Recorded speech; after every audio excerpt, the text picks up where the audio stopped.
can just start whenever, yeah?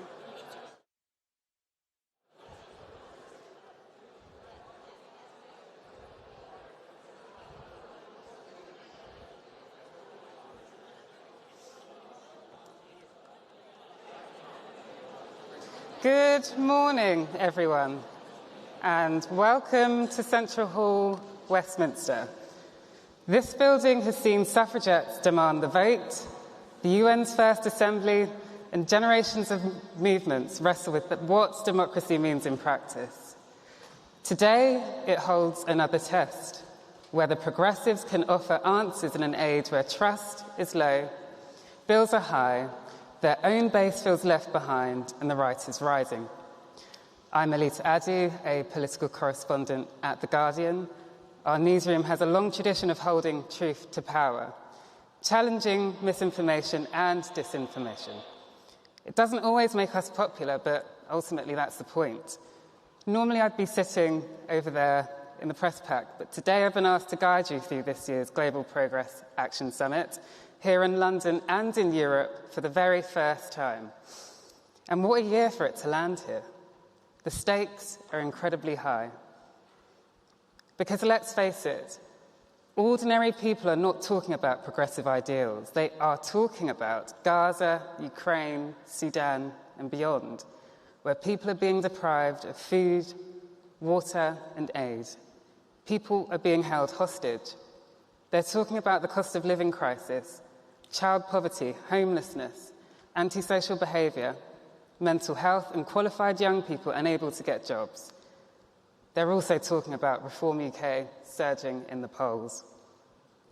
Across Europe, centre-left governments are wrestling with migration, energy insecurity, and populist movements.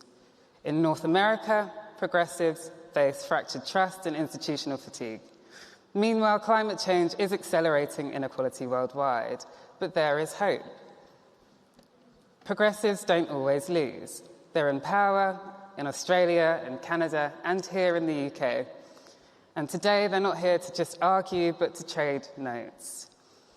The Centre for American Progress, Labour Together and IPPR have convened leaders from 5 continents attempting to answer questions around AI and governance, migration, national security, the economy and democracy itself. Without further ado, welcome to the stage Johan Hassel from Global Progress Action Mission, Matt Upton from Labour Together, and Harry Quilter-Pinner from IPPR.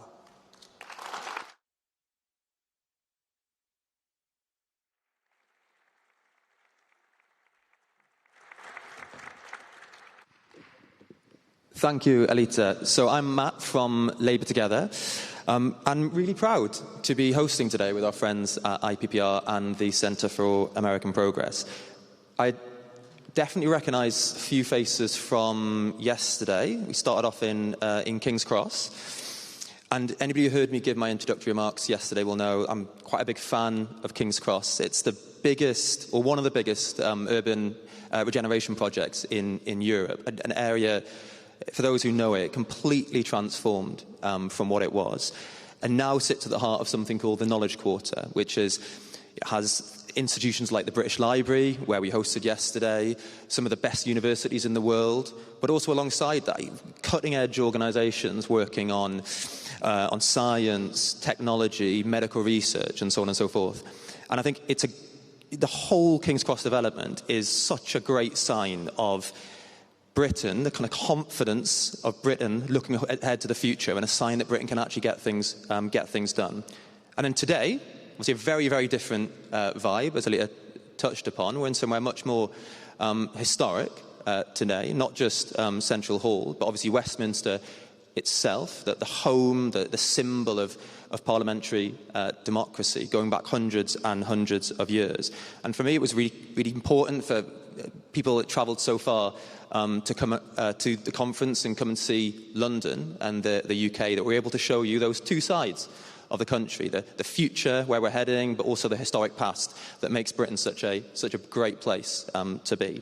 Now, I think that analogy of past and future, and history and future, actually works quite well as well when thinking about the challenges facing facing progressives. Now, we all know, I know for my country, and I know it's the same from some of the conversations yesterday for your countries, that so many people are losing faith in the idea that the future can bring something better for them and for their families. The idea that the future increasingly is something to be feared rather than something to be embraced. And equally, some of the historical discussions and arguments that we thought were just settled way in the past are now we're having to fight for them all over again. The idea that democratic countries, the idea that democratic institutions can actually deliver what people need in today's world. And I think that is the challenge that we face as progressives. Do we have the answers to those questions? And I mean, sometimes I think we can lack confidence in this. I don't mean reacting to what populists are saying. I mean, do we have the answers? Are we on the front foot? Can we show that this is where the excitement, the energy is around some of the big debates in policy and in politics? Now, yesterday, from the conversations that I had, I think we showed that is the case. Today, when you look at the exceptional lineup that we've got, I think we'll prove it again. But I will hand over to Johan to say a little bit more about the conference. Thank you, Matt.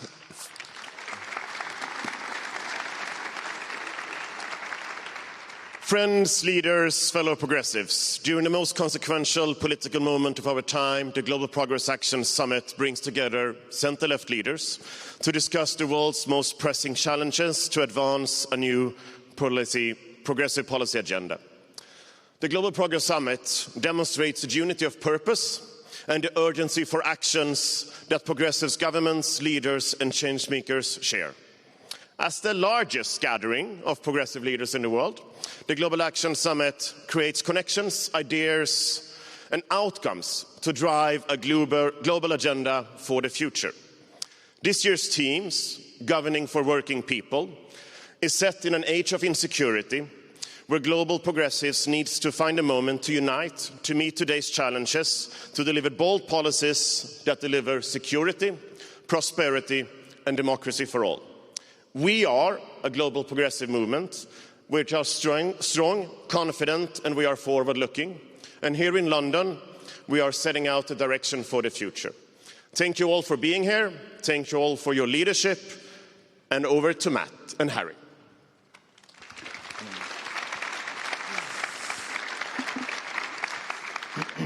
Hi, everyone. So Matt has welcomed you all to London, and Johan's told you about the history and the heritage of the Global Progress Summit. So it falls to me to tell you a bit about what we're expecting here today and the programme that we've built for you. So the context today is really clear. A quarter of the way through this century, everyone, everywhere, seemingly all at once, wants out of the status quo. And the question is, what do we move into? What's the new consensus? And so far, the populist right is leading that argument, both at the ballot box, where we see that in recent decades, nearly half the population are either voting for populist parties or they're not voting at all. And both of those groups are basically rejecting the status quo. But also in the battle of ideas, particularly in the last few years, what we've seen is the terms of the debate being dominated and set by the populist right. Whether it's on what the state is for and who it should be governed in the interests of, who gets to be a citizen and what the rights and responsibilities of citizens are, or how nations should relate to global markets and to other nations.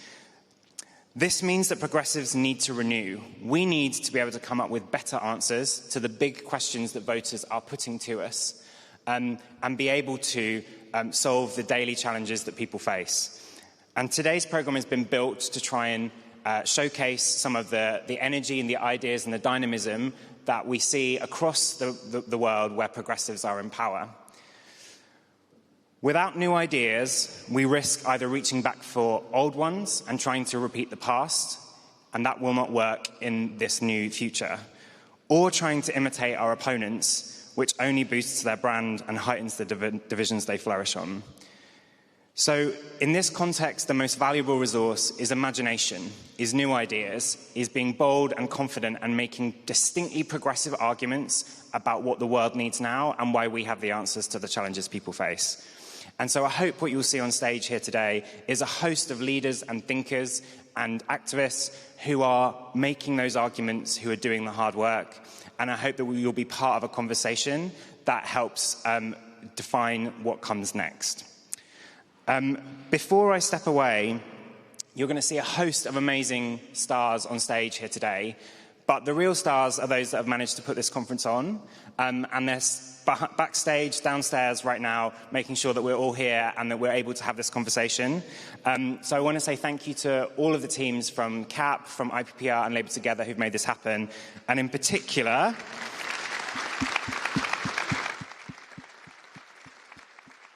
they won't be here to hear me say this because they're all busy, but Jess, Aleri, Ollie, Rhiannon and Ali have done an amazing job in making this happen, so they're the real stars of the show here today. Thank you all, and I hope you have a great day, and I'm going to hand back over to Alita.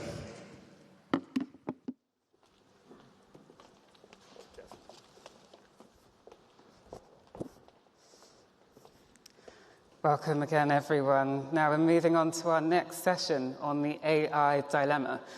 AI, of course, is not just about technology or the revolutionaries around it. It's about power, democracy, and whether people can trust that progress won't leave them behind. So on our panel today, we have Alexandra Geese, member of the European Parliament, who helped shape the EU's landmark Digital Services Act. We have also got Farida Bedway, a Ghanaian entrepreneur and disability advocate, whose fintech innovations have brought digital banking to thousands. We also have Emma Lopez Araujo, Spain's Federal Secretary for Economic Policy and Digital Transformation, leading efforts to embed AI in industrial strategy. We also have Tim Wu, a Columbia law professor. He's visiting Oxford, and he's a former White House advisor and the thinker who coined net neutrality.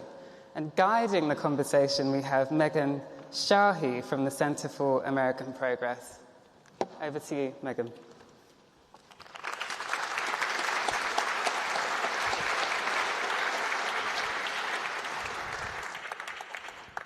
Good morning. Can folks hear me? Yeah. Awesome. Well, I hope everyone is sufficiently caffeinated and ready for this conversation. I get the great honor of kicking off our public programming for the day, so thank you all for being here. The session title is The AI Dilemma, Governing for a Digital Future.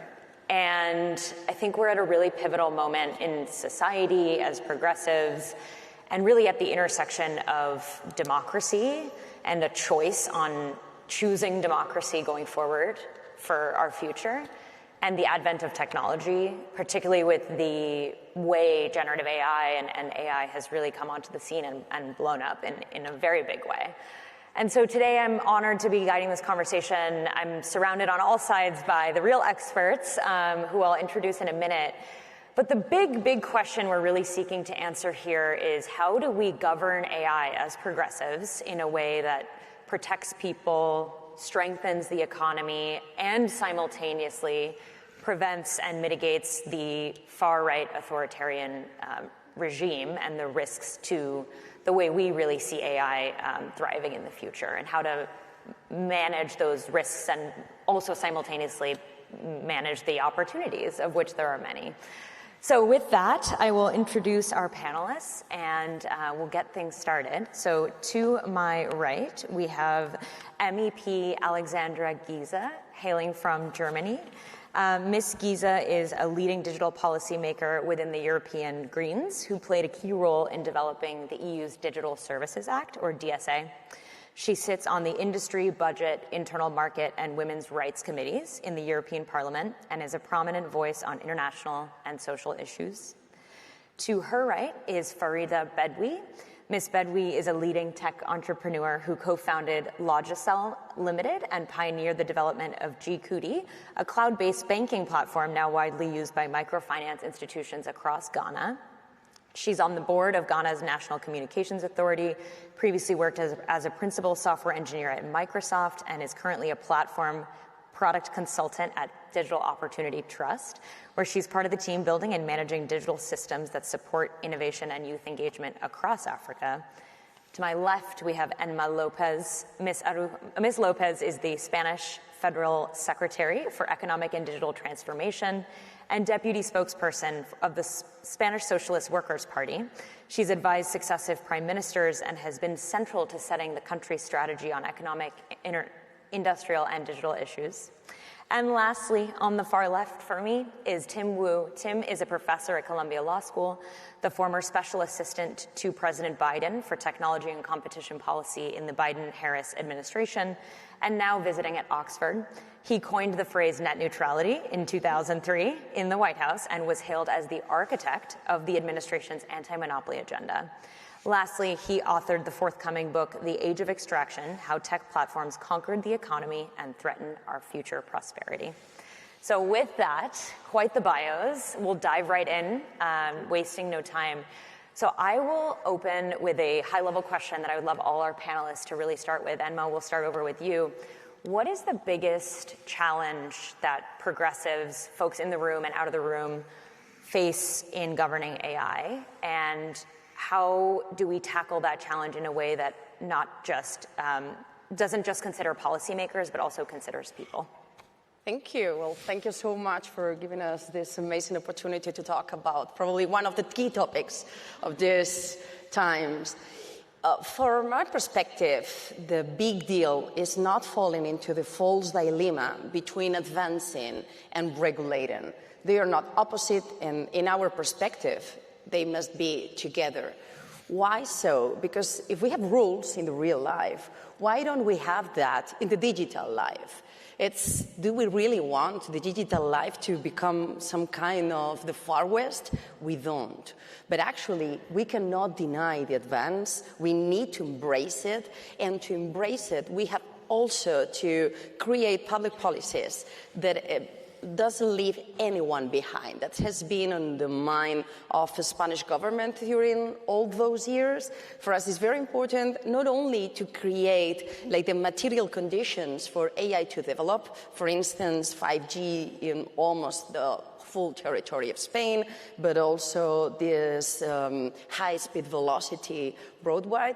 It's right now in the 95% of our territory, but also giving grants to all these small companies. The 95% of our companies are really, really small. We call it pymes.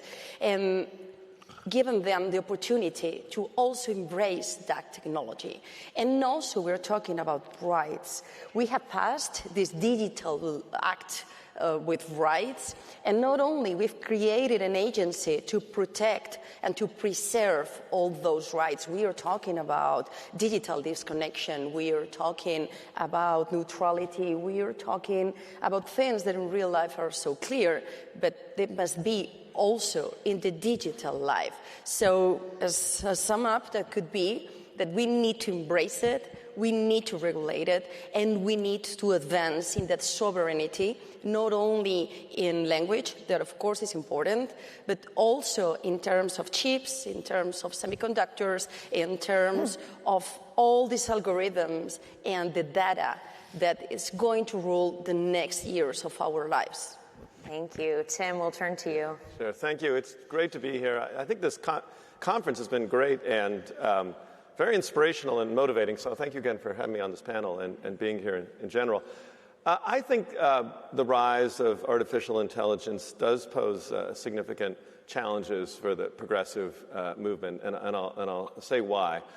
I think it's very important for progressives that we remain a movement that is serious about the future, serious about growth, optimism, building an economy, and no one wants to be in the country that's left behind.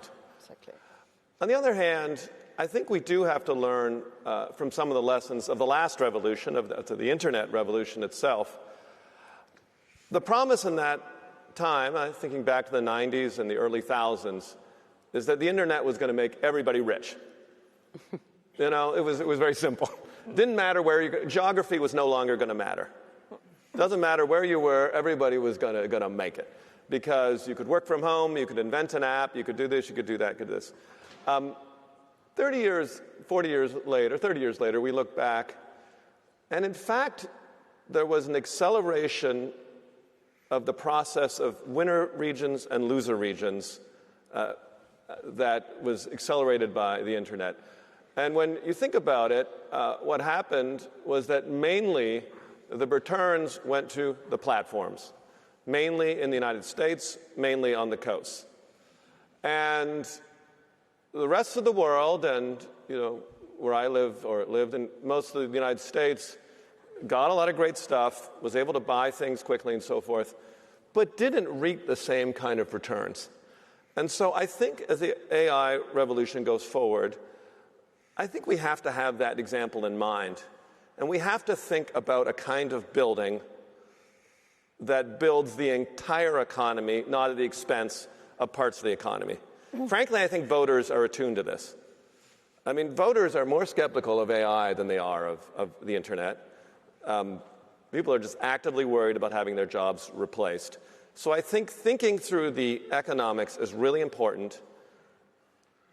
I don't think we should want our countries or our regions to become satellites of Silicon Valley, economic satellites of Silicon Valley, nor do I think you want a situation where that you're competing with tax breaks or whatever you can to try to beg for little crumbs of investment. I think if you want a tech industry, you need to have a tech industry. I think if you want to have AI, you have to have AI.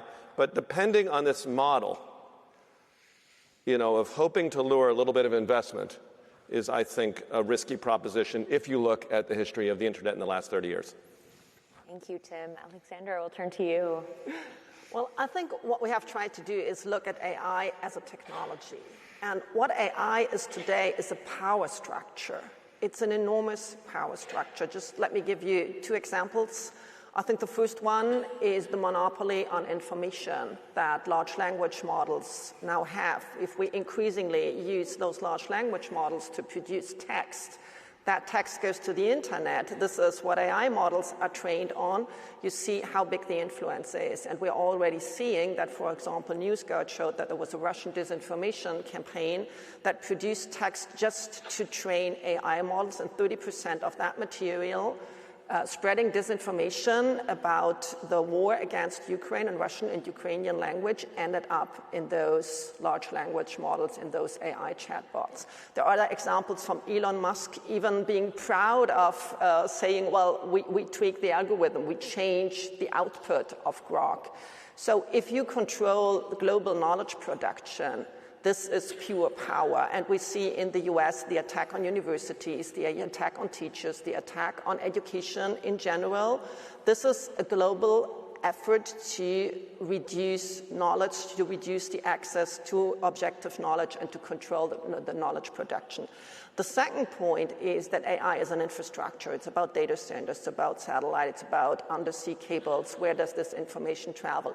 It's about having your products and services used by basically every European company. I speak for the European Union here as a European Parliament lawmaker.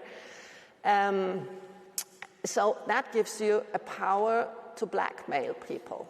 Very simply. And now we see many of these companies teaming up with President Trump as basically their first lobbyist, who is asking the European Union very, very actively and threatening us with visa restriction, threatening us with sanctions, threatening us with tariffs, that we make a big exception for US companies that don't have to abide by our laws. So this is attacking sovereignty as such. This is taking away the sovereignty from the people. If we believe in our democracy, the sovereignty lies with the people. And what some of these tech companies, together with the Trump administration, are saying, no, we decide what you can do. We decide your regulation. We decide your legislation. We decide whether you can or cannot protect your people. And that is totally unacceptable. And the third point is, where does the added value go? It's the value extraction. I hope Tim will elaborate on that a little. Because the big promise is an increase in productivity. But where exactly is that increase in productivity? Is that really in the industrial production? Or is it more the possibility to have less workers you need to pay? In that case, those workers were paying taxes.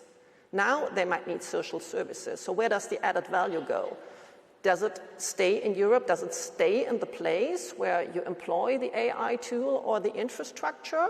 Or does it go to a different country and is not contributing to the welfare of the people living in that country? That are the big questions. On the other hand, what is the solution? I think it is actively engaging in that space. I'm not only a lawmaker, I'm also a founder of the Eurostack initiative. That is a movement together with the industry to build a European digital infrastructure. And this is not about creating a wall around Europe. It's about breaking up those walled gardens, breaking up those monopolies, creating open standards, using open source software, creating a network of companies producing AI technologies, AI tools, and everything that goes with it, the infrastructure that goes with it, not only in Europe, but also all over the world by companies and jurisdictions that do not want to accept that power structure, but that want to keep that technology open and servicing the people and not just a few billionaires. Thank you. Farida? Okay. So for me, the whole of yesterday and the sessions, I felt very excluded because Africa wasn't mentioned at all in the conversation. And our problems, I mean, obviously, things are a bit different for us, but we still have similar issues, especially when it comes to things like unconscious bias and all those things, when it comes to AI. Because, for instance, if you are looking at doing agentic AI, where we are setting up a health monitoring system, which would make recommendations on things like maternal health issues. Most of the data is coming from the West. Most of the data being trained is coming from the West. It's not coming from Africa. So obviously the parameters and things will be different.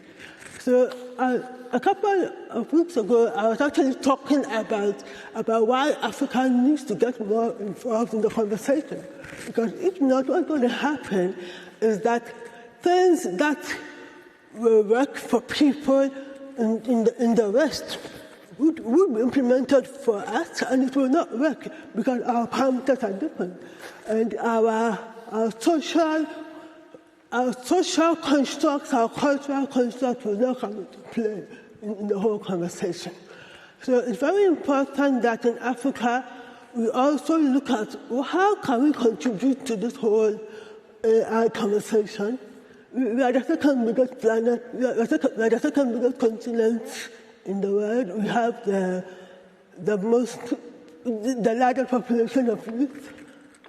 So it's very important that we also play a major part in this whole thing. And when we have similar problems when it comes to elections and misinformation and all those things, though not at the same scale as in the US or Europe, but we still have it. So, I mean, it's very important that we also get involved in the learning, in training the learning models and making sure that our data is represented within the learning models as well. Thank you. So, as we're in the UK and have two Europeans on the panel, I'd love to turn to them to maybe answer a two-parter. That tension between regulating and innovation. We talk extensively about it in the United States. It's part of the reason that the right defends the lack of regulation for technology and that they believe it will stifle innovation and that it is a zero-sum black and white game.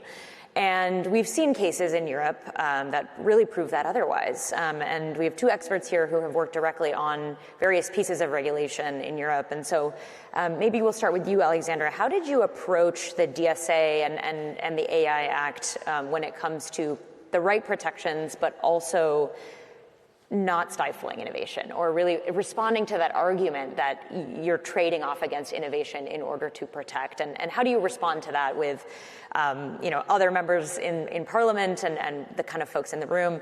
And then, Emma, you talked about this in your opening, but how do you think about that as far as when advising the Spanish leadership in navigating this issue?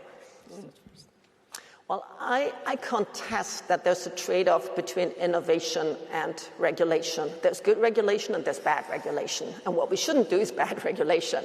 I think that is the point. And just to make an example, I don't know if anybody has seen the Netflix series Dope Sick. It's about the opioid crisis in the US. And there was this one scene where the Sackler family starts discussing, well, we should start doing this in Europe as well. We should get doctors to prescribe these opioids, highly addictive, one of the big causes of the opioid crisis. And then after like a minute, they rule it out because they realize that would never fly in Europe. It would just never work. Well, in the US, it was sufficient to buy the one single person signing off that from the FDA. This is why in the US, the number of drug-related deaths per 100,000 is 10 times higher than in Europe. It's because we have better regulation. So that's good regulation. I totally agree. In Europe, we have a lot of bad regulation. We have a lot of paperwork, and we should get rid of it. But let's look at what is good and what is bad. So what we did with the Digital Services Act, for example, we have different company sizes, basically. We look at how big is the company. Is there a risk coming from that company? So for smaller and middle-sized companies, the obligations are very, very basic. And I really defy anybody to find a European company contesting the DSA on the basis that it's too much red tape. While we do have serious obligation for the very large online platforms, the ones with more than 45 million users in the European Union. That's something like 20-25 companies. This is how you do good regulation. You look at what is really the risk and how can respond companies to that, and then you do targeted regulation really addressing that risk. This is how you need to do it. Can I just add something? Yes, please. So when it comes to regulation, I'm a software engineer by profession, and you don't want to kill creativity. That is what regulation can do. It can kill creativity because then people will not be as innovative as they want to be, because they know that if something new is coming up, it could be subject to regulation, and it could be, the idea could be mixed from the beginning. So at the end of the day, there has to be a real balance, because the difference between the health industry and the technology industry is that in the health industry, you're just addressing one illness or one sickness or something. That is what you're solving. But with technology, the possibilities are endless. You don't know what can come out of anything. I mean, I can sit down to write something, then before I know I have come up with something that I didn't even think about.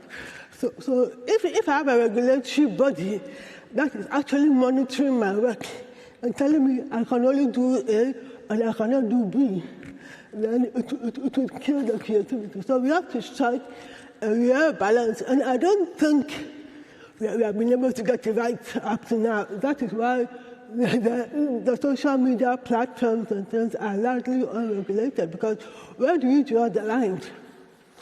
Thank you. Emma, turn it to you. Regarding what we were saying in our yesterday's conversation, we have to link all this AI discussion with our will to protect our democracies. That's something that is super important. It's not only about individual rights that it is. It's also about how to keep safe our democracy. How can we prevent the attacks and intervention in our elections? How can we keep safe our people from all this deep fake news, where in the future, but it's not that far away, it's going to be super difficult to define what is real to what is not. So in that case, AI Act and all the legislation we've done in Spain, I think is crucial to protect what we have and stop being like, I don't know how to say it, like probably in a weak position. So there are some stats that says that in 2035, 58% of our jobs, of our employments, are going to be affected by AI. That's also an opportunity, because that could mean an increase of 8% on the GDP. That's really good. And it hasn't mean necessary to lose all that jobs, but only we are talking about improving the way that we work, like losing all these mechanical tasks that last us, and also a great opportunity to increase our productivity. For Spain, for the Spanish economy, for instance, that's a huge deal. But it needs, for instance, for trade unions, how to train all our people to embrace that technology without leaving it behind. It could be also a great opportunity to stop all this bureaucracy, to put together the administration and the citizens, because you have the opportunity to talk to the administration in your natural speaking, in your natural language. So you just talk with the machine and say, please, I need that. And it's going to be much easier and also quicker. So for that instance, that could be not only something that could be weak for democracy, but also a strengthen. And I think that's the point of view that we need to tackle, to embrace that opportunity and to avoid all the risks. Tim, jumping off the economic incentives and impact on economy point, we talked a little bit yesterday about some of the kind of concentration of power and wealth beneficiaries being among the platforms and the LLM developers. Yeah. From your time in the Biden NEC and your forthcoming book, which we're all excited to read, how do you think about addressing those perverse incentives, right? We talked yesterday about how I spent time at the platforms, and they're set up in a way that will be able to change, really. And so how do you think about that, and what's your advice for this group as they navigate this? Yeah, I think it dovetails with what was just spoken about as, this trade-off between growth and regulation. So I won't deny, I think it's fair to say that over-regulation can hurt growth. I don't want to lie about that. But there's a very big difference between that and making sure that the spoils of the wealth created are distributed more evenly than last time. What we let happen over the last 40 years is we allowed the tech platforms, which are undeniably convenient, essential, have become the platforms of our economy. We've let them become these extraction technologies that just take too much from the rest of the economy. And I think any mind towards AI policy has to, as you said, embrace technological advance as a means of generating wealth, but at the same time, make sure that we have a technology that is infrastructural, that is building for the whole economy. I think progressives need a build agenda, but it needs to be a build agenda that just doesn't say, oh, those guys, those 4 companies are going to build our future and take all the money. It has to be, how are these AI platforms, how is this kind of infrastructure, maybe like the railroads, maybe like electricity, going to support a lot of other economic activity? That is the kind of build agenda I think progressives can get behind. I think progressives need to harness the power of AI. I mean, this is an incredible time to build things. This is a period where there's all kinds of possibilities. We should, there is this opportunity for flourishing, for countries to build different kind of companies than ever before, kind of the original promise of the internet. And the question is the kind of policies government takes to allow the entire economy to build, as opposed to hoping a few companies are going to build the whole future for us and take all the money. Thank you. Yeah. One of the themes that I think came through there and that has come up yesterday extensively is on messaging and how the left, I think, can candidly do better than we have been historically. Alexandra, what is your, we chatted in the working group yesterday, what is your advice or your thought on how we can really scale a smaller number of succinct messages across the progressive movement? How would you advise this group to do that effectively if you were given the chance, which you are in your position? Well, to do that in a second. I think it's important to challenge that dominant narrative, like, for example, innovation versus regulation, and say innovation is what serves the people and the planet. That is, for example, I think a message we could all agree on in the progressive spectrum. And try to bring that message everywhere, and then have people, telling you what exactly does that mean. For me, it means, as a European lawmaker, it means we support European industry, we support European companies. I mean, we are supposed to be the progressives who don't necessarily accept the status quo. Who has said that 5 companies would control all this AI power structure? We can build something else. I mean, Taiwan has shown how to do that. India is showing how to do that. Why shouldn't we do that and support that effort as progressive to create a more distributed form of power where everybody can harness the potential of artificial intelligence, but we also have the democratic power as legislators to protect the people from the harms, and we're already seeing the harms.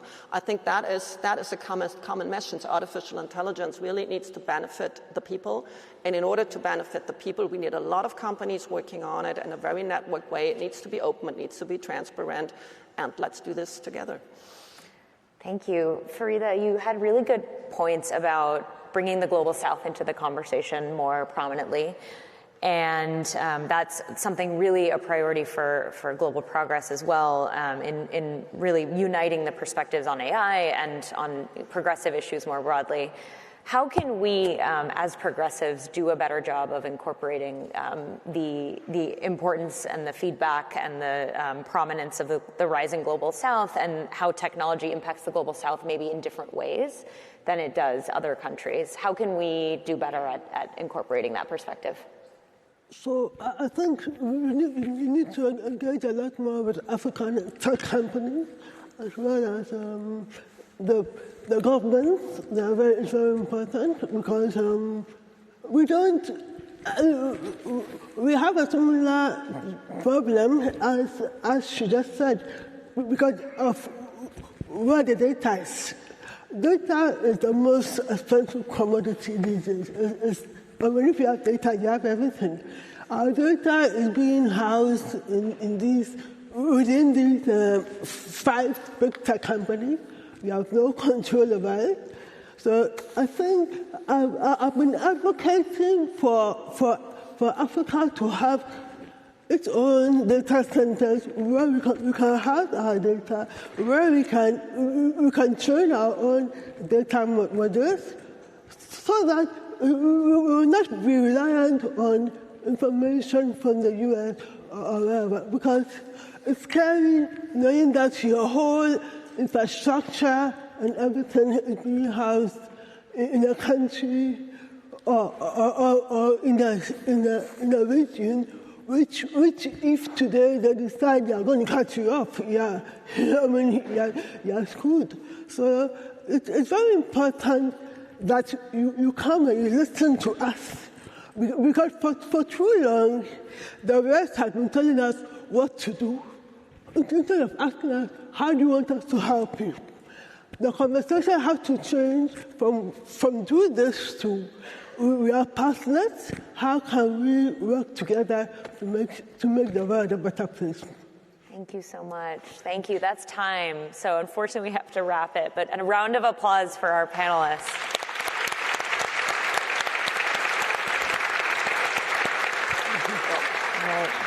Thank you. Nice to meet you.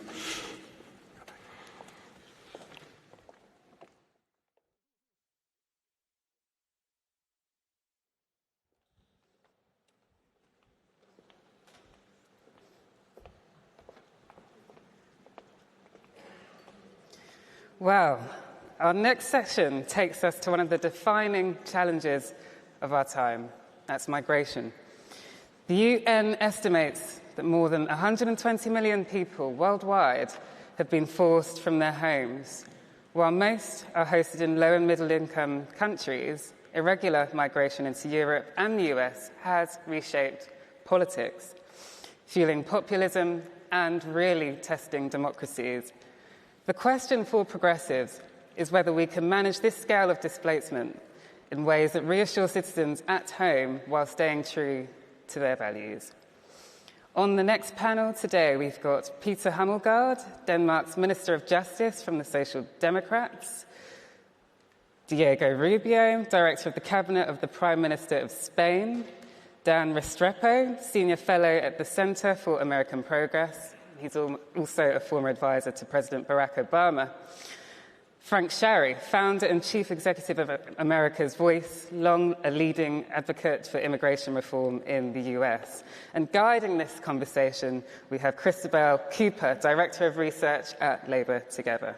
Thank you. Over to you, Christabel. Thank you. Thank you very much. Welcome, everyone, to this panel on migration. It is entitled Migration, the Global Governance Challenge of Our Time. And I don't think that that is an exaggeration. Within the last few days, US President Donald Trump has told the UN it is time to end the failed experiment of open borders. You have to end it now. Your countries are going to hell. And yet, whether Donald Trump likes it or not, we are living in an era of mass displacement. The UN currently estimates that more than 120 million people worldwide have been forced from their homes. While it's low and middle income countries that host the vast majority of those people, irregular migration into Europe and into the United States has disrupted our politics. It has fueled the populist right, and it is placing a strain on our democracies. So the challenge for the centre-left is to find a way to manage this scale of displacement that takes into account the concerns of existing populations in our countries, but which also seeks to maximise the contributions that migrants can bring and remains true to our socially democratic values. We've got a brilliant panel here. I think you guys have already been introduced.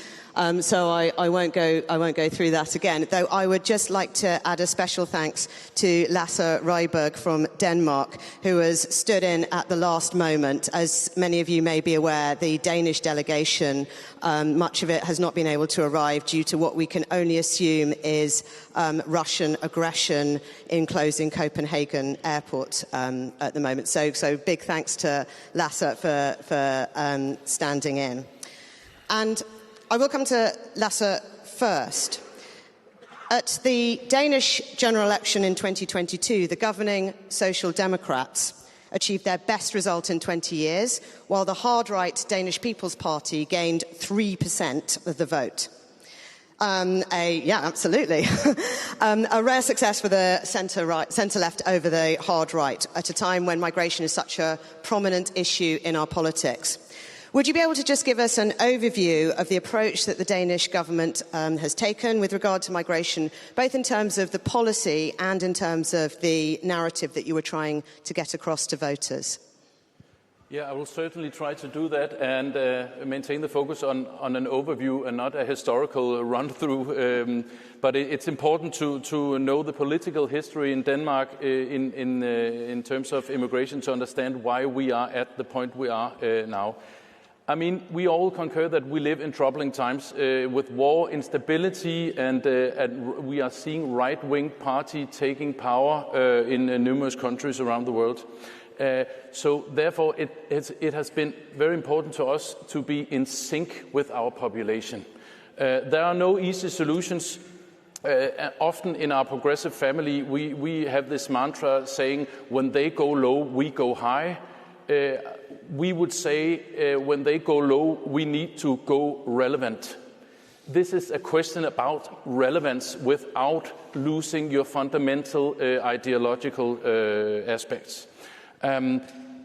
Already 30 or 40 years ago, we were warned as a party by a lot of our a lot of our local mayors. They were saying they experienced that immigration was getting out of hand. It created a lack of social coherency, and the balances were simply off. We struggled with that debate, those policies, for decades internally in our party. In 2001, we lost power. We lost the election primarily due to immigration issues and issues of crime. So all until we had some years in government during Helle Thorning-Schmidt, but it was not such a great success in those terms. In 2018, we had a new leader, Mrs. Frederiksen, and she set out a new course, a new comprehensive policy in terms of immigration and integration in our country. And our analysis was that we needed to pivot on these subjects in order to get permission from a lot of the voters we have lost during all of those years we were out of government. We had a lot of policy propositions that were a good thing for them in terms of pension age, early retirement, expanding welfare, but they simply weren't listening to us because of our earlier positions on immigration and integration. And one other thing, and that's hard to choose, but the aspect of being authentic on this subject cannot be understated. Mrs. Frederiksen, she usually says that voters can spot if you are talking about a firm stance on immigration while you're crossing your fingers on your back. They can sniff it out, so you actually have to mean it, and that's a harder thing to. You cannot choose that. You must own it in your heart. Yeah. All right. But in our 2018 pivoting policy, we had clear goals. We need secure borders. We needed to protect our young girls in Denmark from social control within their families. We need to increase and secure social coherency in public areas of public social housing. We need to protect the wages set up in collective bargaining. We had an ambition of bringing down or contributing at least to bring down the numbers of casualty in the Mediterranean, all the refugees and the migrants crossing the Mediterranean. And we are a small country, 6 million inhabitants with high benefits. And when you arrive in Denmark legally, as a migrant, as a refugee, you instantly get benefits. So, of course, we also need to maintain some kind of balance in terms of numbers. So, with focus on responsibility and rights, we set a new course.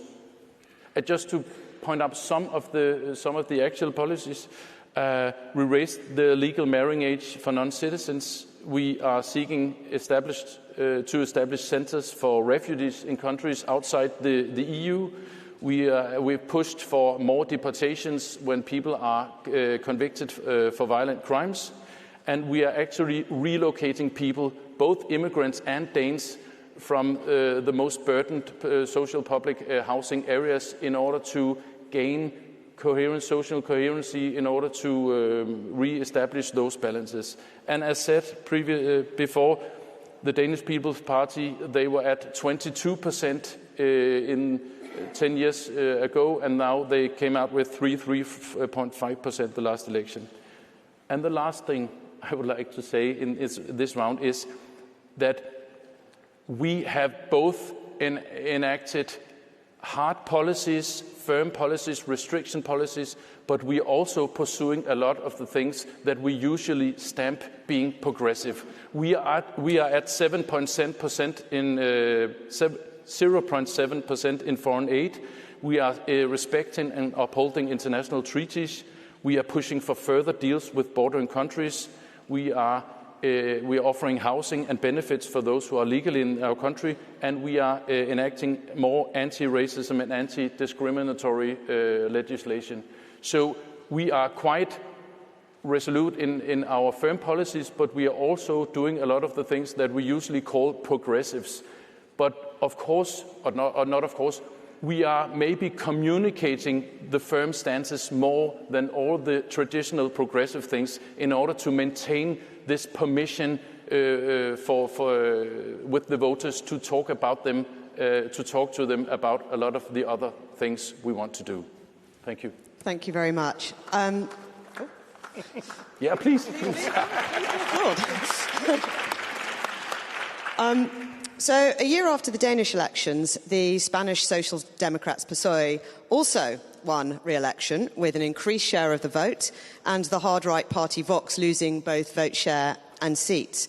And in case we were tempted to think that there might just be one simple, straightforward winning formula for centre-left parties on migration, Pasoy approached the issue quite differently. So, Diego, could you take us through the Spanish government's approach to migration? Yes. So, at the Spanish government, we know that it's important to connect with citizens' beliefs, but not with that when that makes you deploy the wrong policies. Our migration strategy is based on 4 principles. The first principle is that we have a moral and legal duty towards migrants because they're human beings, regular or irregular. This sounds basic, but nowadays, unfortunately, we keep saying it. They're human beings. The second principle is that you cannot stop migration. Maybe in the short term, if you invest a lot of resources, but never in the long term, because our forests, our deserts, our oceans are too big. And the need of those fleeing from violence or poverty is too high. So you will never stop it. That's why we believe that every single pound you invest in trying to stop migrants, you're wasting it. You should devote that money to to channel migration properly. The third principle, maybe one of the most important ones, is that all those studies published in the 60s and the 70s about the world going overcrowded were completely rubbish. This idea that by mid-century there will be too much people in the world so we won't have a space or water for them are completely flawed. The reality is that most countries, in Europe certainly, are underpopulated and that they're going to lose millions of inhabitants in the coming decades because of demographic aging. And the reality as well, and this can be proof, is that even nowadays, one of the main engines of growth for our economic models is demographic growth.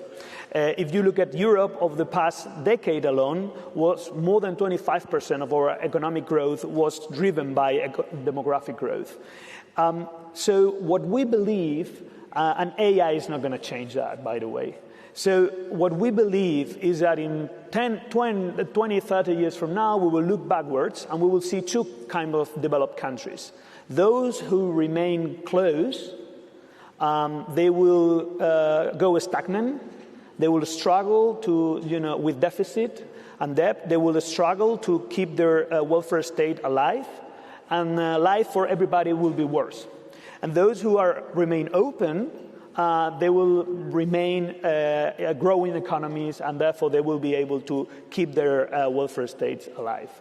And there's the 4th principle or idea, which is that we are seeing a lot of people buying the framework of the far right when they forget or ignore the fact that most of the problems that we tend to link to migration are not caused by migration, are not caused by the nationality, the religion, or the color skin of the people, are caused by poverty, inequality, lack of prospects, lack of education. So where you need to solve those problems is not to follow the far-right agenda and say we have too many migrants here. What you have to do is to invest in public services, in welfare state, because in housing, that's how you're going to really solve the problems for all the migrants and for your local citizens. This is the way we see it. And by the way, it's working.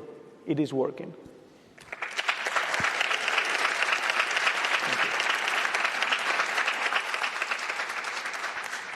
Thank you for that. Dan Restrepo, I'd like to turn now to talk about some of the countries that are really dealing with the sharp end of mass displacement of people. Around 8 million Venezuelans have left their country over the last decade, and around 3 million of those are currently in Colombia alone. So these are huge numbers. For context, around 6 million people have fled from Syria, with about 1 million people from Syria across the whole of Europe. So, Dan Restrepo, how did countries like Colombia deal with this mass displacement without losing political consent? And I think it's important to look at Colombia's experience and Latin America's experience. As I know, when we look at migration in the Americas from a U.S. perspective, we spend a great deal of time focused on the 15 to 20% of the migration that actually gets to the United States. And we spend far less time understanding how a region has dealt with the other 80 to 85%. And as you rightly note, Colombia is today, so a country of 40 million people has received 3 million Venezuelans, and the other 5 million that have left Venezuela in the last decade at least passed through, almost all of them passed through Colombia. So migration is very much a day-to-day reality in countries in the global south. And I think to look at what Colombia has done, and this is obviously not my story to tell, and it, quite frankly, from a political perspective, would have been more compelling, I think, from the person who was supposed to be in this seat, who is the former mayor of Barranquilla, Colombia, Jaime Pumarejo, who unfortunately couldn't join us at the last moment. And Jaime's story, from a political perspective, is a very interesting one. So during his time as mayor of Barranquilla, which is the largest Colombian city closest to the Venezuelan border, his city's population grew by 10% in a 5-year period of time, all fueled by migration. And at the end of Jaime's term in office, he left office as the most popular mayor in Colombia. We normally think that that kind of disruption, that kind of influx, it would be political death to whomever was there to have to manage it. But it wasn't for a guy like Jaime, and it wasn't for Claudia Lopez in Bogotá and other mayors. And the reason it wasn't, I think, is twofold. Is they understood, both at a national level and a local level, the importance of providing legal authorization for folks to work. So the movement from being a fiscal and social burden, migrants quickly became fiscal contributors. Colombia's working population today is somewhere between 3 and 4 years younger than it was a decade ago in a country that was aging naturally. So there's a huge fiscal benefit that has come to the reduced age in the workforce driven by migration. And they allowed that to be tapped into by providing legal status. And the other is what I call a host community. They took a host community approach to managing migration. Understanding that the social and fiscal burden falls on local communities where migrants arrive. And they decided to support the communities rather than just or even principally the migrants who were arriving. So you weren't fueling social tension by providing, quote unquote, special benefits to the new residents of Barranquilla or Bogotá, but rather to the communities that were becoming their new homes. And obviously, if you're supporting those communities, you are also supporting their new residents. But doing that together, I think, allowed kind of a social permission structure to take hold, and allowed folks, again, to become new residents of those communities, and to become contributors to those communities in a way that is, again, it's not perfect. Xenophobia is present in Colombia and elsewhere in the Americas, but has been tempered in a moment, in a decade, where you have seen unprecedented mobility in the Americas, because again, 25 to 30% of global mobility is taking place in Latin America and the Caribbean, which is home to only 8% of the world's population. Thank you. I think that's so interesting, talking about contribution and support for communities as key to kind of buying political consent for really those absolutely extraordinary number of migrants that Latin America is hosting at the moment. So, Frank Sherry. Hello. Hello. Hello. Immigration has been cited as one of the major reasons behind Donald Trump's victory in the presidential election. And yet it's a very widely underappreciated fact that under the Biden-Harris administration, encounters with migrants at the US-Mexico border fell from a peak of 250,000 per month in December 2023 down to 30,000 a month by the time that Biden left office.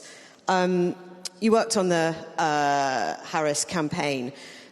Can you take us through that sort of extraordinary fact that, firstly, how did the administration achieve those numbers and yet not get political credit for it, Frank? I'm not blaming you, honestly.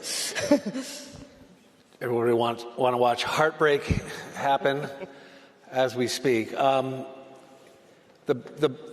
President Biden got the politics and policy of immigration wrong for 3.5 years. And by the time the Biden administration got it right, not so much because of him, but because of policy officials at the senior level who got together and cracked the code. So what they did is they combined meaningful international cooperation from Mexico and other countries in the Americas. Dan had a big role in that. They also made it very hard for people to cross the border illegally, to apply for asylum, so that they weren't just let into the country and put into 7-year backlogs, meaning they were never going to be removed. And they expanded legal pathways so that people could apply for refugee and humanitarian visas. The combination undermined the business model of the smugglers. It made much more sense for a Venezuelan to apply for a humanitarian visa, fly in an airplane into America, be met by a sponsor, and have work permission, than to pay $10,000 to go to the border, be turned away, and be unable to get into the United States under law for years. So the incentive structure shifted. And so I give credit to the White House officials who got it right. I don't think President Biden actually kind of got this issue instinctually, and it's a big problem. But I think we can learn something from it. Look, I've worked on this issue for 40 years in a variety of capacities, now as a think tanker, which is new to me. I think it means I can say whatever the hell I want. But the things that work, at least in an American context, are that you've got to take the issue seriously because the voters take the issue seriously. It's not just a right-wing issue. It's an issue for it was the number 2 issue in the election. And so when President Biden didn't want to talk about it because his advisors said it'll increase the salience of the issue, it's a Republican issue, stay away from it, that ceded the narrative turf to Trump and the Republicans to define the issue. It was the Biden border crisis. It was the Democrats are the party of open borders. And with no countervailing contesting narrative, that took hold among many voters. And while inflation and cost of living was the main issue in the election, the late-breaking voters, the swing voters who decided late, they favored Trump over Harris on immigration and border security by 42 points. So we end up with an authoritarian using an immigration crackdown as the edge of the spear in his authoritarian project, rather than having a sensible policy that comports with where most Americans are.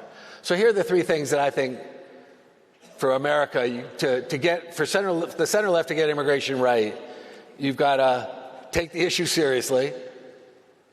That's not to say make it the only issue, but don't pretend it's not an issue. I think we'll see an example of the next speaker showing that in the UK they're taking it seriously. They're leaning in. Right? Number 2, you've got to solve the problem. All the messaging in the world doesn't work if you don't have a serious solution. And again, credit to the folks who brought solutions to bear in year 4 of the Biden administration, but it was too late to make an electoral difference. The majority of Americans want a balanced policy.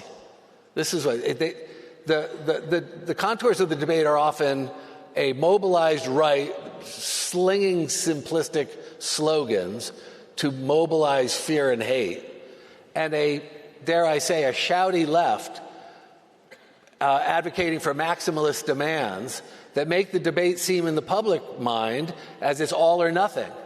If it's a debate between all or nothing, nothing is going to win. Every time. If it's a debate between nothing, fear and hate, simplistic solutions, scapegoating and xenophobia, and a balanced approach that says we're going to be a nation of immigrants and a nation of laws, we're going to make illegal immigration work and work to sharply reduce illegal immigration, that's where the majority of people are. Americans aren't anti-immigrant, they're anti-chaos. And the border chaos drove Trump's electoral advantage in a way that really hurt Kamala Harris's campaign. So, I learned so much yesterday by talking in some of our small group work, with the Danes and the Spanish and the Swedes and the Australians. Every country has a different authentic story. But your authentic story has to be the basis for how you talk about this. In America, we're not an open borders country. We're a country that has long celebrated legal immigration and tried to deter illegal immigration. And when we tell that story of we're a nation of immigrants and a nation of laws, that's not some sort of tawdry trade-off. That is a statement of values. In fact, the best way to be either is to be both. They work together. Because when we have more control at our borders, we have more generosity for expanded legal pathways. So I think that the center-left has to find its voice on this in a way that is not intimidated by the left, not cowed by the right, and it is not aping either narrative. It's a center-left narrative that says we can solve this problem in a way, we can manage this problem in a way that reflects our values and serves our interests. Thank you, Frank.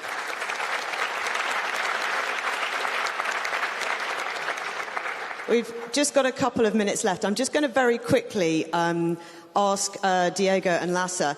Centre-left parties tend to struggle with immigration because they're often trying to hold together a coalition of older working-class voters with socially conservative views and often younger, more educated voters with socially liberal views. So if just like 1 minute on how you've held that coalition together with the immigration policy that you have in Spain. I totally get your points about this is an issue, so don't try to ignore it. But at the same time, I think one of the mistakes we are making in many places is that we are buying the idea that this is the only topic. So we are limiting the whole debate on this, and this one of the effects that it has is it makes you forget how aligned you are in other issues with your allies, right? So I guess one of the ideas is keeping a coalition together is not easy, but we've been the first coalition government in the history of Spain, actually. And I guess the golden rule is start making friends among the ranks of the other parties, and then never lose focus of the things that unite you, and don't focus only on the things that divide you. And then, in our case, as we were talking before, we have the luck that the opposition makes things much easier many days. So, thank you, Diego. And Lasse, very quickly. Very quickly, I don't know. We are not one of those parties or governments who feel that this is the only issue. We've tried to and been able to mostly to neutralize this subject. The vast majority of the Danish voters are behind us, and there's a big majority in Parliament who supports these policies. So when we were a one-party government from 19 to 22, relying on the left on all other issues, they accepted that fact, and so they didn't overthrow the government due to their disagreement on those policies. And now we are in a coalition government with parties who also agree with this point. So I would say immigration is not only a financial thing. A major part of a vast part of our fiscal surplus comes from migrant workers from Eastern European countries. We welcome them. They behave, they work, they respect the law of the land. There's no problem in saying that, and we also do that. But if you are classical progressive and you tend to focus too much on the fiscal things, the redistribution, the financial thing. But what about minimum wage? What about social coherency? You need to attend to all those factors if you don't want to lose the majority of the voters. Thank you.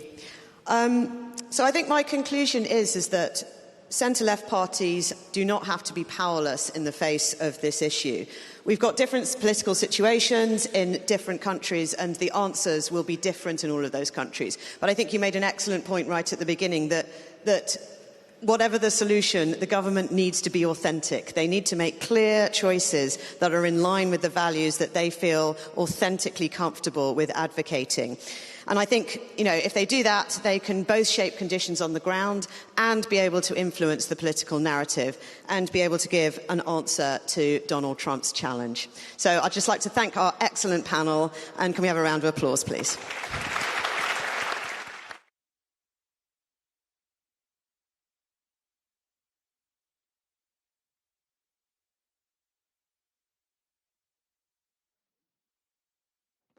Thank you so much to our morning panelists. They've been really, really insightful. Well, we're now going to take a very quick reset, and we'll be back in a few minutes. So make the most of this time. Thank you.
Welcome back, everyone. Well, our next speaker is Prime Minister of the United Kingdom, Sir Keir Starmer.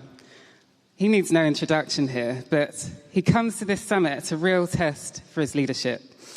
1 year into office, under pressure from Reform UK, and on the leave of Labour conference. Just this week, he sets out plans for digital ID cards for every UK adult, which has already sparked debate about control and civil liberties. So the question is, in the next week and the months ahead, how will the Prime Minister prove that progress means delivery and not just office? Prime Minister Starmer, welcome to the stage.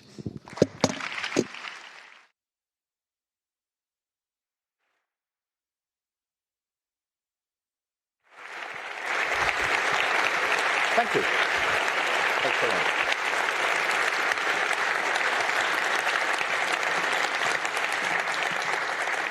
Good morning, and really good to see you. And Alita, thank you very much for that introduction. Thank you to all of you here for joining us today. And can I take this early opportunity to thank all of those that work behind the scenes to bring this event together and allow us this opportunity to discuss. So thank you very much to them.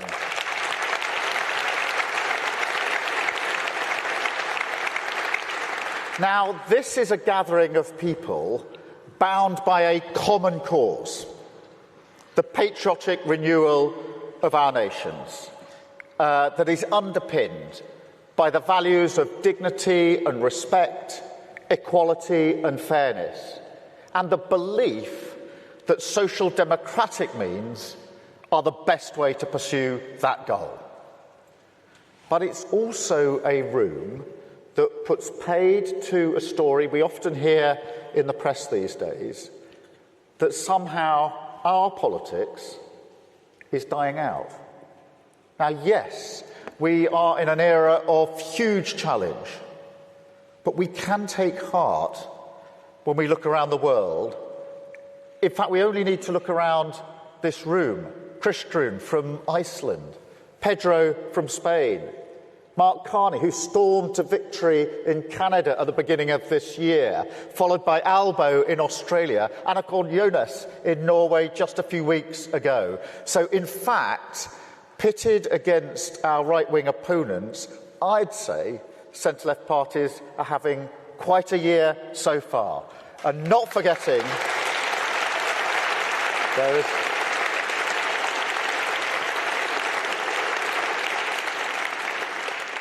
Good morning, Pedro. We're just hailing you being here. But not forgetting, of course, the Labour Party's victory in July of last year, getting a landslide victory here in the United Kingdom. So I'm sorry, I don't accept that argument that somehow our politics is dying out.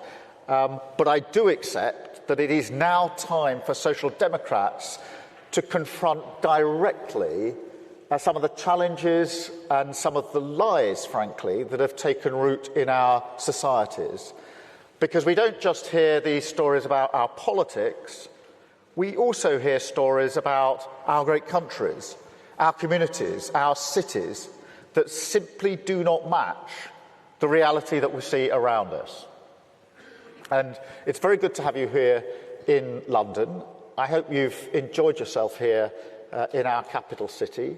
Maybe gone out for breakfast this morning, popped into the pub for a pint last night, maybe enjoyed the last rays of sunshine in our beautiful parks. And if you have done any of those things or other brilliant things in London, you may have noticed that this city isn't the wasteland of anarchy that some would have you believe. But that, in a sense, captures what we're up against, doesn't it? And there are versions in all of your countries where places, institutions, communities are portrayed in a way that is a million miles from reality. A sort of industrialised infrastructure of grievance, an entire world, not just a world view, created through our devices that is miserable, joyless, and demonstrably untrue. And yet, in another way, and this is the challenge, also totally cohesive. because it preys on real problems in the real world, identifies clear enemies. That's us, by the way. And at its heart, its most poisonous belief, and this was on full display here in London just under 2 weeks ago, that there's a coming struggle, a defining struggle, a violent struggle for the nation, for all of our nations. And you don't have to be a great historian to know where that kind of poison ends up. And you can just feel it in a language that is naked in its attempt to intimidate. Because it's not careless or accidental. It's part of a strategy. They want politics to be a choice between globalists and nationalists, to draw a dividing line between the elites and the people, in which somehow our rich story of patriotism and pride, our common cause with working people, our deep roots in the trade union movement in our communities, the desire and demand of working people for a voice in their future is claimed by those who have nothing in common with them or their values. Only a cynical intent to exploit their fears to benefit themselves. That is what we're up against. So we must show our politics resolutely opposed to a status quo that doesn't deliver for working people. The worst thing we can do is to defend the status quo. It hasn't worked for working people. We must be determined to deliver change in their interests. Patriotic renewal, rooted in our own national stories, restoring pride where people live and work. We fight for our values, decency, tolerance, respect, and most importantly, we focus on the countries we can become through renewal. National renewal. Now, that's not a new argument for social democrats, but it is the beating heart of our politics, the nation state, harnessing the potential of the whole country, providing security and opportunity for working people, together squaring up to the challenges of a world that is frankly more dangerous, less secure than many of us have known in our lifetimes. We have to respond to that, not by turning inward, but with even deeper solidarity, alliances and partnerships built upon common values, the rules-based order that has kept the peace in our world since the last century. The coalition of the willing, strong not just because of the depth of our shared beliefs, but because we recognise that the security and safety of the people that we serve depends on our relationships, our willingness to stand up together across our different political traditions and not be cowed by tyranny. But to protect strength abroad, you do need security at home, economic stability, an approach to economic growth that can create wealth more fairly in the first place. Proud working-class towns and cities, so often disenchanted with mainstream politics because the economy does not work for them, and because that's been true for a very long time. And they're losing trust in our ability to deliver the change that they want to see. They don't want handouts or help. They want to stand on their own feet. I'll give you an example from the United Kingdom. Yesterday, we announced £5 billion to be spent by local people, however they see fit, in their communities, restoring a pub, reviving a community hall, reopening a youth club. But the important thing is not coming cap in hand to Whitehall to get the green light on a project, but actually allowing control to be with the communities where the funding is going, so they can choose what it's spent on, because those with skin in the game know what's best for their communities. It's about restoring control and agency, having the respect for working people to choose what's right for them. And that is how they stand proudly as partners in a social democratic nation. So our approach to the economy, investment, yes, of course, in everything from defence to energy, creating good, well-paid jobs. Industrial policy, yes, of course, our proud heritage of making things, relighting the fires and the factories across the country. In public services, absolutely, for all of us, from healthcare to transport, and financial prudence, which is non-negotiable. But it does also mean stripping out regulation so we can build more and build more quickly, and the private sector can create wealth in every community. Now, some people call this approach abundance. I have a different phrase for it: social democracy. But the way I see it, this is the defining political choice of our times. A politics of predatory grievance, preying on the problems of working people, and using that infrastructure of division against the politics of patriotic renewal, rooted in communities, building a better country, brick by brick from the bottom up, including everyone in the national story. Difference under the same flag. Because wherever you are in the world, we all have our different national symbols. And what I'll say is this: we must fight for them. Stand up to those who tell us that there's a tension between our symbols of pride and symbols of inclusion, our multi-ethnic modern nation and our history and heritage. There is not. They are one and the same thing. That's the social democratic argument. It is a powerful one, and we must never surrender it. But of course, you need more than symbols for nation building. You also need renewal. And it's important to be really clear on this. Renewal is not just fixing problems in some managerial sense. That is important, of course it is.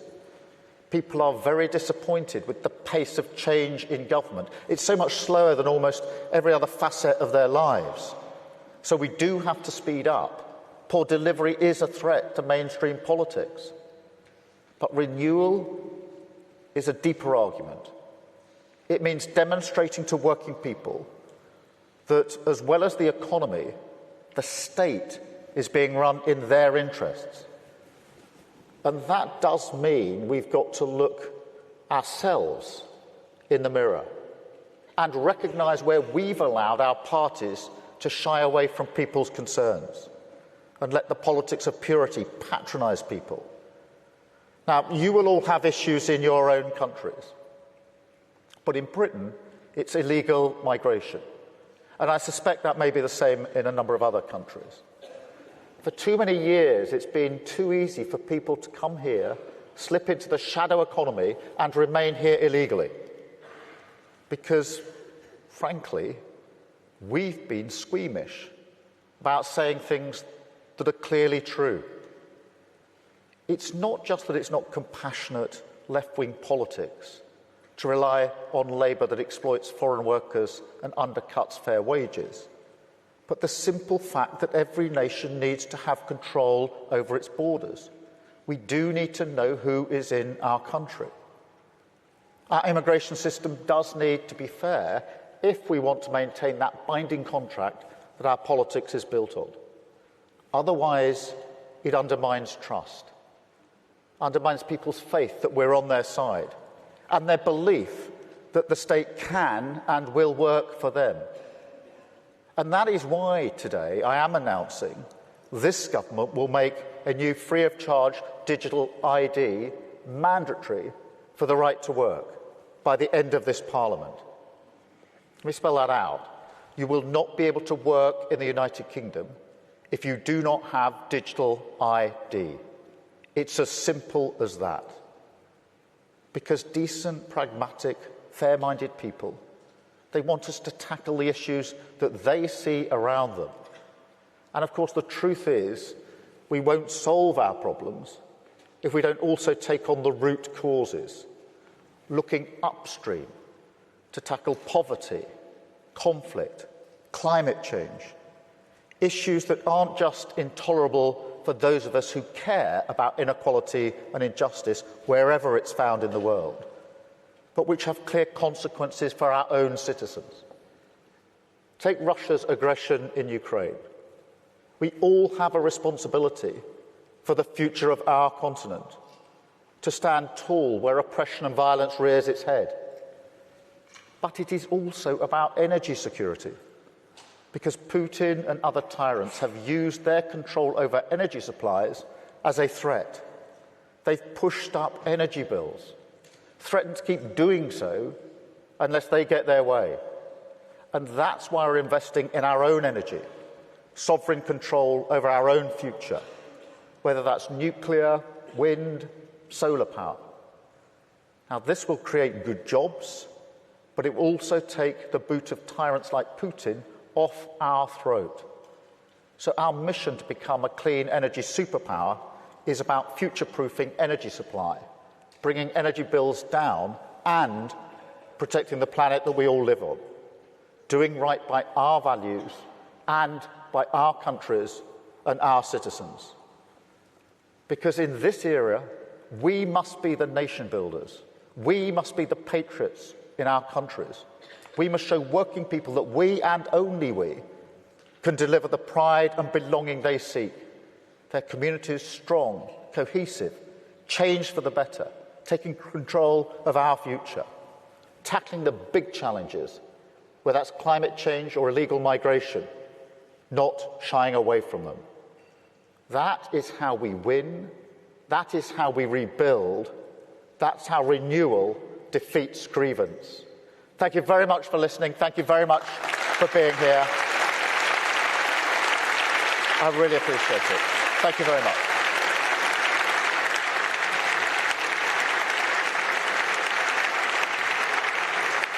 I need the rest of my panel.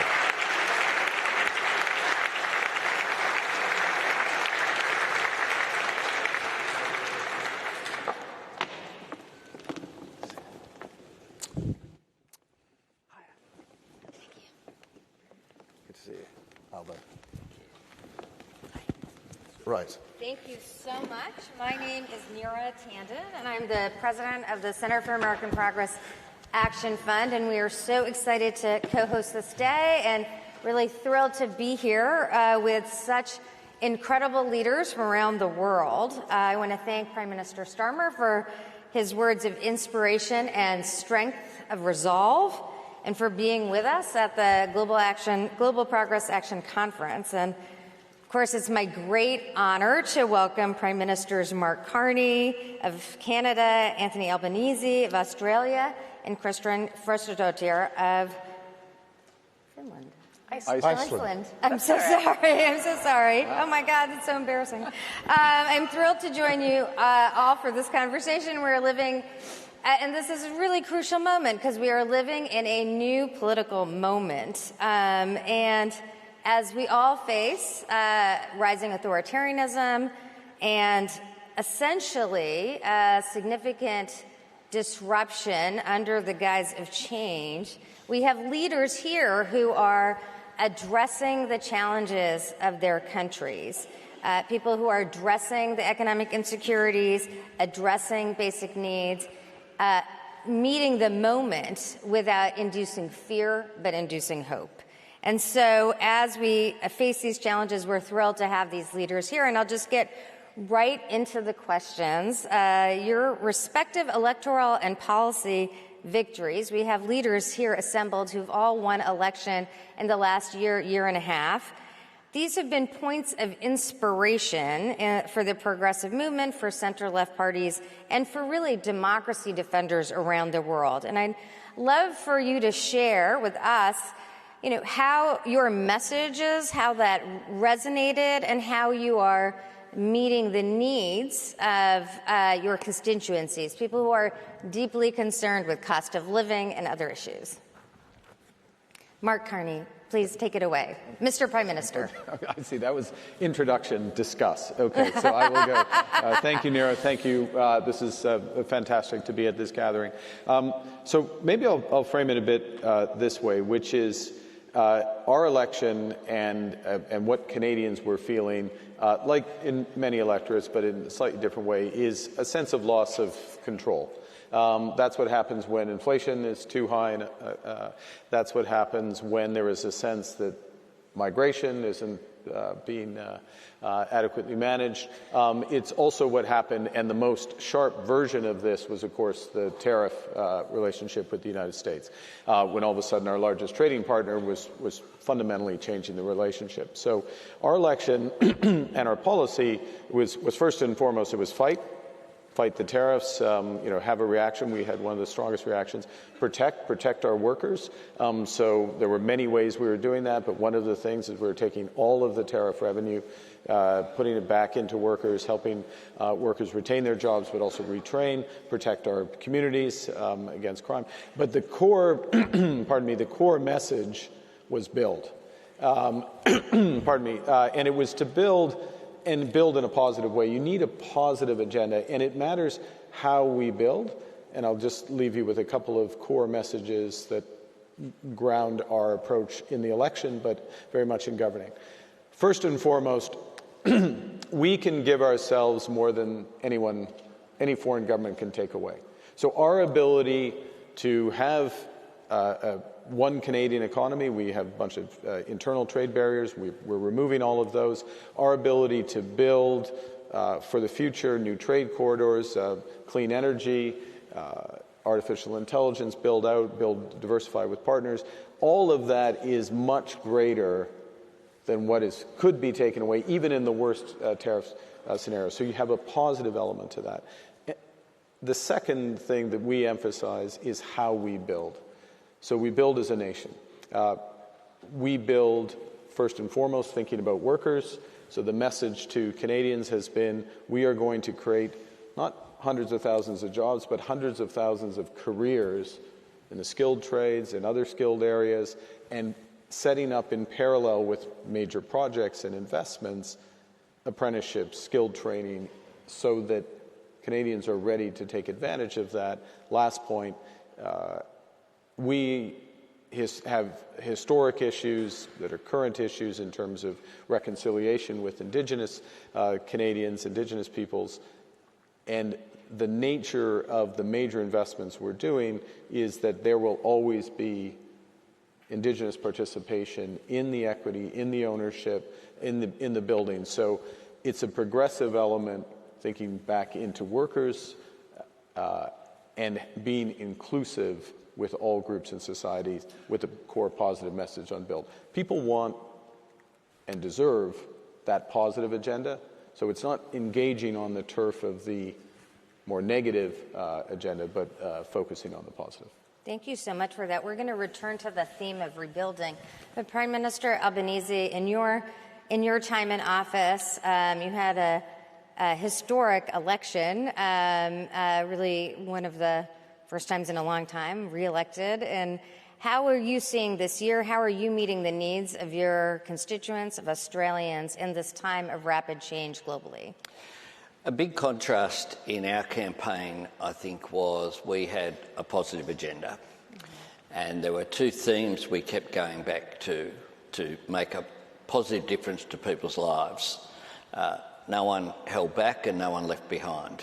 So no one left behind, that a Labor government will always look after the vulnerable, will look after people on issues like gender equity. What we'd done was to, for example, real wages increasing. We've had, every year we've been in office, the minimum wage has been increased at a level at least or higher than inflation. So we've seen wages share of GDP go up for the first time in a long while, for example. We have, since the election, protected penalty rates. We have introduced superannuation to paid parental leave, and we're extending that out to 6 months paid parental leave. And we have that agenda in terms of equity, but no one held back is about aspiration as well.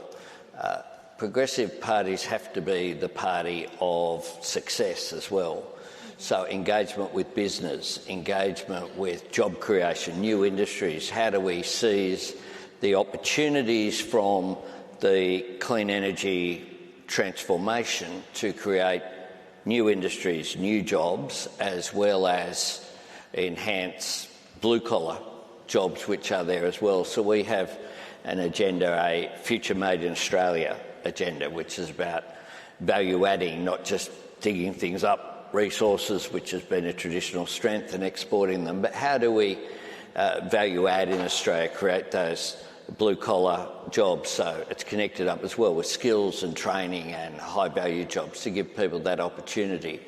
So that really is an overall theme around, and then we match that up with policies including particularly strengthening our healthcare system. Our Medicare system is very important. That was front and centre in the campaign. People trust us. They know that we are a party that believe in healthcare through just having your Medicare card, a universal health system.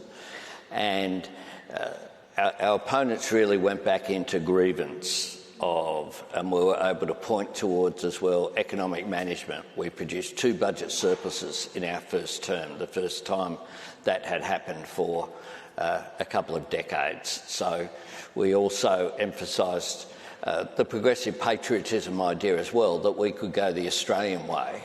We didn't need to look to others for a pattern. We wanted to stand up for our own national interest, and that meant engagement in our region as well.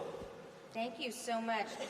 We will also return to the discussion of progressive patriotism, but I wanted to ask you, Madam Prime Minister, in your time in office, how are you seeing meeting this moment for the people of Iceland? So I guess it's different when you come into government having been in opposition before, because a big part of what you're doing, especially because since I took over the party, there was a big shift in sort of focus. We went back to core social democracy, focus on housing, economy, not trying to run after identity politics. But I mean, a core in our messaging coming into government is delivery relatively quickly. I mean, to be honest, I mean, the voter out there knows, they're smart, they understand that hard, structural changes, they take time. But there are moments, I think, where you can prove that you're there for the right reasons. I mean, we already put together a ministerial committee, for example, to revamp the building of nursing homes, and we just put people in a room and we didn't let them leave until they figured it out. And there were all these issues between the municipalities, between the government, between private companies, where somebody had got pissed off or something had got stuck in the system and they just allowed it to get that way. And so we managed to push that off and get that going pretty quickly. I will say we did also have a good moment, which I think really strengthened the government, which is that even though we campaigned on these bread and butter economic policy welfare issues, there has been a historical struggle in Iceland when it comes to our resources, especially our fisheries.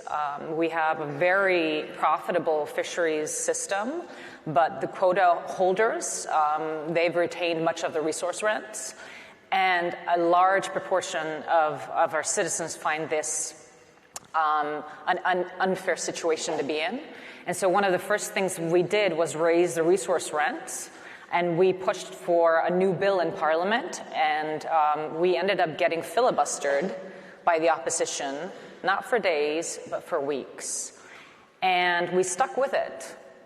And it led us to leave behind certain other things that we couldn't follow through on, but we stuck with it, and we ended up actually breaking up the filibuster with what some have called a nuclear button that we have in Parliament, but I would say is a democracy button, because the opposition is supposed to have an opinion, not to govern the country. And I think people thought we wouldn't do it. And it set an example that we were able to fulfill something in our first 6 months. So if you can deliver on a few things and people see that you have your heart in the right place and you're willing to go against that type of opposition, I think it gave a lot of people hope. Prime Minister Starmer, thank you again for your remarks. And really, many countries around the world are facing a situation where there's a real rise of right-wing populism, and in some of the centrist parties, even centrist right parties, are kind of falling away. In this context, how does the center left, how do progressives meet the moment and actually capture a strong majority? Well, I think for us, the context, certainly for the last election, was an electorate, a public, who, since the 2008 crash, hadn't seen their living wages, their living standards rise for many, many years, totally flat. Their public services had got worse and worse to the point of decimation. And there'd been a massive drop-off in trust in politics for a whole bunch of reasons. So this led to quite a strong sense of disenchantment. And if you think about the 2008 crash to last year, that's 16 years. So anyone who was maybe in their 20s, late 20s, would have gone through to their early 40s not feeling they were materially progressing in the way that they would have expected in their lives, not seeing their public services fit for purpose, and losing faith in politics as an answer to that. That's why the change slogan that we had at the election was so powerful, because people said, I want that to change, I want to break this cycle. And therefore what we're trying to do is to come in, and what I was alluding to earlier, this national renewal, is not just about fixing the problems, somehow taking them back to where we were, pre-08, pre-2010, whatever it may be, but building something better and different as you renew. So to take an example, our economy hasn't grown materially since 2008. It's been flat-lining. We need to get economic growth. That is the number one mission of the government. But it's got to be growth that is felt in every part of the country.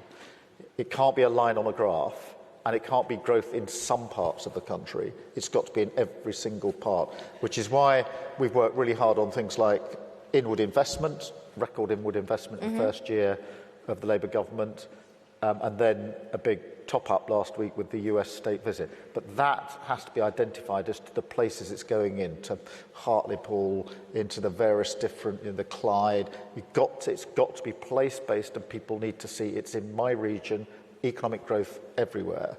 Because I think for progressives, for social democrats, we for too long lost our way. We thought that redistribution was the only thing that mattered for fairness. You create wealth and then you redistribute, and that's a one-word answer for too many of our communities. It isn't. They want the pride to stand on their own 2 feet.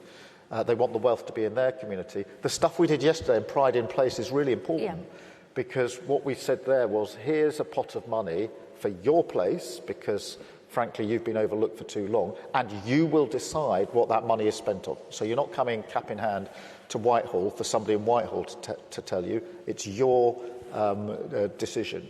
Same with our public services. We've got to rebuild our National Health Service, would be the touchstone for us. But we can't simply take it back to where it was. It's got to be an NHS fit for the future. It's got to change as we go forward. So there's this question of how you deliver and what renewal means in substance. And then the other part, which is really important, is that certainly in the UK now we're at a crossroads. We have got a right-wing proposition that we've not had in this country before. We've gone on for decades with elections which are basically either a Labour government or a Conservative government, pitched usually pretty much on the centrepiece of politics, the centre ground of politics. So, but now we face a very different proposition with Reform and Nigel Farage, and so the battle of our times is between patriotic national renewal in the way I've described under a Labour government, which is capable of expressing who and what we are as a country accurately and in a way where people feel they're valued and they belong, and that we can actually move forward together, versus something which is turning into a toxic divide. That march that we had here 2 weeks ago in London, in Whitehall, that sent shivers through the spines of many of our communities well away from London, not just those in the immediate vicinity. So there's a battle for the soul of this country now as to what sort of country do we want to be, because that toxic divide, that decline with reform, it's built on a sense of grievance politics, identifying something real for sure, but relying on the problem existing in order for their politics to persist. And it's a very different choice. The choice before the electorate here at the next election is not going to be the traditional Labour versus Conservative. It's why I've said the Conservative Party is dead. Centre-right parties in many European countries have withered on the vine, and the same is happening in this country. It's a different proposition, and therefore it becomes a binary argument as to the future of our country, and it actually becomes bigger than Labour. It's about all of those that genuinely believe in the patriotism that I think is the heart of what we are as a country. So for us, it's about battling with repairing the damage that was done under the last government, which was huge, but rebuilding in a way which embraces and takes on the battle for the soul of the country, because we're going to face a very different election next time to any of the elections we fought in the United Kingdom for a very, very long time. And we need to be, that's why I think, certainly why I want this to be out as an open fight now between Labour and Reform. And I'll be majoring on this on my conference speech next week. Thank you so much for that. Just to build on that, on those comments, Prime Minister Albanese, you referenced this a little bit, but I think what the Prime Minister Starmer is talking about is that conservative parties or far-right parties are offering a significant level of disruption, a significant change, and then we have to be drivers of an alternative, not basically go back to the status quo, but really drive an alternative vision of change. It seems like your election, you were able to do that by really having enough trust with voters. But how do you deal with that sort of competition of ideas, and how are you doing that now? I think one of the things that you've got to say is that change happens, and get that across, not pretend that things can just stay the same. But the governments have a role in shaping change, otherwise change will shape the country without agency, if you like. And you've got to bring people with you on that journey of change. So climate change is front and centre. Our opposition at the moment are going back into a debate over whether it exists or not, basically, over whether they'll continue to support net zero by 2050. And we're saying climate change is real. This is how you have to act. Get ahead of it and bring people with you on that journey, I think, is really important. I think also that you need trust. My party and our Conservatives had both replaced sitting Prime Ministers a number of times, and that disruption annoyed people. People were like, what's the system? So one of the things that we did at the same time was to produce, I think, a stable government going forward as well, and to have the first time we've had a PM re-elected for over 2 decades. There have been 7 different results from 7 different elections. And so able to say that trust and to fulfil the commitments. So we were very disciplined about doing what we said we would do. There was one exception, which was we changed tax cuts that were built in to deliver for lower middle income earners, and we said we needed to do that. We owned it. I went to our National Press Club and said, this is what we're doing, this is why we're doing it, because of the pressures that were on cost of living. So we were relentless about bringing things back to cost of living pressures, which was a global phenomenon. Global inflation was there as well. So, had a 6 in front when we were elected and rose to 7, and we have now got it down within the band of with a 2 in front. And we did that without sacrificing people, and we did that as a distinction. So employment's strong, over 1 million jobs created in our system, unemployment's 4.2, and real wages increasing. So we said, we'll get inflation down, but in a way that doesn't leave people behind. And since the election in May, we've been really ruthless as well about delivering on the things that we took to the election so that we could, again, fulfil that trust that people want to see. So we've cut student debt, increased paid parental leave, an increase in the minimum wage, paid prac for people studying to be nurses or teachers. We've done energy bill relief, a whole range of changes that we said we would do, we took to the election, and we've implemented, most of them, those cost of living measures in the first period, because that's what people want. If you can't relate it back to making a difference to people's lives, then some of the culture war issues and those things can come to the fore. Our opponents are going down those rabbit holes, and I think they're a cul-de-sac. They don't actually lead anywhere. Whereas if you are ruthlessly concentrating on making a difference to people's lives that they can see, then you can talk about the broader issues as well, that you might want to talk about, those longer term changes of equity and broader issues about Australia's place in the world and those issues. Prime Minister Carney, you face special circumstances in Canada, given your neighbour to the south, and let me just apologize.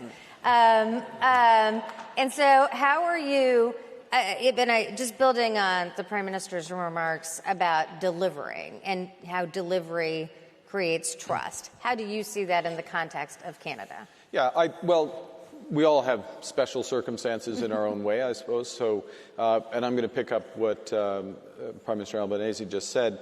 It starts with delivering directly for the situation people are in, and and also draw a bit on what Keir was saying, which is, the reality of what you inherited, going 15 years without real wages, without people getting ahead.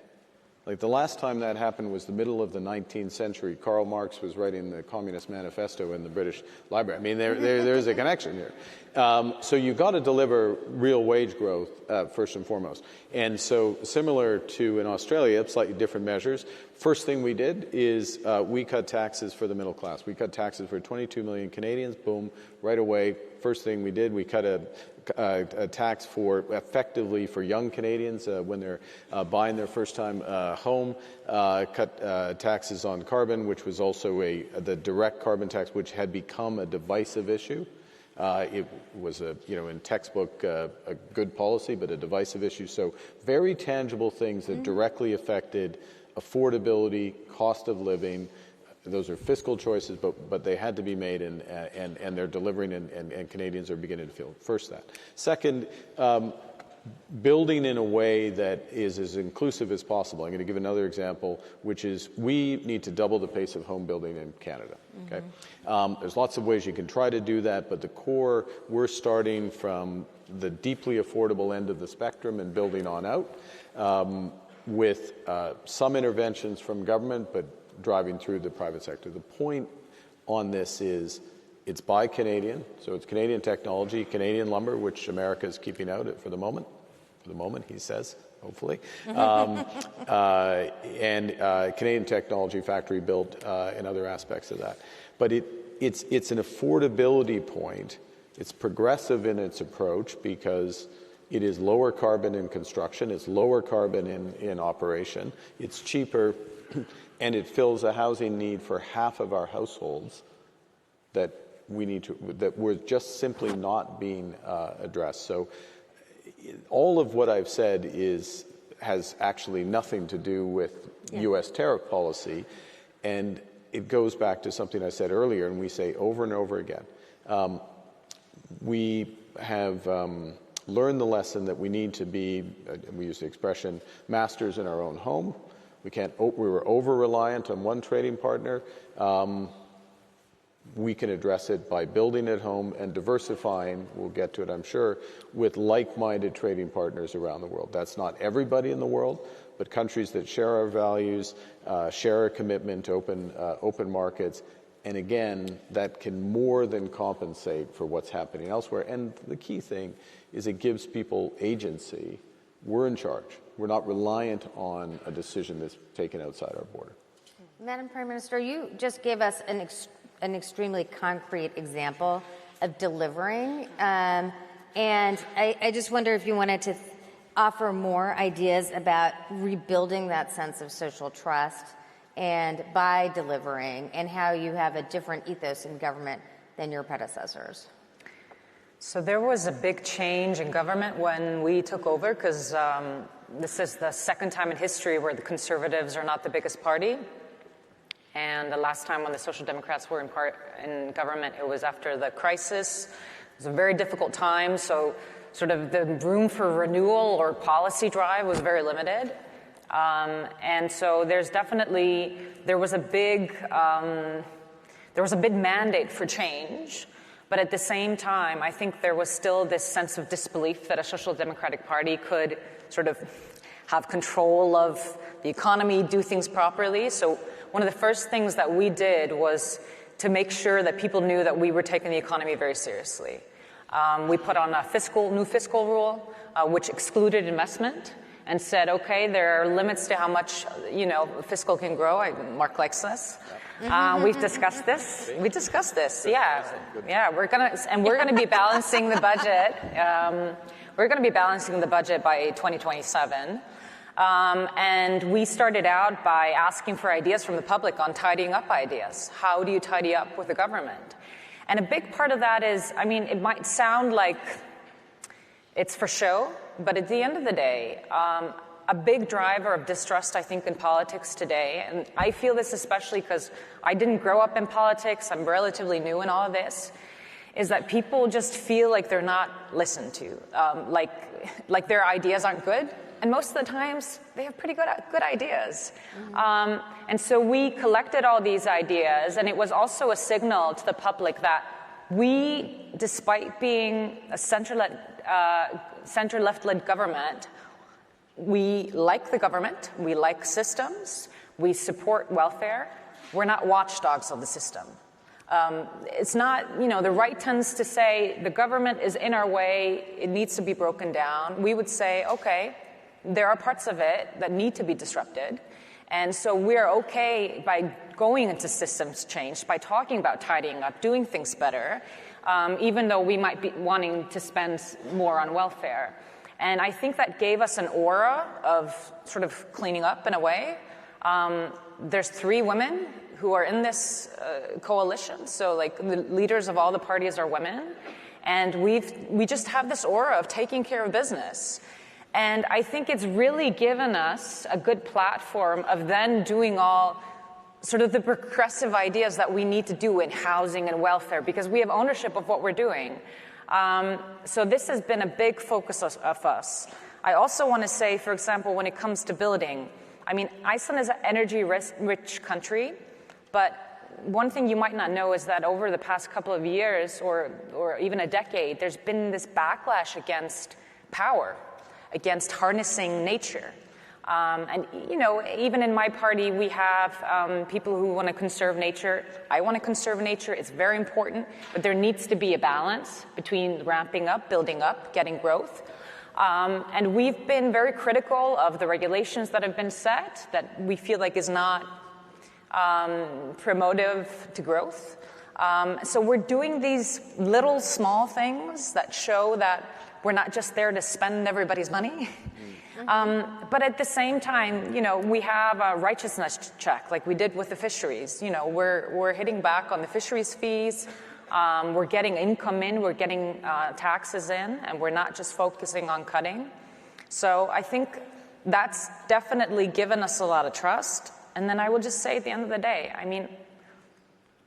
people vote for you to govern, to make difficult decisions. They don't want to always hear that everything you're doing is easy, that they appreciate it. If you say no to some things, and then you say, this is going to be difficult for a year or two, but I'm sure it's going to be better, because it gives you trust. So we've been pretty clear on that this is a longer-term project, and I think it's given us credibility, at least for now. Let's see what happens in a year or so.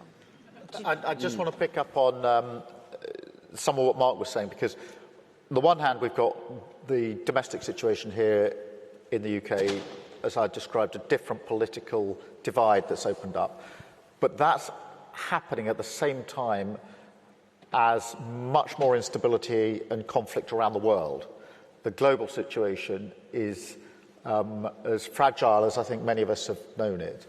I have to say, when the Berlin Wall came down, I didn't think that I'd see Russian tanks going across European borders in my lifetime. I really didn't.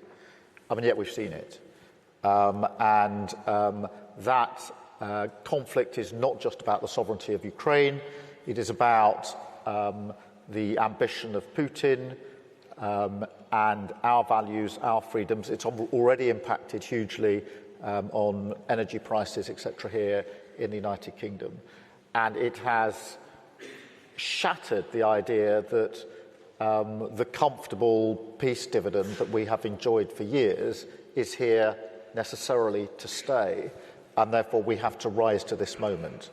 And on security and defence, we're in a different era. There is no doubt about that. You can feel that all across Europe and beyond. Countries are spending more on defence. And we have set up the Coalition of the Willing.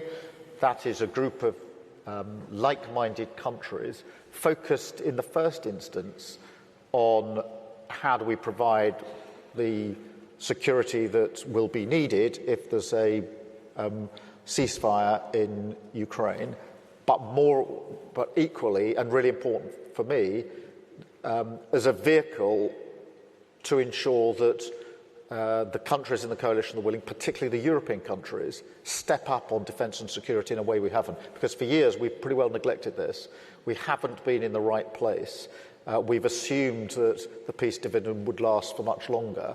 And now we've got to step up into that space. And so Coalition of the Willing, for me, is about, yes, Ukraine, but it's about a bigger argument about how we step up on defence and security in this new era. And we have to combine this with what's going on at home. So at home, you've got the how do you deliver on the real things that matter to people day in, day out, whilst at the same time attending to the international issues, which are huge. And going back to Mark's point, it's not just defence and security. Trade and the economy in our world is changing. It's moving to a different place. You can have your own view on tariffs. You may think they're good, bad, or indifferent, but the fact is they're here. President Trump believes in them, uses them, and we have to understand that.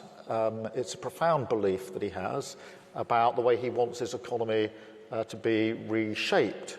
We can commentate on that, or we can understand we're living in a different world, and therefore we have to react to that, which means being much clearer about, in my view, the role of the state in our own countries, working with our industries, our sectors, so that it's not just a sort of free-for-all, market knows best, but actually much more focused and directed, but also how do we lower trade inhibitors across like-minded countries, which is why we've pushed so hard to get our trade deal with the US, particularly on relation to tariffs on things that matter to this country. Car manufacturing would be the best example of that, but also the trade deal that we did with India, which had been tried for many years, and moving closer to the EU through the EU-UK reset, is part of re-establishing the UK on the world stage, which we had to do. It's very important, but is also recognising on defence and security and on trade and the economy, we are living in a different, much more difficult world than the world we were living in just a few years ago. And therefore, you've got the remaking of domestic politics in a world where on defence and security and trade and the economy, we are in a new era. And bringing that together is hugely important. Not easy, because there's always this tension as to what happens internationally versus what happens at home. I have to say, I don't think we've been in a time where the domestic impact of what's happening internationally has been as profound and as direct as it is at the moment. What happens in the rest of the world is having a direct impact on the United Kingdom in a way that wasn't the case, 5, 10, 15 years ago. And it is It's a very profound challenge that we all face, which is why it's important to have gatherings like this, where we can come, share our experience, exchange our thoughts, and ask the question, how does social democracy respond to some of this? Prime Minister Carney, did you want to respond? Yeah, I'll just add to that very quickly. Our core policy, our core message in the election campaign, our core policy now it's called Canada Strong.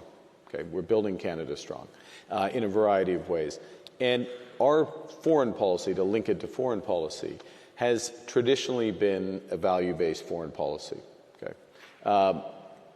We're realizing that it's not just the strength of our values, but the value of our strength. Mm-hmm. And how do we build that strength? It's making choices at home in terms of defense and security, and it's marrying that strength with like-minded partners. And what we're living through, all of us, what we're living through is not a transition, it's a rupture.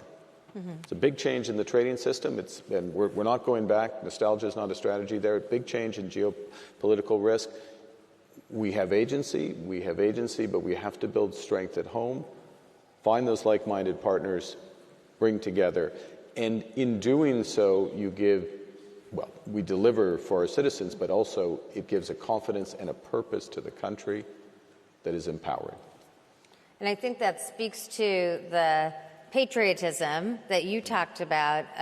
So just as we're closing, if you have a few more words, Prime Minister Albanese, about the topic you mentioned, which is progressive patriotism.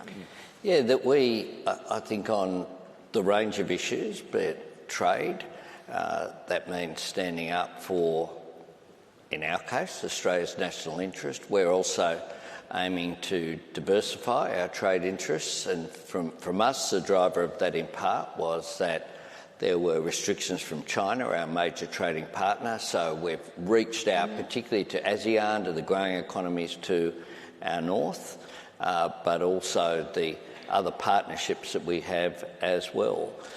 Migration is a big issue. When it comes to migration issues, one of the theme of our approach is you can be strong on borders without being weak on humanity. So we have strong border controls through Operation Sovereign Borders. We've continued, but at the same time we've increased the number of asylum seekers who we take. We abolished temporary protection visas to give people that security to fully participate in society. People who'd been in Australia some for more than a decade. Yeah. They weren't going back anywhere. But to really emphasise that Australian values are there, I think there are attempts by some on the far right to own nationalism. And so it's a matter of not being nativist about it, but being proud of who we are and what we're achieving. And Australian society has the oldest continuous culture on earth in First Nations people, but we also are a multicultural society as well, who've welcomed people from all over the world. We're all either migrants or descendants of migrants, except for First Nations people. So we have a Prime Minister called Albanese and a Senate leader called Wong. And that's who we are as a modern society. And I think that is really important as well, that we're embracing who we are and being proud of it. And just finally, Madam Prime Minister, as you see this conversation, how do you see this idea of sort of progressive patriotism? I mean, speaking for Iceland at least, can you imagine? If you're an Icelandic person, you have to be proud. You're there in the middle of the ocean and you're your own country. Icelanders are very proud. And we have this strange relationship with the outside world because we're so addicted to it, but at the same time, we have our own language. We've done really well for ourselves, despite a lot of reasons why we may not have. I mean, what I will say is that you get really far ahead when it comes to trying to unite people behind, whether it's the flag or patriotism or the nation, by showing people respect. And I do think, and I'm sure everyone here in this room can agree, that center-left social democracy for some time, starting having a conversation too much up here. They were talking at people, not with them. They weren't talking about concrete matters.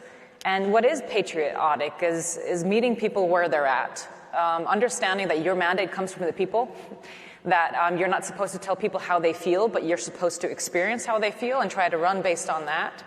And so, to me, patriotism has meant trying to join the country together, all of Iceland, not just urban-centric, very globalist mindset, even though it's very important that we have international relationships. We just need to be able to get to a level where we're having real conversations with people. And at the end of the day, people want togetherness, they want humanity, they want to be kind to their neighbor, but they just want the systems to work. So they want you to go to work and disrupt those systems if they need to work. You don't even have to talk that much about it. Just do it. And, you know, at the end of the day, that's what we're all going to be measured on. Are we building those nursing homes? Did those house builds go up? Do you have health care? It's not just the rhetoric. So, again, we'll see where we're at in a couple of years, but I think we can do it. Right. Just do it is a great motto for how democracies can deliver. I want to thank this incredible panel, and I have to say, the future is bright when you have leaders who are focused on delivering. So thank you. Thank you. Thank you. And I think we are going...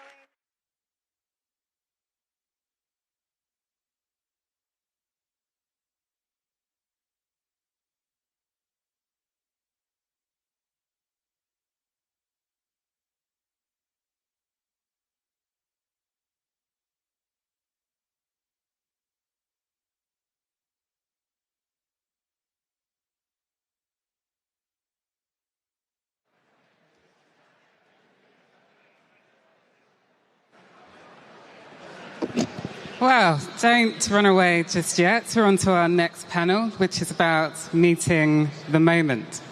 Sounds good on a summit stage, meeting the moment, but meeting it with what exactly? People do not want slogans. They want proof. And that's what this panel will explore if you do stay with us. So on the stage now, we'll have Governor J.B. Pritzker of Illinois, USA, a Democratic governor who has made state-level progressive leadership central to America's political debate. We'll also have Magdalena Andersson, the former Prime Minister of Sweden, who steered her country through crisis. And moderating, we'll have Elly Schlein, leader of Italy's Democratic Party and Member of Parliament. But do stay with us as they join the stage now.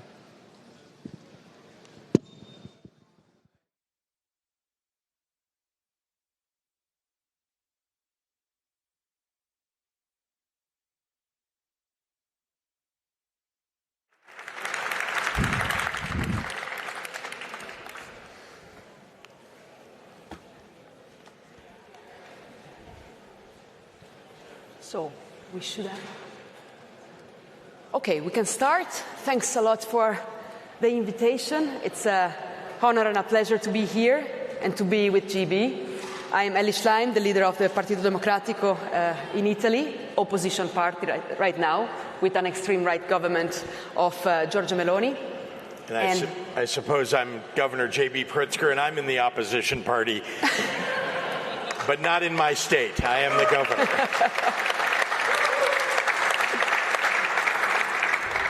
So it's particularly important to be here on stage after three prime ministers that I must thank for their leadership in these days, also in New York, on Palestine, and I thank them for the strength that they have shown in that discussion. In Italy, we are worried about the international situation, GB, and I wanted to ask you to start off, what is your position on how Trump is dealing with the historical friendship between the European Union and the US? I mean, we must not give up our transatlantic alliance and friendship, even now when Trump started a commercial war towards our countries and towards the European Union that is damaging strongly our economies. So what is your position on this, on what Trump is doing with the historical partners and allies? Well, my observation is that the challenges that the Trump administration has brought to the transatlantic alliance are multifaceted. Let's start with the economic relationships and then move to the defense relationships. And we cannot afford to lose either one. Our relationship from a defense perspective has been, I think, severely impacted by the shifting sands of the United States engagement in the Ukraine-Russia war. It was my understanding and my belief that the United States should stand in solidarity with a country whose borders have been invaded, and that our advocacy should be for a democracy that is being put to the test by a rival, indeed an enemy of the United States. And it is thoroughly unusual in my lifetime to see a kind of shift in policy that has occurred nearly immediately with regard to a war in which we had an ally, in which we were supporting an ally, and now we have essentially abandoned that ally.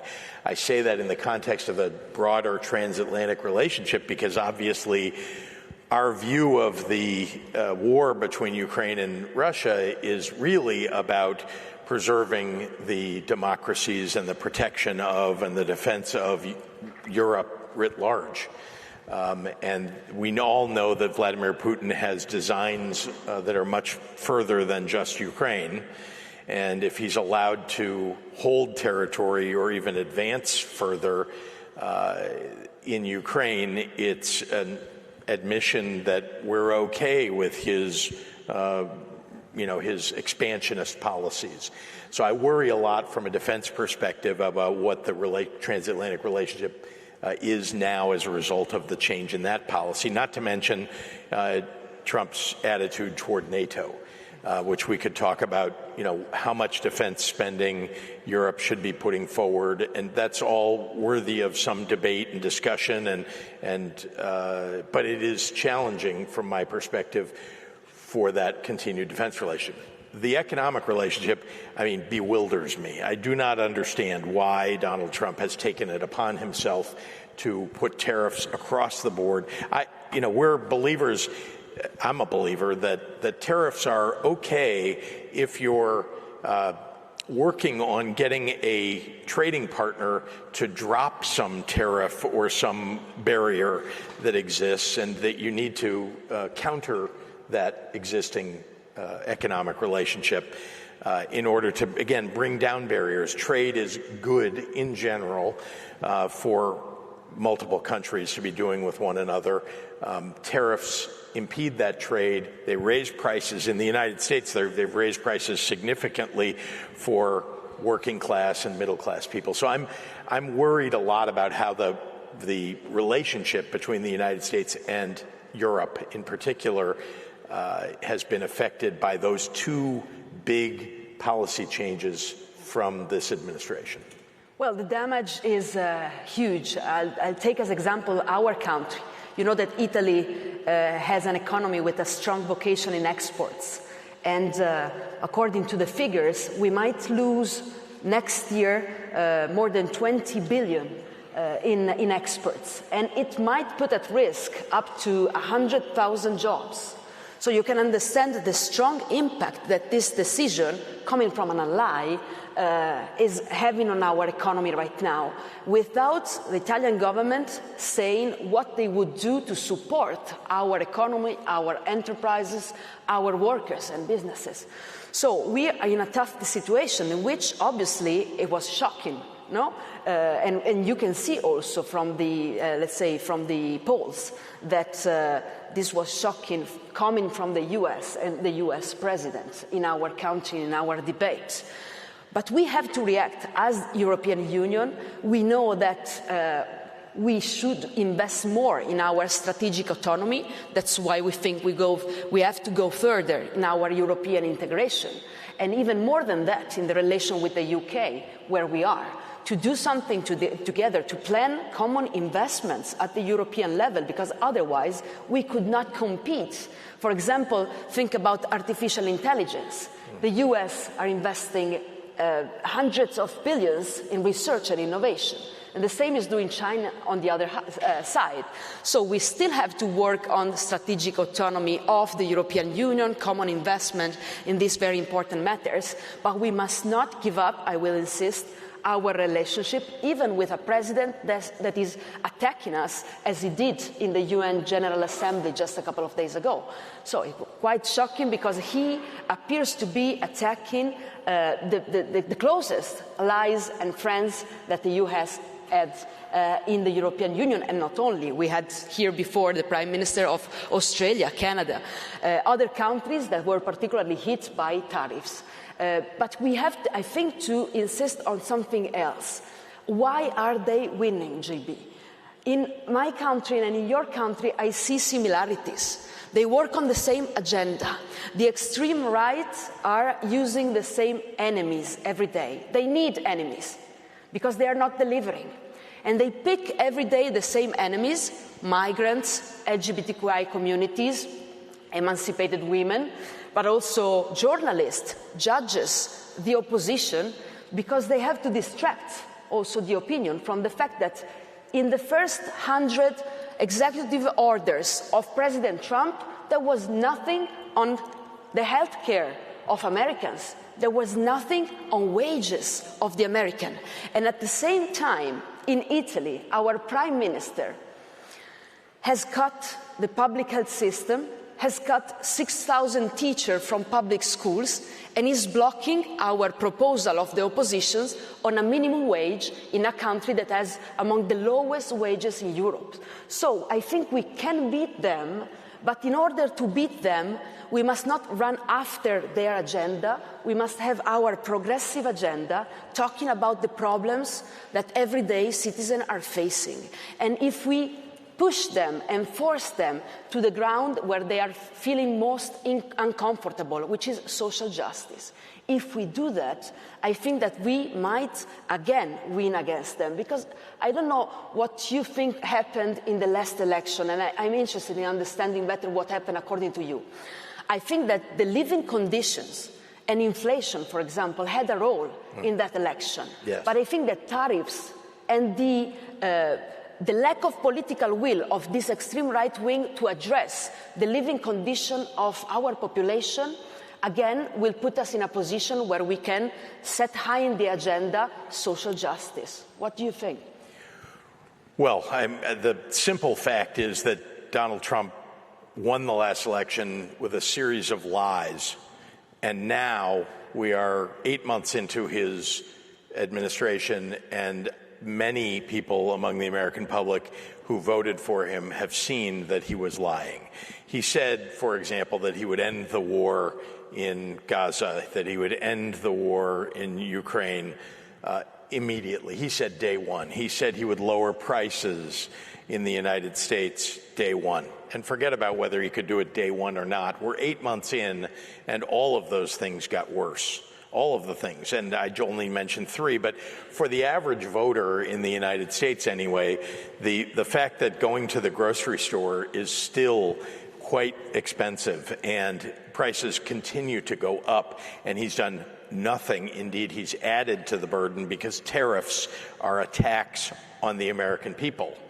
And so there is, I think, a growing understanding that the prevarications of his campaign are just that. Now, I don't want to go back and debate about why Democrats lost and Republicans won in the 2024 elections, except to understand today that looking forward, we can't let them continue to lie and not have a response that calls it out. And every day that goes on, at least in the United States, I do not think that talking about the social justice issues is the number one thing that's affecting people's votes in the 2026 elections. I think it's literally their living conditions, their ability to buy a house or rent an apartment, their ability to get to work and get home in a timely fashion, their ability to buy what they need at a grocery store, the price of beer, the price of tomatoes, the price of beef, everything, eggs and so on has all gone up, and people voted for him because they thought that Democrats had caused that to happen and that this guy was promising to make that better. Those are the things that if we're going to win elections, and I would say the same thing to you, that we have to not only have policies about, but at least at the local and state level, in the United States, we have to deliver. And we've tried to do that in Illinois, just as an example, in two ways. One is that we raised the minimum wage for workers in Illinois from the federal minimum wage in the United States is $7.25. That's about, £5 here in Great Britain per hour. We raised our minimum wage to almost double that. So a little over, I guess it would be more than £10, $15. And that's one way in which, frankly, you can address inflation and the cost of living. The other, of course, is to try to actually lower prices. And I can't control the broader economy and the cost of goods generally, but we eliminated the grocery tax. We had a tax on sales at grocery stores. We eliminated that in Illinois. And I do not think, those of us on the center left should avoid talking about where we can cut taxes, particularly for working class people. If we can lower costs and lower prices for people, that's what we ought to be going after. And then you mentioned health care. And I want to say that if we do not have a relentless campaign to get in the United States, and I know many of you are beyond us in this, but in the United States, a relentless campaign toward universal health care. So there's not a single person in our country who does not have the ability to go see a doctor. Then we're doing it wrong. We should be doing that every day. So, look, we lose focus, and I think this should be said. I've heard this anyway from many of you engaged in political parties across Europe, that we lose focus sometimes on the things that really matter and let the right grab something really small and turn it into an enormous cultural question. And instead of pushing that aside and refocusing everybody on wages and jobs and health care and the cost of living, that we get tangled up in that, and somehow that's what we end up talking about the day before the election and the week before and 2 weeks before the election. We have to, frankly, play the game better. We're not doing that well in the United States. I watched as our leaders in the last election got tangled up in that. I was out on the campaign trail advocating for my candidate for president and talking about what I thought were the really important things to people in their everyday lives. And somehow that was not the topic that was really being talked about on national television across the United States. So I would suggest to you that we have a lot of work to do within our separate countries in making sure that we're focused and not letting them lie over and over again without being called out on it, and making sure that our media is calling them out on it.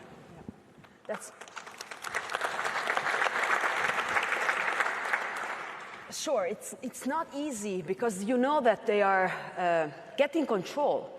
They now can put together an unprecedented concentration of power, means, data, and resources as well.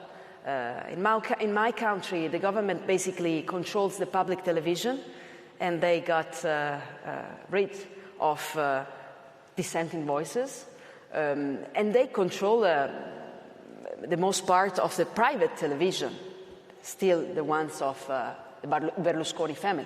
So it's not hard to do what you said, which is telling the truth and trying also to set the agenda every day, discussing the concrete issues that interest our people. But let's also recognize that when we talk about media, the landscape, I mean, when I ran for office in 2017 and 2018, when I ran for governor, even 6.5 years ago, 7 years ago, but just in that short period of time, the focus of media and where you're going to get your audience and who's listening and how has changed drastically. It had already changed in 2018 from, let's say, the 2012 election when Barack Obama was running for re-election. But now, I mean, you can almost, I'm not going to suggest that we do this, but you can almost ignore broadcast television and entirely run a campaign of ideas and media on other channels, right? On Facebook, on Instagram, on, lots of other platforms. Mm-hmm. And we should be focused on that in the way that, at least in the United States, the right is focused on that. That they decided that even Fox News, which I think is wrong on so many levels, that even Fox News is not a great channel for getting your message out, that there are so many other ways to do that. We don't do it as well as the Republicans. We haven't historically.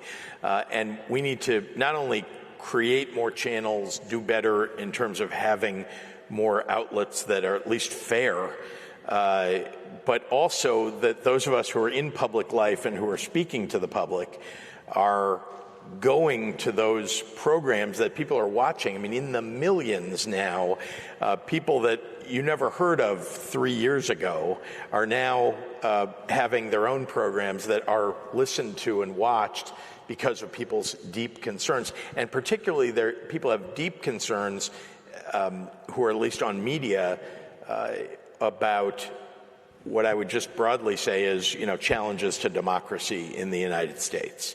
And so even though I do not think, and I've said this many times, that if you knocked on 100 doors, and as somebody who's run for office, I've knocked on a lot of doors to ask people if they would vote for me or for somebody I was advocating for. If you knocked on 100 doors and said to all 100 of them, the number one issue facing the United States is democracy, or facing the United States in the world is promotion of democracy, democracy does not rank with 95 out of 100 people that you would talk to at the doors. 5 people will tell you, yes, this is the most important thing, my God, what are we going to do? And 95 people will tell you, I can't afford to buy a house, or I can't afford to keep my apartment, or I can't afford groceries. And so it's very important that we are talking about those issues, but we cannot ignore also going on social media, being on podcasts, talking about democracy while we're also talking about what the failure of democracy does to your pocketbook. So new means to discuss about basic needs of people. And I agree. I mean, that's what we see every day. Our government lies by saying that they've done the biggest investments in the history of the country on the public health system. But you know that it's not counted in absolute terms. It's counted in every country of the world in, let's say, referring to the GDP of the country. And if you look at that figure, it's been, declining and going down since they are in government. And when we were in the parliament showing this figure, I mean, literally showing it on a page, it went viral on social media. With more than 8 million views. Mm-hmm. So it means that we have a way to talk about what people are worried about. Healthcare is number one worry for all Italians and also people who have voted for the right wing. So I agree that we have to focus our agenda on the basic needs of people. But my question would be, as you mentioned before, I know that you are also coordinating with other governors on what you can do to react to what is happening in the US with the Trump administration, but also what you can concretely do to deliver. And I'll tell you a couple of examples because we are in a different situation. We have regions, we don't have states, but we rule in some regions and we rule in most of the municipalities as Partito Democratico in Italy. And our mayors are trying to do their best to react. For example, by making kindergartens for children education free for families, because this is a concrete help. And by the way, it's very, embarrassing to have to underline this in front of the first female president of our country. But when they cut off the public health system and when they cut off funds for our local administration on welfare, Giorgia Meloni knows exactly what happens in Italy. All the care work lies on the shoulders of the families, but in the families, particularly on the shoulders of women. And it's one of the reasons why we have the women employment rates that are the lowest in Europe in the south of my country. So investing in children education by our local administration means both combating inequalities and children poverty and poverty in education from the very beginning of their lives, but it means also supporting families and, in a way, redistributing the care work in the families, which also help fathers to stay more with their children. So we are doing a number of issues at the local level, but I'm interested in what can you do to defend and fill the gaps of what the Trump administration is not doing to support the communities in your states?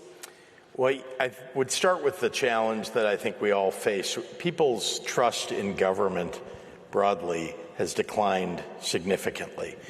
There are a variety of reasons for that. I mean, at least in the United States, there's one party that constantly denigrates government and just, you know, as far as they're concerned, everything about government is wrong until, of course, some of their voters need some of it. And then the other party, the problem for Democrats is we've got to make sure, in order to win elections, in order for people to believe in what we believe in, which is lifting up the middle class, lifting up working families, standing up for the most vulnerable, is we've got to actually deliver for them. It can't be talk. It's got to be something that they actually received. And you talked about education. I think this is vitally important. In the state of Illinois, so I, by the way, I have a button that I wear a lot and I hand out, and lots of people wear around Illinois, that says Democrats deliver. And it's because what voters really want is the delivery of, not talk, not discussion about, but actually deliver on it. And here's the thing I want to say about education. We did not have universal preschool. We have universal kindergarten in Illinois, but we do not have universal preschool. So that would be, at least in the U.S., that would be 3-, 4-, and 5-year-olds. We did not have universal coverage. Indeed, I would say it was woefully deficient. And so we actually put a program together, and it's something I've worked on for more than 20 years before I was governor. And I sort of jumped from being an advocate and an activist for it to being in charge of the government that has to deliver it. So we've actually put in place a plan that by 2027, and we've been delivering on it, getting universal preschool for 3-, 4-, and 5-year-olds. That delivery is important for people to have faith in, because it is true that if you ask many families, particularly young families, what they need most, it's childcare, and inexpensive childcare. It's way too expensive in the United States. And so providing childcare and preschool, which is what we're focused on, is delivering for people. So that delivery, and the fact that we raised the minimum wage is real delivery, has meant that Democrats, at least in Illinois, are doing better than before, not worse. And that, to me, is what's missing, is what you were describing, what local governments, in our case state government and local governments, are delivering. What we deliver actually matters toward whether Democrats and the center-left win or not. And all talk, no action doesn't get you anywhere. Actually making sure that people's lives are getting better is what really matters. And so I'm deeply concerned, though, when I think about what the right is doing across Europe, too. The idea is, let's make government the enemy. Let's make delivery of services the enemy. Let's make it seem like they're invading your privacy by delivering for you. In the United States, the argument against preschool and against childcare is they're interfering with the parent-child relationship. Government is interfering between your relationship, between parents and children. And I mean, I literally scratch my head when I hear this. It's optional. You don't have to take advantage of universal preschool or childcare. It's optional for you, but boy, a whole lot of people who, two-income families where both parents have to go work, need childcare that's affordable and can't do it if childcare costs as much as one or the other of the parent is earning. Then that person should just stay home and take care of the child. So I really think that we're responsible for our own futures as center-left advocates if we are delivering or not delivering. That is what matters, because it's so easy to be on the other side where you're just railing against government all the time. That sounds so great. Let's cut taxes. The government doesn't work anyway. Let's just get rid of it. That's great until you actually need it, and it's not there. And see how important it is. I mean, we met today for the first time, but you see that we are fighting for the same vision of the future of our communities based on the basic needs. The priorities that we have been setting in the discussion in Italy is healthcare, because everybody needs healthcare, because we are a population that is getting older and we have to manage it, to deal with it. Public schools, starting from children care, because it cannot be just a privilege for people who can afford it. It has to be a universal right for every child that wants to get it. And also decent jobs and decent wages, which is important because in my country, there are so many young people that when they are facing, let's say, precarious jobs and contracts and wages that are so low, are leaving to other countries, are leaving from the south to the north. And what they are asking us as a progressive force is to establish their right to stay where they want to stay. And sometimes there is a lack of opportunity on this. But I know that you have also pushed a lot on innovation and supporting new startups of young people by supporting their ideas. So again, industrial policy is important because the right wing is completely forgetting what it means to create new jobs. Well, Ellie, this is a question I want to put to you, and maybe people in the audience will see this as a bit of a debate that goes on the left, which is, what do you think about the emphasis or lack of emphasis that exists among all of us on the center left about job creation? Yeah. In other words, a lot of what we often talk about are social issues. They're about delivery of services, about healthcare, but we don't often talk about, or not often enough in my view, the creation of jobs. What are we doing to help build businesses up so there are more jobs? And I guess I'll ask that to you. How do you view that? And in Italy, how is that viewed more broadly by the center left and the left? Well, in Italy, what we are suggesting and we are doing, delivering with our regional administration and local administration, is to plan, to program, to listen to their needs and try to put in place also public policy that helps in innovating, doing research. Our economy is based mostly on small, medium and micro enterprises that do not have the size to do alone research and development. So there's room for public policy also by using European funds to support innovation, to support, for example, circular economy, because when it comes to how do you deal with climate change, it can be an opportunity with the right kind of policy. I heard the discussion before. Clean energy is an opportunity. In a country like this, where we have the highest energy bills across the European Union, our enterprises, the first thing they ask us is to intervene to reduce energy costs, because like this, they lose competitiveness towards all the other actors. And there are things that can be done immediately following the example of Pedro Sanchez in Spain, and I know he's about to come, so we'll have to leave very soon, but also Portugal. Why is our government not decoupling the price of energy from the price of gas? Because they do not want to touch the extra profits made by a bunch of big energy companies against all the other companies and families in our country. So there are ways in which we have to be there to say we are here to help to create new jobs, but the point is new quality jobs, not precarious jobs and not exploitation of jobs, because we have to put at the core the dignity of who works in our countries. I think that our time is up, but I want to thank you all for the attention and thank GB for this great opportunity. Thank you. And I will conclude by saying we must not leave internationalism to the nationalists. It's good to know that we're fighting the same fights, and let's strengthen each other by showing that we are a real family of progressive and that we, together, we can deliver more. Thank you. Thank you. It's been a pleasure.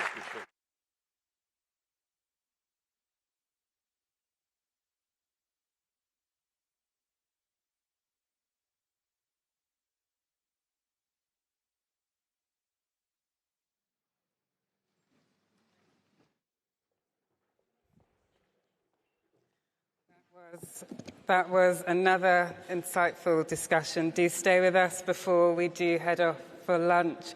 I think I was a bit excited earlier, and he can blame me because I introduced the party leader of the Swedish Social Democrats, Magdalena Andersson, who will be in conversation with me right now. She's known by some in Sweden as the bulldozer, and I'm sure you'll find her less terrifying than her nickname suggests. So please do welcome Magdalena Andersson to the stage, please.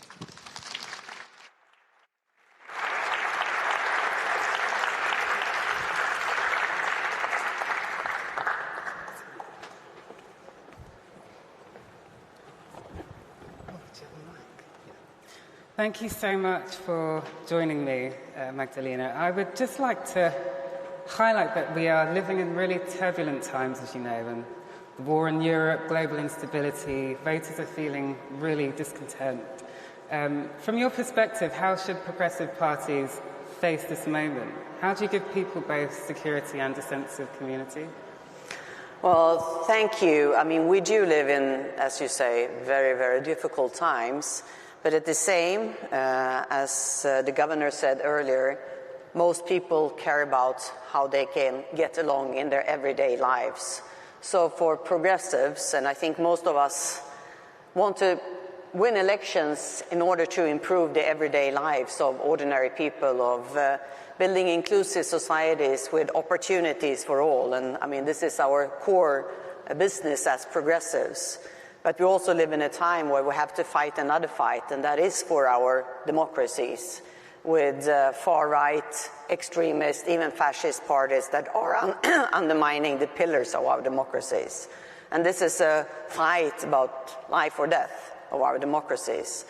But I'm certain that in order to win that fight, we have to focus on everyday lives of working families in our countries. And we have, the Swedish Social Democrats, spent the 3 years we've had in opposition now, rethinking our policy programs and our strategies. And Keir Starmer said earlier that we have to look ourselves in the mirror. And we have done the work. We have started out by looking out of the window, making an analysis of what Sweden is today and the surroundings and actually the problems we do have. And then looking at ourselves in the mirror, asking ourselves, do we have relevant answers to what Sweden is today? And the answer in some issues has been yes, and in others it has been no. But it's been a very honest process. And this process ended up in new policy proposals, and together with that, we are also having a focus on actually meeting our right-wing extremist party founded by Nazis by trying to be the party that loves Sweden the most. I often say I want Sweden to become a bit more like Sweden. And then what Sweden is, which is easy if you're a Swede maybe, that's a lot of what people are proud of in Sweden was built by the Social Democrats. But what do you think is the one message that could cut through a lot of this complexity? I think there is, of course, more than one message. we have this, we want Sweden to become more like Sweden. This is definitely important, and part of that is Swedish values. And then, of course, we say what are Swedish values, and that would be basically all social democratic values. That we say this is Swedish values, these are Swedish values. And then on top of that, a political program. And there I often talk about the triangle that we have expanded with our new policy program. In one dimension, it's about migration and crime. These are very important topics for many, many people in Sweden and in other countries. When it comes to migration, we changed our migration laws after the migration crisis 2015, when Sweden received more asylum seekers than any developed country has ever received. And then we went from very liberal migration laws to very strict, one of the strictest in Europe. At the time, we did it because we had to do it.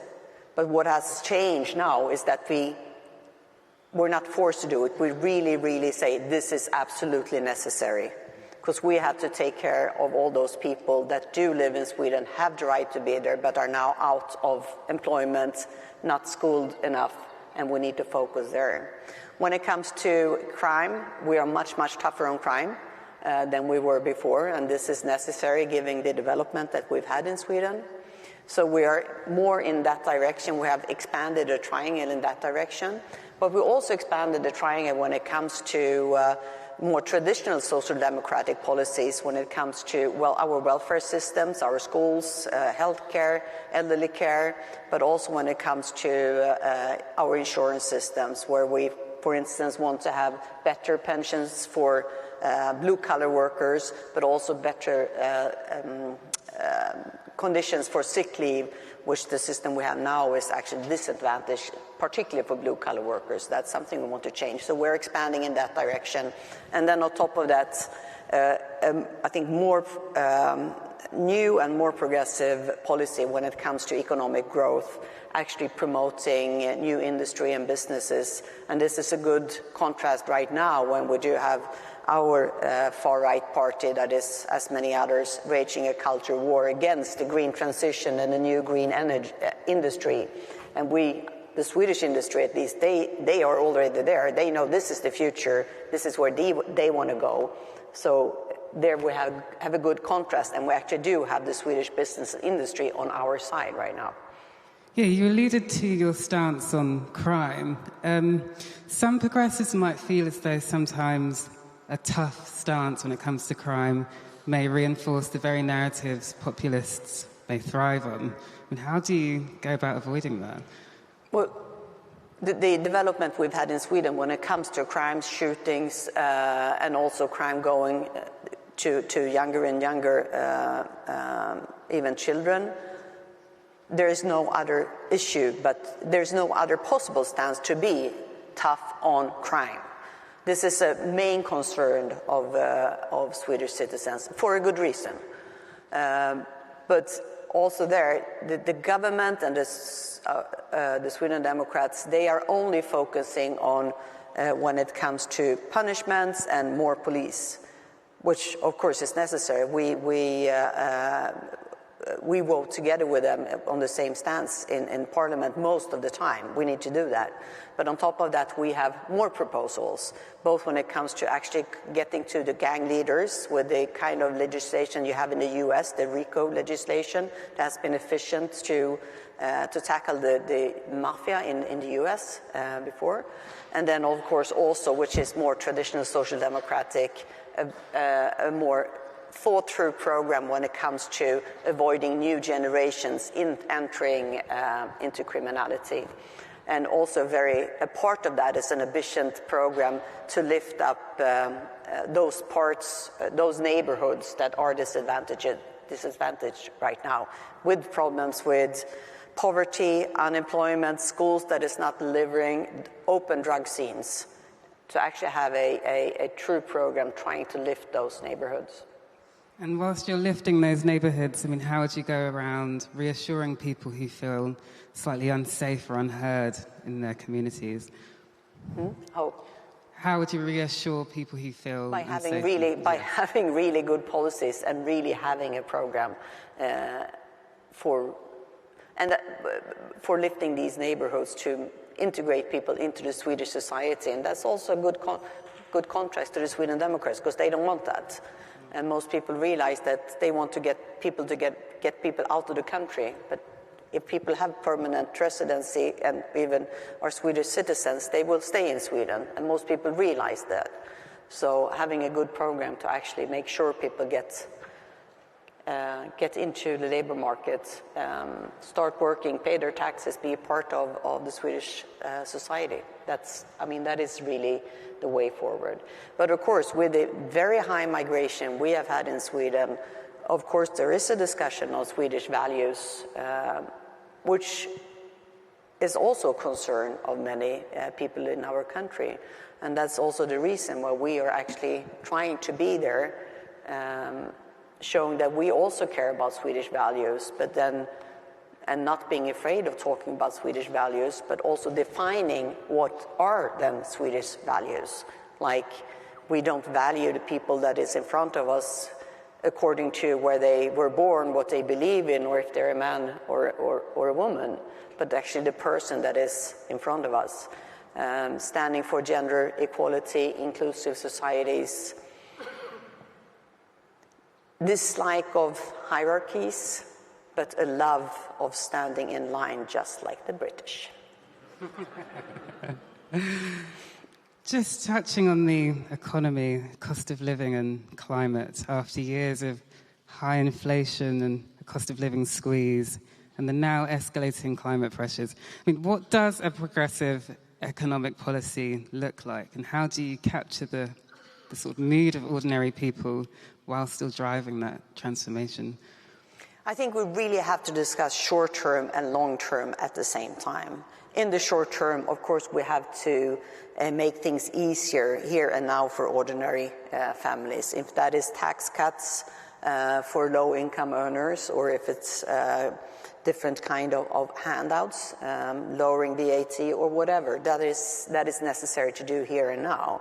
But at the same time, we can never become rich societies if we don't have a better economic growth, if we don't have a economic growth policy that actually makes sure that investments, jobs, and wealth come to European countries or wherever you come from. That is absolutely necessary for progressive movements to also have a forward-looking growth policy, industrial policy, to make sure that we have societies and economies where we can have real income wage growth. That is absolutely necessary in the long run. But in the short run, we have to help ordinary working families. And when it comes to redistribution, how could you fund bold investment without losing your sort of fiscal credibility? You're asking someone who was Minister of Finance for 7.5 years. I think I was once called the most frugal in Europe, which I thought was a compliment. But to be honest, there are no free lunches. If you want to spend money, you have to make the money come in one way or another. Having a good growth policy, of course, is one way of actually increasing the possibilities of a government to have money to spend. But otherwise, you have to either you can increase taxes or you can cut spending. That's the way to finance things: growth, increase taxes, cut spending. And of course, we aren't in just any circumstances right now with the situation in Ukraine, with the U.S. stance on European security. I think for those countries that do have fiscal space, also when it comes to public debt, this is the time where you could actually use some of that fiscal space you have. So for that reason, actually, the Social Democrats in Sweden, we have proposed that when we now increase our defense spending very dramatically, part of that could temporarily also be financed by loans. But many European countries don't have that fiscal space. They already have too high public debt. Mm-hmm. Can we just sort of move towards this green transition notion? How could you make sure that it doesn't sound like some sort of big elitist project and it's something tangible for ordinary households? I think, and actually I think the Labour in Britain has done a good job there, talking about the fact that this is a way to get investments and good paying jobs to your country. The green transition will happen anyway, no matter what Sweden is doing. And the question is, this will be the future in the global economy. And the question is, do we want to be there in the front of this technological shift that will happen anyway, and make sure that investments and jobs and wealth comes to Sweden? So talking about the green transition as part of job creation, I think is an important way going forward.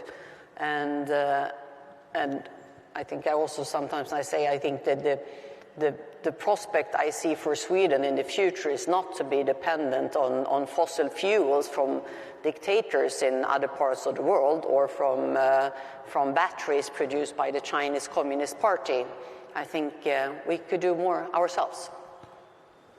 And just reflecting on your leadership, Sweden broke 200 years of neutrality and applied to NATO. How difficult was it back then to bring your party and your voters with you? And are there any sort of tips you can share with your fellow progressive leaders who are with us today? Well, I hope no one has to end up in that situation. But after Russia's invasion in Ukraine, but also how Putin was talking about both Sweden and Finland and our ability to make our own policy choices when it comes to our security, that completely shifted how we could see on our own security. I mean, before there was a agreement that every country has the right to make their own choices when it comes to their security, and now all of a sudden Putin was trying to say that he would have an influence or decide Sweden's choices. That was a complete shift, and then we had to just sit down and think, okay, we are in a new situation, and what is the best for the Swedish people and our country's security at this point in time? And we had a very open discussion on that within our party in the executive committee. And I think what was important was that we were actually spending so much time together with open minds, really thinking what is best now. And the fact that we actually did this together, I think, was very important for us to end up where we were, where we decided this was the best thing for Sweden, and that it wasn't, of course, for some party members this was painful, but all in all we came through this process together in the party without too many deep scars. Just finally, the nickname, the Bulldozer. How does that make you feel? Oh, I'm very proud of the nickname Bulldozer. And on that note, we're going to thank Magdalena Andersson so much for joining us here at the summit. And we will be taking a short lunch break. We'll be heading back in here for around 1:25 sharp. So please use this time to connect and exchange ideas. And yeah, we'll see you after lunch.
Welcome back, everyone, after your hopefully enjoyable lunches.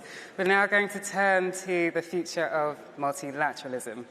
Cooperation at the moment is feeling a little bit fragile, yet the pressures that demand it are multiplying. Climate change, migration, conflict, and inequality, the rules-based order seems to be under attack. But the question is whether progressives can defend what works, fix what doesn't, and rebuild trust. So, on our next panel, we've got John Podesta, the founder for the Center for American Progress, and he was an advisor to 3 American presidents. We've also got the Prime Minister of Spain, Pedro Sanchez. He's put international cooperation at the heart of his government, and Jacinda Ardern, the former Prime Minister of New Zealand, and now a UN Special Envoy. Welcome. Welcome back, everybody. I think you will agree with me that this morning was really wonderful. And we have 2 great leaders to pick up the threads that Prime Minister Starmer laid out in his speech. Since the end of World War II, as he noted, rules-based international order and collective action to meet global challenges have been the cornerstone of security and economic prosperity. That's now under attack by far-right movements in our democracies, and revisionist governments are trying to break the collective will of democratic societies, often through active measures of disinformation.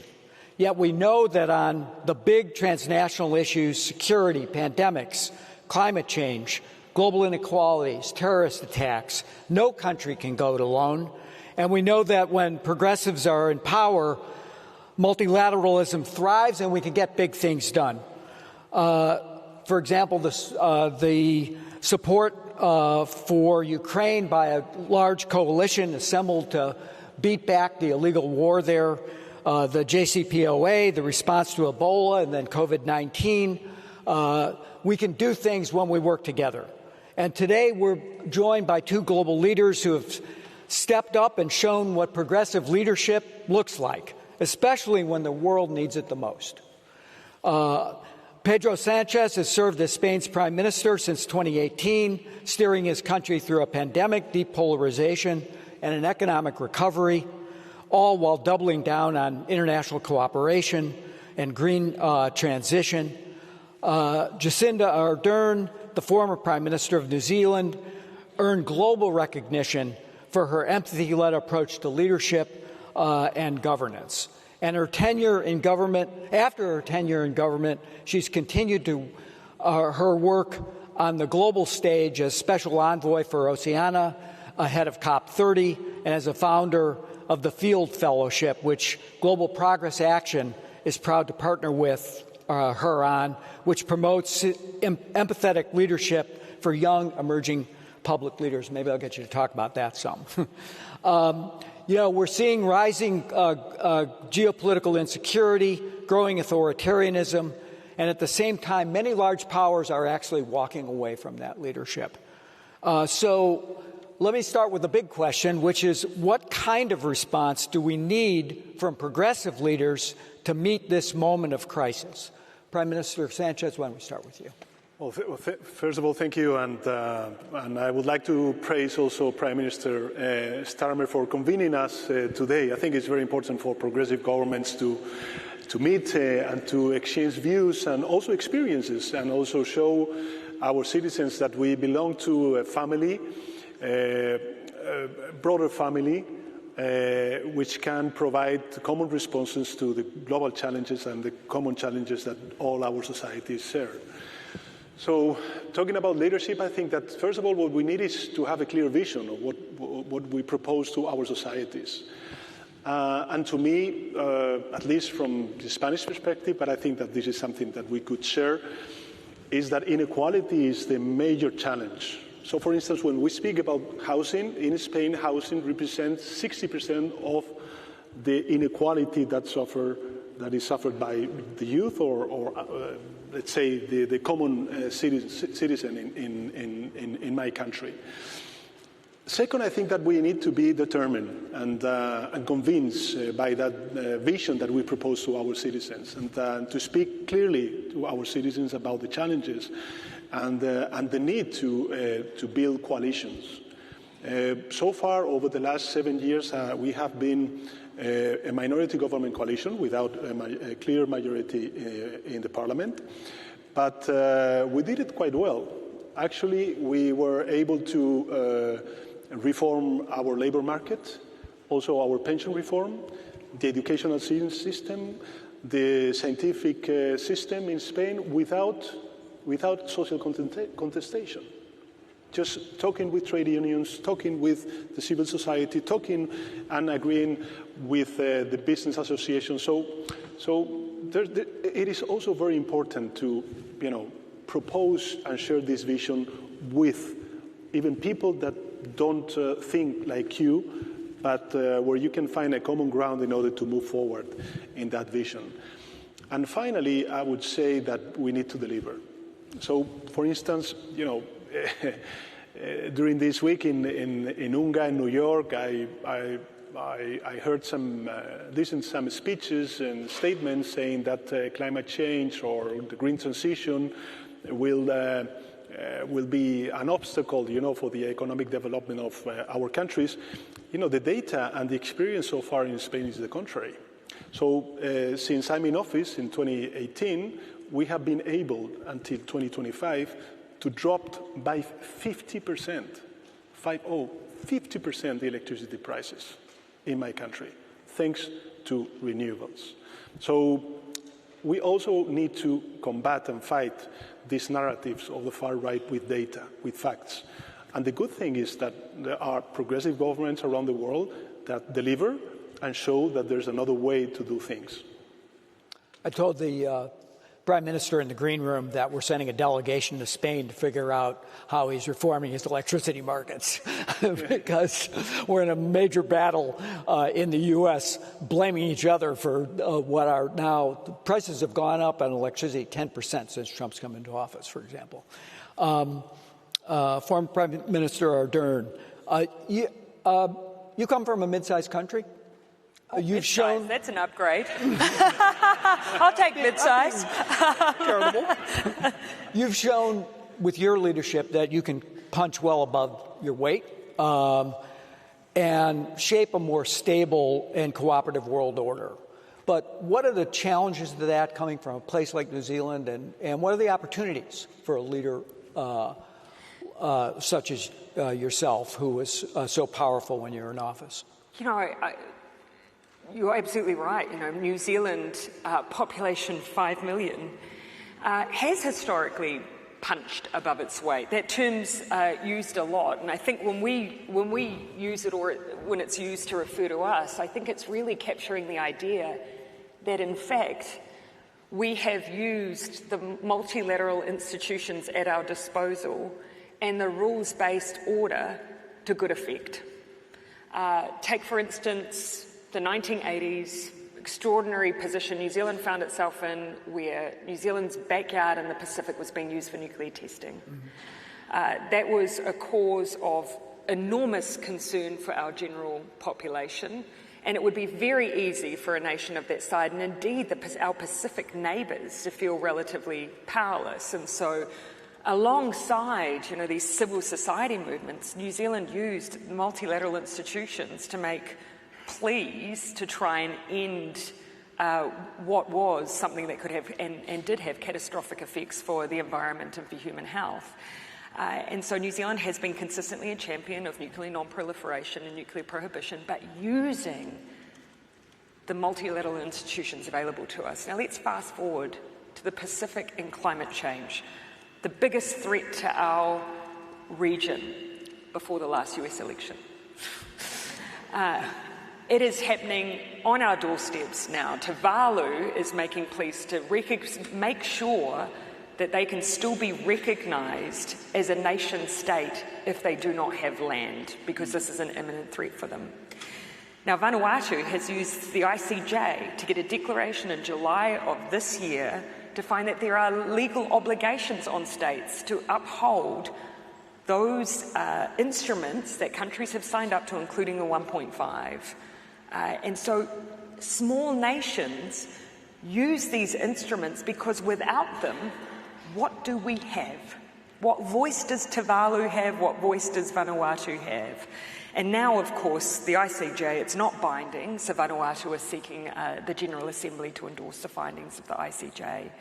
Small nations have historically needed these institutions. So in my mind, when I hear pundits in the US say the rules-based order is dead, I ask, according to who? Because I do not believe that just because one nation, who is, yes, absolutely significant in clout, population and economic power, declares that it's no longer functional, that we walk away. Nations like mine need these multilateral institutions.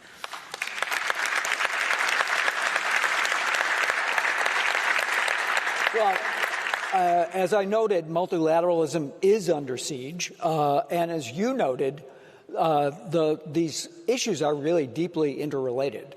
So we heard a lot this morning on the topic of immigration, but the kinds of weather effects that you're seeing in Spain with fires and drought, and in the Pacific with inundation from with fresh water being destroyed by salt water, which may end these ability for people to stay on their land long before they actually sink under the water. Those things are related, but how do we make the effective case to our own publics that these multilateral solutions are really critical for their well-being? Because sometimes I don't think I could ask an American to point out where Vanuatu is on a map, and they could get even in the Pacific Ocean. So how do you do that? And maybe we'll reverse order.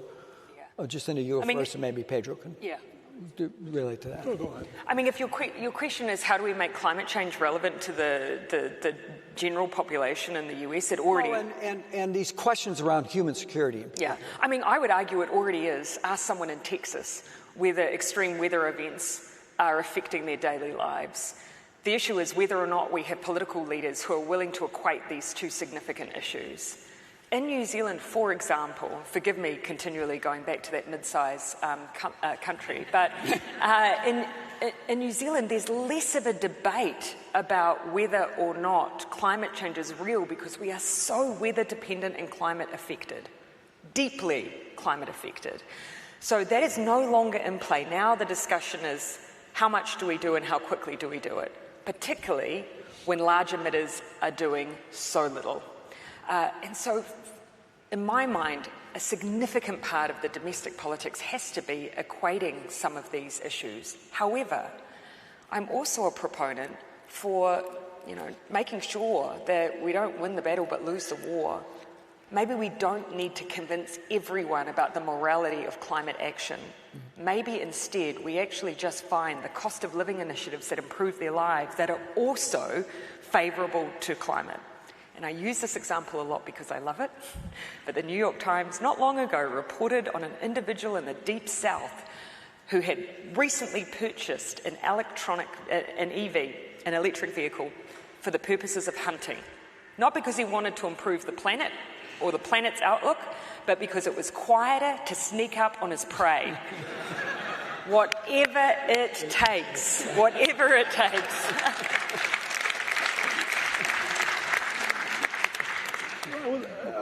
Let's stick with climate for a second. Pedro, you've been a proponent of a green transition. It's been a source of growth for you. You've already talked about the fact that you brought electricity prices down. What's your argument to the people? Do they feel the pain of extreme weather? Are they looking for the opportunity of more investment and more jobs? Is it all of the above? Absolutely, absolutely. I mean, this is a reality, and this is not only, this is not something abstract nowadays for Spaniards, but on the contrary, it is a reality and a security concern more and more. We have calculated that over the last 10 years, on material losses, all the climate emergency consequences cost us more or less 32 billion euros and 20,000 deaths because of climate change. So this is the reality. But on the other hand, there's a lot of opportunities for Spain because of our weather, because of our geography, to develop the green transition, to profit from this green transition when it comes, for instance, to this renewable energy and its consequences on our industry. So nowadays in Spain, we are more and more witnessing a reindustrialization in green of our economic activity. So, now if you compare the figures of the industrial production growth in Spain is higher than traditional industrial countries such as Italy or France or Germany. And this is mainly because of the green transition that we started 7 years ago.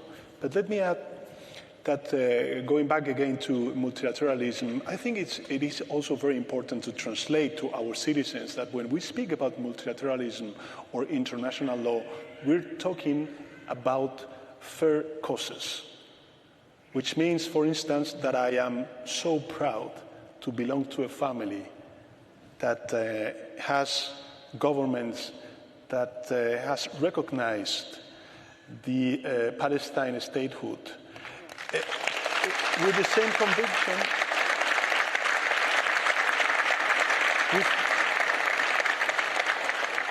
with the same conviction and coherence as we are defending the cause of Ukrainians when it comes to the invasion of Putin.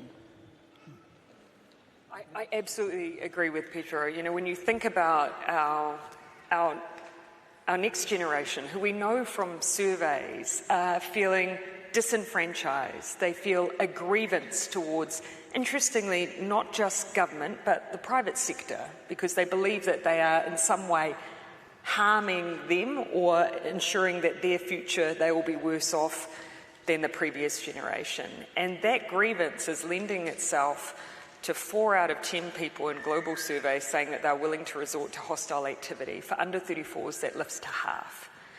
And so that group in particular, how do we demonstrate to them the importance of multilateral institutions? Firstly, relevance. And yes, it does mean demonstrating that we're acting on issues that affect young people's day-to-day lives. So domestically, as progressives, we should be making sure that they have access to healthcare and education and housing, but we've got to walk and chew gum at the same time. They also care about whether or not we're acting on behalf of humanity. So we need those multilateral institutions to say to those young people, see that massive injustice in the genocide of Gaza? We're doing something about that. We're intervening on that question. And at the moment, MIA, that's all young people will be seeing in my mind, is that those institutions are not able to have the impact that they expect. So if they want relevance, they have to demonstrate relevance to the next generation. And is that through...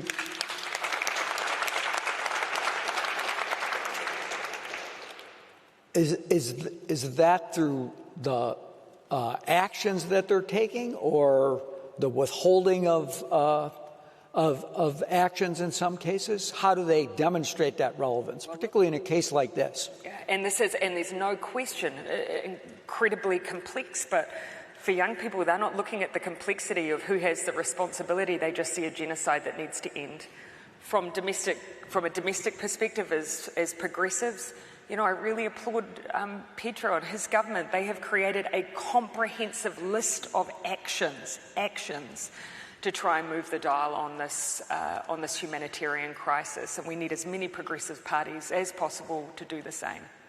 One of the other things you've done, Pedro, is even as other people have really backed off, and some major powers have, including the United States, obviously, have really backed off of the commitment to try to intervene to improve the lives of everyone around the world, deal with not just inequality in our own societies, but inequality across countries. You've made that a priority. Spain, I believe, spent $4 billion of development assistance last year under your leadership. Why have you made that a priority, and how do you sell that to to your constituents? Perhaps, John, because I've been in office since 2018. I've been in office during the pandemic, as Jacinta, and in 2020 we had the opportunity to work together. I understood perfectly the need to be committed with the rest of the world. And that is why I think that from Western societies we committed a big mistake when we just focus on defense.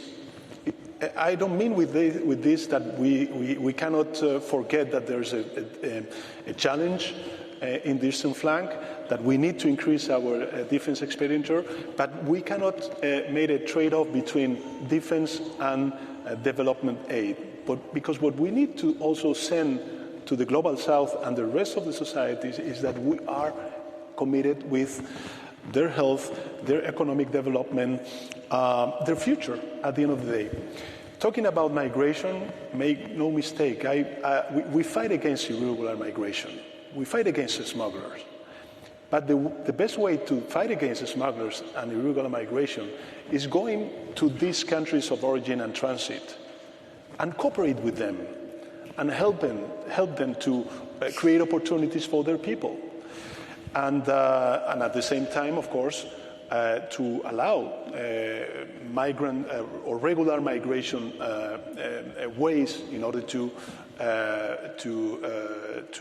provide, this human capital force that we need in our countries in order to boost our economies, and then also to train these people, go back to their countries, and create the conditions for economic development. So there's in my view, a lack of empathy when you listen to some leaders saying that in front of people that are running countries of small islands, that there's no climate change, when they are seeing the rise of the sea levels and that climate change represents an existential threat.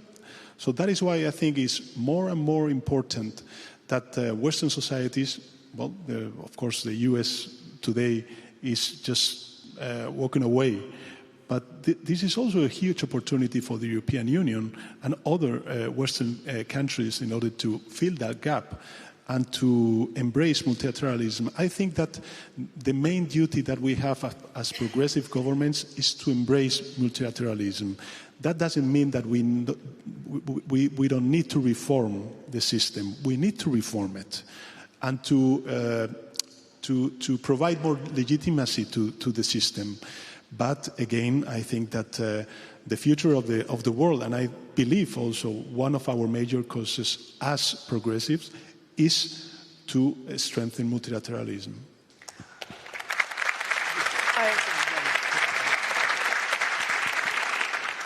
I agree. I think you can both reinforce the existing infrastructure whilst also acknowledging the need for reform. One of the things I think, though, in order to reinforce the relevance and importance of these institutions is also to deliver on what they have already set out as minimum expectations. And in the climate space, of course, that would include delivering on the Paris Agreement. For COP30, this is one of the major platforms for Brazil as the presidency for this COP is delivery.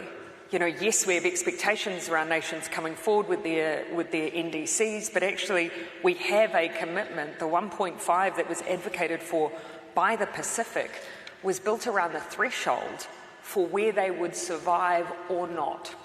So this is not a target that we try and reach to preserve parts of our ecosystem, our natural fauna and flora. Yes, that is true, but it's also actually to preserve the statehood, livelihood and cultural preservation of nation states in our region. So yes, let's work on reform, let's reinforce the importance of the institutions, but let's deliver on the commitments that we have. And it has to be possible to do that in spite of the United States. Now, I think here we should be leaning into the private sector as well. They, of course, are major contributors to fossil fuel use and energy consumption. And we've had, I think, for too long an expectation that they will move at the whim of wherever the regulatory bar is set or wherever the incentives are set. Now, if there's one thing I heard consistently whilst in office when it came to climate policy, it was we want certainty. Now, I totally accept that if you're a company and you're building out your long-term plan, you want to know where the incentives or the policy or the regulation. If you're an oil company and, you're deciding whether or not you're going to continue with exploration, you want to know whether or not there will be a ban on permitting in the future. I understand the need for certainty. But in a democracy and in an environment where we're seeing such fluctuations in government policy, including someone declaring climate a hoax, we have to implore that the private sector build their own certainty. And the best way to do it is look at the bare minimum of where the progressives are and put your bar above it. And then you can be guaranteed that you are not going to be sitting below where anyone else's expectations will be. Not only do you create your economic certainty, you're actually then also demonstrating that you're building in some morality into your baseline as well.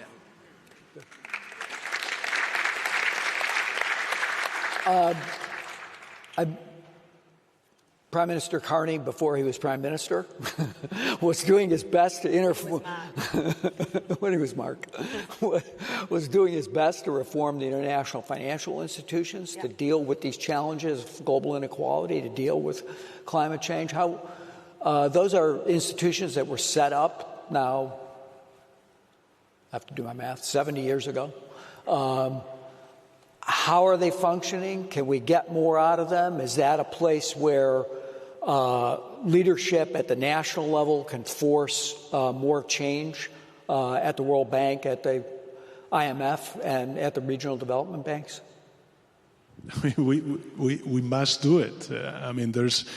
There's a lack of legitimacy. This is clear because the system was created 80 years ago, and nowadays we have very strong regions and economies that are asking to have more presence and therefore more capacity to influence the decisions, and of course to have representatives leading these agencies, which, by the way, I think it's also very important.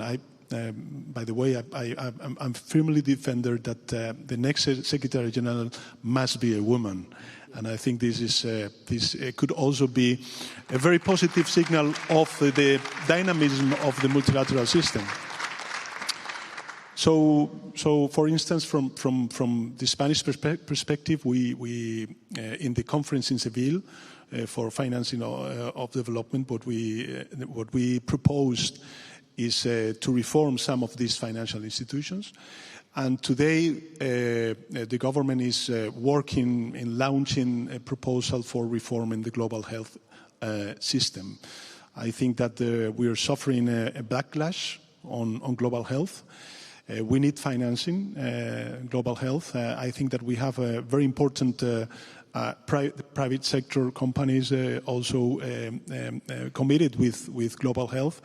But again, we need to be prepared for future pandemics or potential health problems that we would need to challenge and respond multilaterally. And this is something that, again, begins with vaccines. How do we engage countries, governments and private sector in financing vaccines on HIV or TB, malaria and another kind of illness? And in the case of Spain, we have announced that over the next 2-3 years we will increase our contribution by 400 million euros for this kind of let's say policies. So there's a lot of things that we can do. There's a lot of things that we can do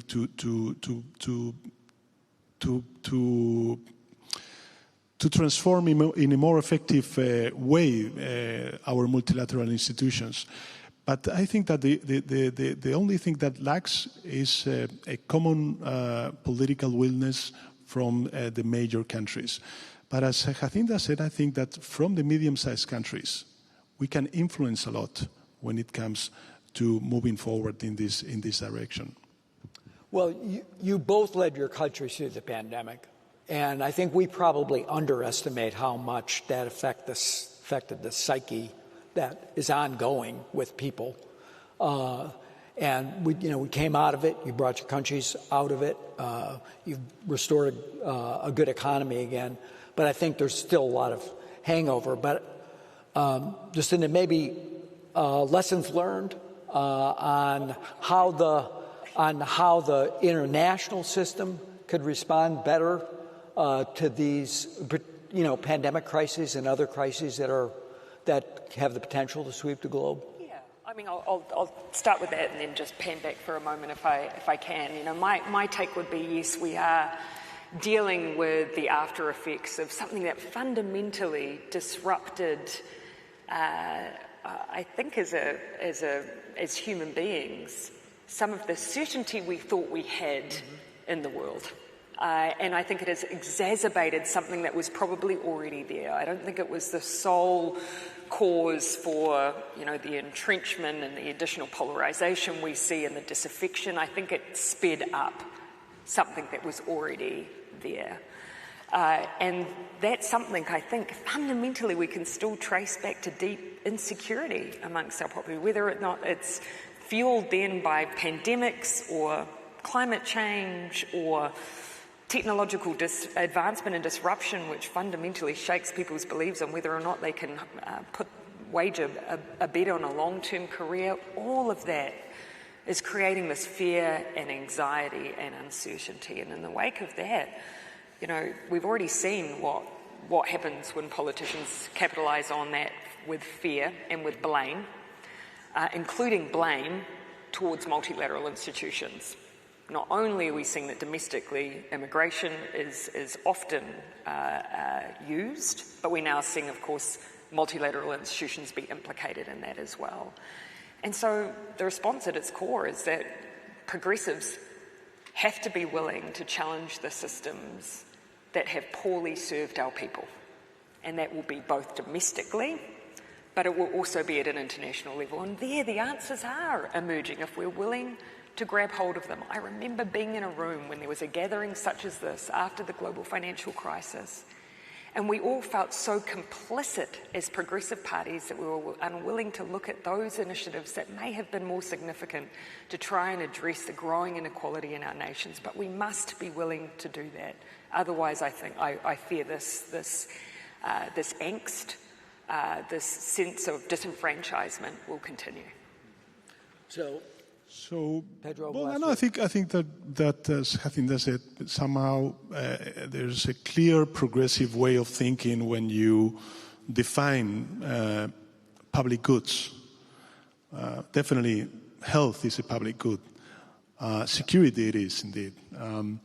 Of course, climate change, and therefore we need to find means in order to funding commonly, all together, all countries, these public goods.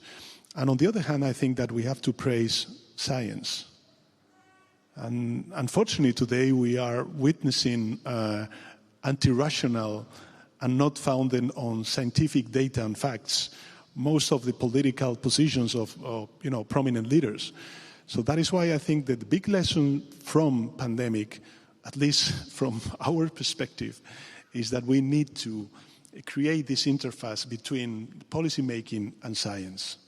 And this is what we are trying also from Spain to do. Also prevent more pandemics because they are just incredibly difficult to lead through. So my takeaway, we're out of time, but from these two wonderful leaders is clear offer, get elected, reform, and deliver. That's the progressive playbook. Thank you. That was great.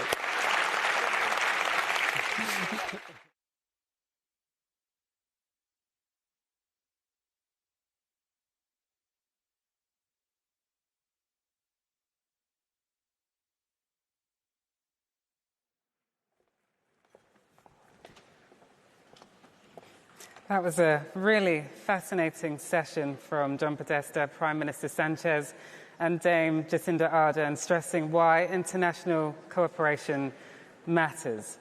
Our next session is on security in a volatile world. Stay with us. We'll be discussing the war in Ukraine, looking at cyber attacks, energy insecurity, and disinformation, because ultimately the threats are multiplying. The question for progressives is this: how do you keep people safe without abandoning democratic values? So for this next panel, please welcome John Healey, the UK's Defence Secretary. With him, John Feiner, the former US Deputy National Security Advisor, and guiding the conversation we'll have Laura Chappell, Associate Director for International Policy at IPPR.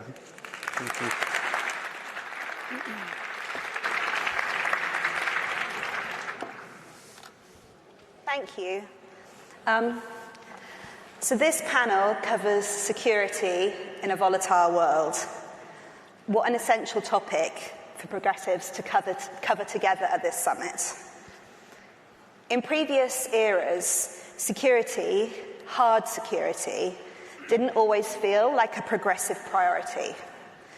There were many threats, of course, but they sometimes felt less immediate, and the focus of progressive thinkers and decision makers might be elsewhere, on economic well-being or public services. Indeed, we know that hard security has often been more comfortable terrain for people on the right. Progressives needed to be credible on defence and national security, but it wasn't an agenda where, as a collective, we necessarily leaned in.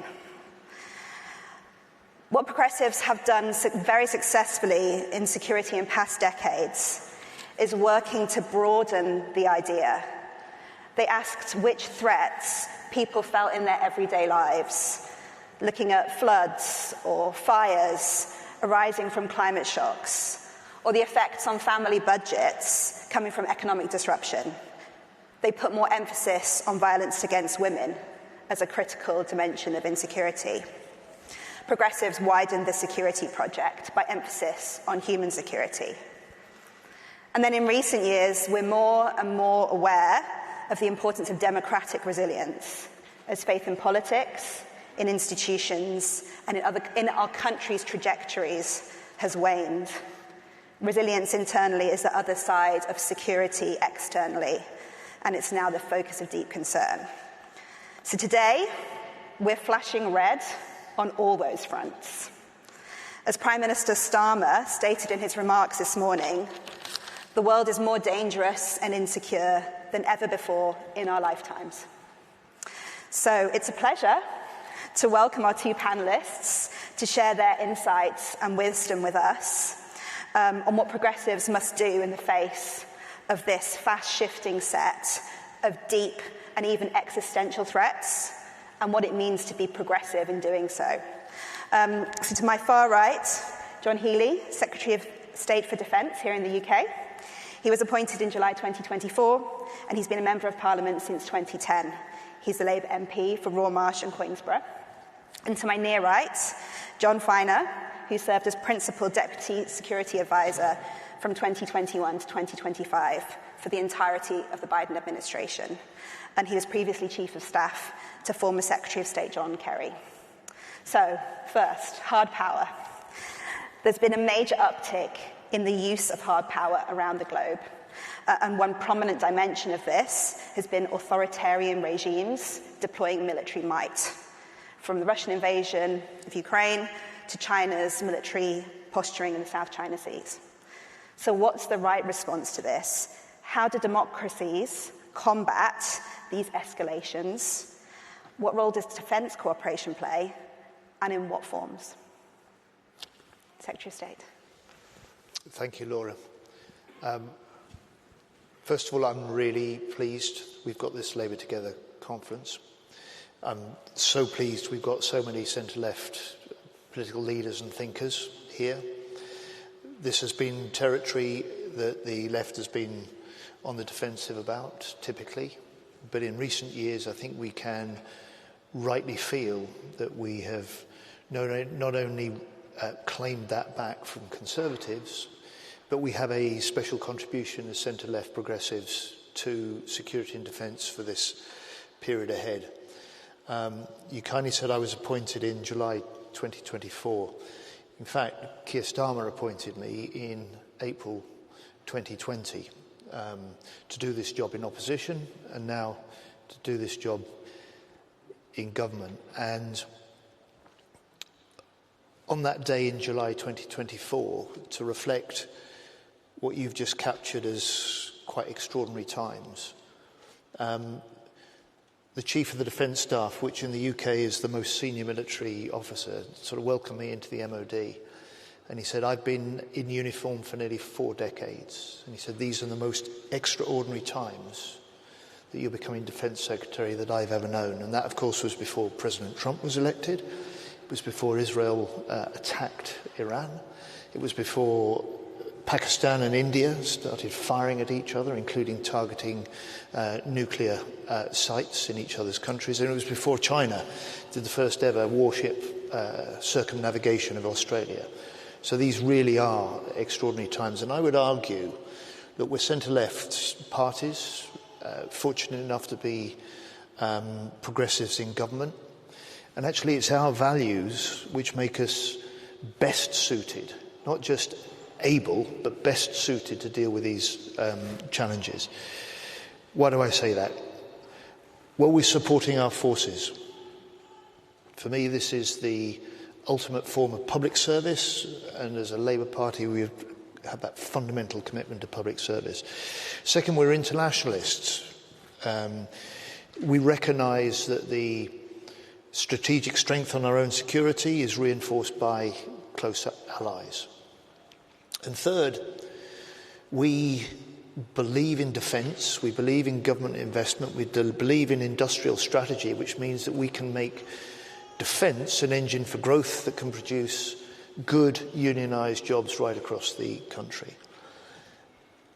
And if we had lost sight of that in recent decades, let's remind ourselves those have very deep roots in progressive values. And if we take this back to the founding of NATO 76 years ago, for the UK, that was proudly led by that post-war Labour government. And although people conceive of the NATO alliance as essentially one of collective defence, and it is, hardwired into the NATO treaty, the founding treaty, are very Labour values: peace, freedom, and individual freedoms as well. So that instinctive collectivism, that instinctive sense that we're stronger when we stand together, I say is something that we claim, something that we champion. And I would also argue that in the Labour government that Keir now leads, you've got some of that post-war sense that Ernest Bevin, the Foreign Secretary that was the author of Article 5 in the NATO founding treaty, when he said, look, the peace of the world, the security of our nation demands that we don't stand alone. And that sentiment is a progressive sentiment. That sentiment, I think, is at the heart of the approach we now take to NATO, the approach we now take to standing with and strengthening the collective support of Ukraine. And if we can realise this, if we can deliver it effectively in government, then we will get the public recognition that as a government in the UK, and particularly where we can work with progressive governments elsewhere in Europe and other parts of the world like Australia, then we will be seen to helping make people more secure at home and stronger abroad.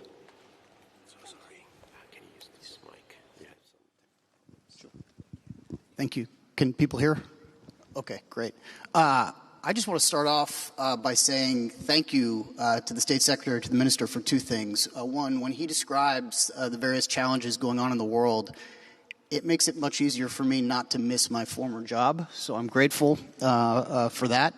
But second, and more seriously, something pretty extraordinary happened in the UK over the last a year and a half that should not escape our notice, which is that we had a transition between two rival political parties, and on the defining security challenge that this country and this region faces, which is obviously the Russian aggression in Ukraine, there was a completely seamless, as far as I could tell, and I was in office when the transition took place, handoff that was professional, that compromised nothing in terms of pursuing UK interests, global interests, the alliance interests with NATO and the United States. And that is not something to be taken for granted, having gone through the transition that the United States has gone through. So I really do want to give you credit for executing that as well as you did, which is a transition into saying we've obviously had a very different sort of experience in the United States. And I think to your question, the most important element of that transition that bears on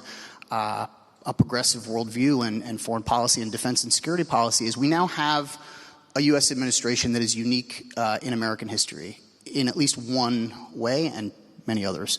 But the one way in which I want to focus on is that we have a U.S. administration that has decided that the system of alliances, of international agreements, of international institutions that has been the underpinning of peace and stability is not only out of date, it is essentially antithetical to American interests, because America puts more into it, they believe, than we get out of it. And so the upshot of that, from a policy perspective, is that they are pursuing either a total renegotiation or overhaul of this system, or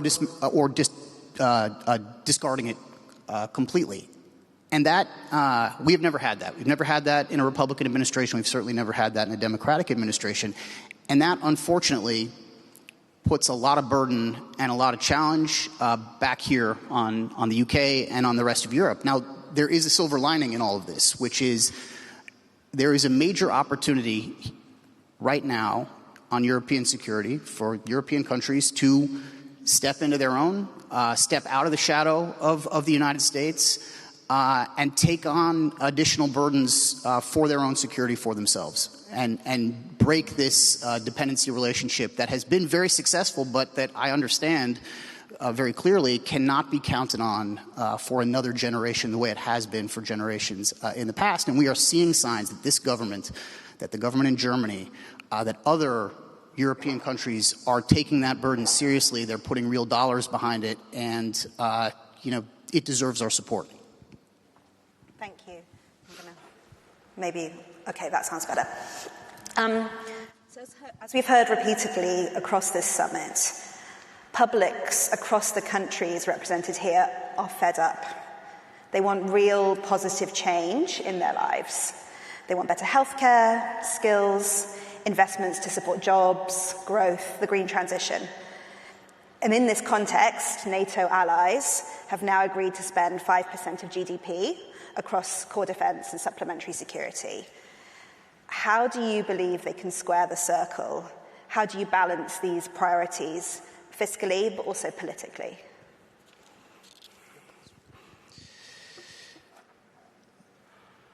As a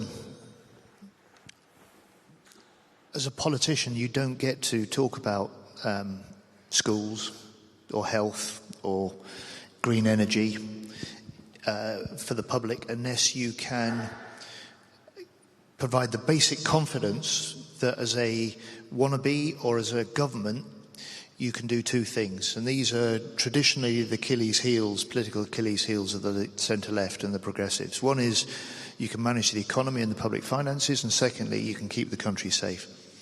And that's why you've seen with Keir Starmer, those two,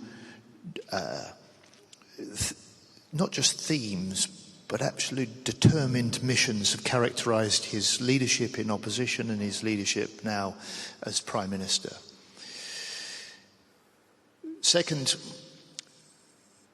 people are unsettled. They recognise we're in a new era of threat. They do recognise that that demands a new era for defence, as we set out in our Strategic Defence Review report we published in June. That sense of insecurity is, yes, it's certainly reinforced by what we talked before, the collective support, the alliances, NATO. But if we are going to increase defence spending, and having made that an historic commitment in many people's books, we're now a government that is increasing defence spending over the next 10 years by a bigger amount and in a more sustained way than any time since the end of the Cold War. There has to be a dividend from that spend because there are consequences elsewhere. And so you will have heard me talk about the dividend of increased defence investment measured in jobs, good jobs right across the UK. And so, yes, we've got to demonstrate we can spend well, that we can reinforce our armed forces so we are more ready to fight in order to deter. But we've also got to make defence an engine for growth. We've got to win the sort of investment into this country, the export deals that will allow us to increase the number of jobs. So since we came into government, for instance, the investment that we put into the Barrow shipyard has led to more than 1,000 extra jobs in Barrow. The biggest ever export deal with Norway that we won about 3 weeks ago, £10 billion pumped into the UK economy to build warships. That will secure over 4,000 jobs for the next 15 years. And these are good jobs. They pay on average 15,000 more than average manufacturing jobs in the defence sector. These are often unionised jobs, so they're secure jobs. These are the jobs and the way of showing working people that big commitment to defence, the big commitment to defence investment brings a benefit right across the country. And for me, for a Chancellor, a Labour Chancellor and a Labour government that is concerned not just to boost levels of economic growth in this country, but to make sure that's spread fully across the UK. In defence, we have one of the principal engines of that growth because 70% of the defence jobs are outside London and the South East. The only thing I'd add, because I agree with everything that was just said, is that in addition to this kind of investment-minded way to both conduct defense policy but also message defense policy, for progressives, I think, is to talk about the need to both do more and also for reform in the defense sector. And I'll give just one example from our lived experience in the last administration that was candidly just quite jarring and even shocking to those of us who are working on it, which is after Russia in early 2022 launched yet another massive invasion into Ukraine, we, and actually in the run-up to that event, went around the world and went into our own stockpiles of munitions and other inputs to collect all of the material we thought the Ukrainians would need to fight that war. And we gathered it up and we bought stuff where we didn't have it ourselves and we transferred it. And it turned out that none of that was anywhere near enough for the scope and scale of a war, frankly, that maybe it was a failure of imagination. Not many people had envisioned happening on the continent of Europe again. And so we turned to our industry, to our defense industrial base, and we said, okay, here's a big opportunity for you. We need more stuff. We need more basic inputs of munitions and weapon systems so that we can get them to our friend and partner in this existential moment. And what we found was a severe lack in the ability to scale up fast enough in any of these areas to be kind of what we call at the speed of relevance, to get them the things they needed in real time. Now, the one thing we had going for us is that the Russians had this same challenge. They had also allowed their defense industrial base to atrophy. So in addition to all of the competition and conflict that is going on the battlefield, there is also now this race between two competing rival, enemy even, industrial bases that is existential for the allied countries in the West. And to get that right is going to require policy reforms, it's going to require industrial reforms by the companies involved, and it's going to require a degree of collaboration, not an arm's length relationship, as we've too often had between the private sector and the government, to be able to innovate, to be able to procure quickly, and to be able to make things. Dead right. And Ukraine has not just forced us to confront that lesson that we'd overlooked in the recent past. Fundamentally, if a country is under threat or forced to fight, then its forces are only as strong as the industrial base and the innovation base that stands behind them. And that was a hard lesson that we're still learning, but it requires some very deep changes in our system, reforms to our system, if we're going to be able to meet the need to reinforce our deterrence against adversaries and the aggression that's growing. Thank you.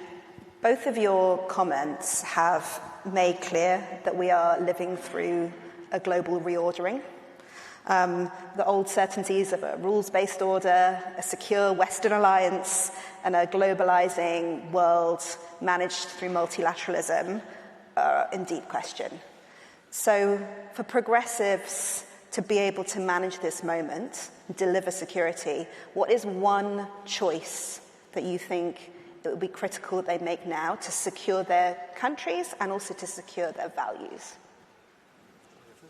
Sure.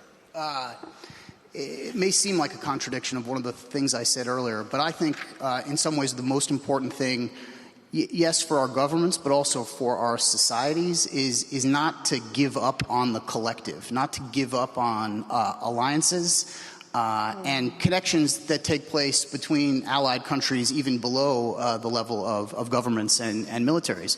We are stronger than any of our adversaries as long as we can work together. And it sounds trite and almost like a political slogan, but if you look at the GDP of the countries that are allied, if you look at the industrial strength of the countries that are traditional allies, yes, of course, compared to Russia, but also even compared to what the United States now certainly considers to be our greatest competitor, near peer competitor in the world, China, that competition looks a lot better if the United States is standing side by side with our partners and allies in the region and in this region. And I think it looks better to those countries as well. And this is a moment where that system is being tested as never before.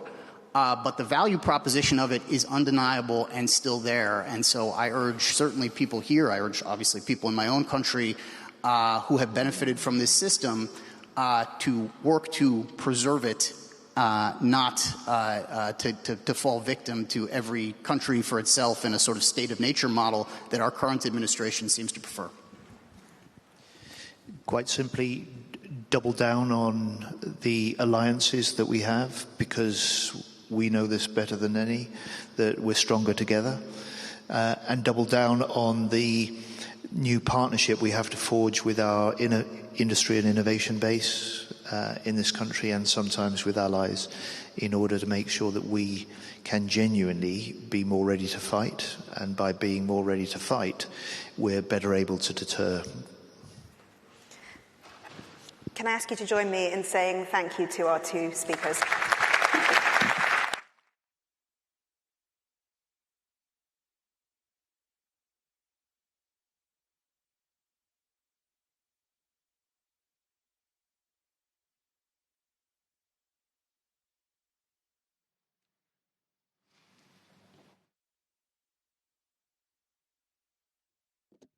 Now we've got our first all-female panel of the summit. They will be discussing how security begins at home with a strong economy. Please welcome the Chancellor of the UK, Rachel Reeves, Christian.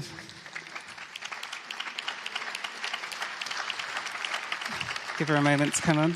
Christian Frederiksen, Prime Minister of Iceland, and moderating the session, Rachel Sylvester, political editor of The Observer.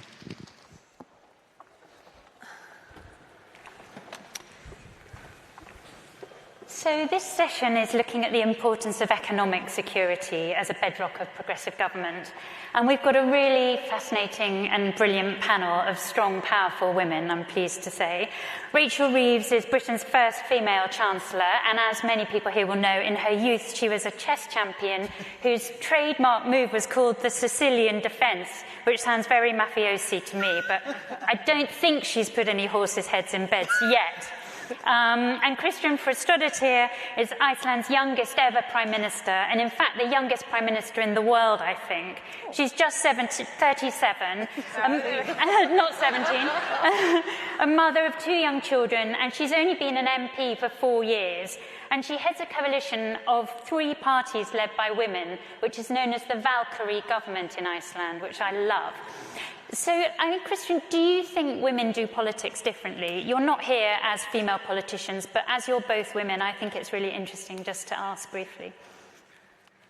That's a risky question. I do think yes. I mean, I think we can agree that inherently there are some differences between the genders, right? Maybe in Iceland people have felt it more because we went through a stage where we had sort of a traffic light government, left, green, center, conservatives for 7 years. And there was a big disagreement on policies for a long time there, and their qualms were sort of in the media for too long of a time, I would say. And so we took it upon ourselves we saw it as a big responsibility to just make sure that when you do conversations, you don't do them in public. You know, if you need to have a talk about something that comes up in a coalition government or within party, you have the respect for yourself and for voters to just get it done, you know, behind the scenes. And I think women, yes, sometimes have an easier time with confrontation. You know, it might be a spicy comment to make, but I don't have time to let something sink in for too long. If you need to discuss something on policy or something comes up, you just need to have a conversation. We've also been very good on communication. I mean, we're very respectful of each other, and we're aware that there's a lot at stake. We are governing around the center, and we know that if we don't deliver and we don't do things properly, we don't disrupt the systems in a controlled manner, someone else will come in and destroy them.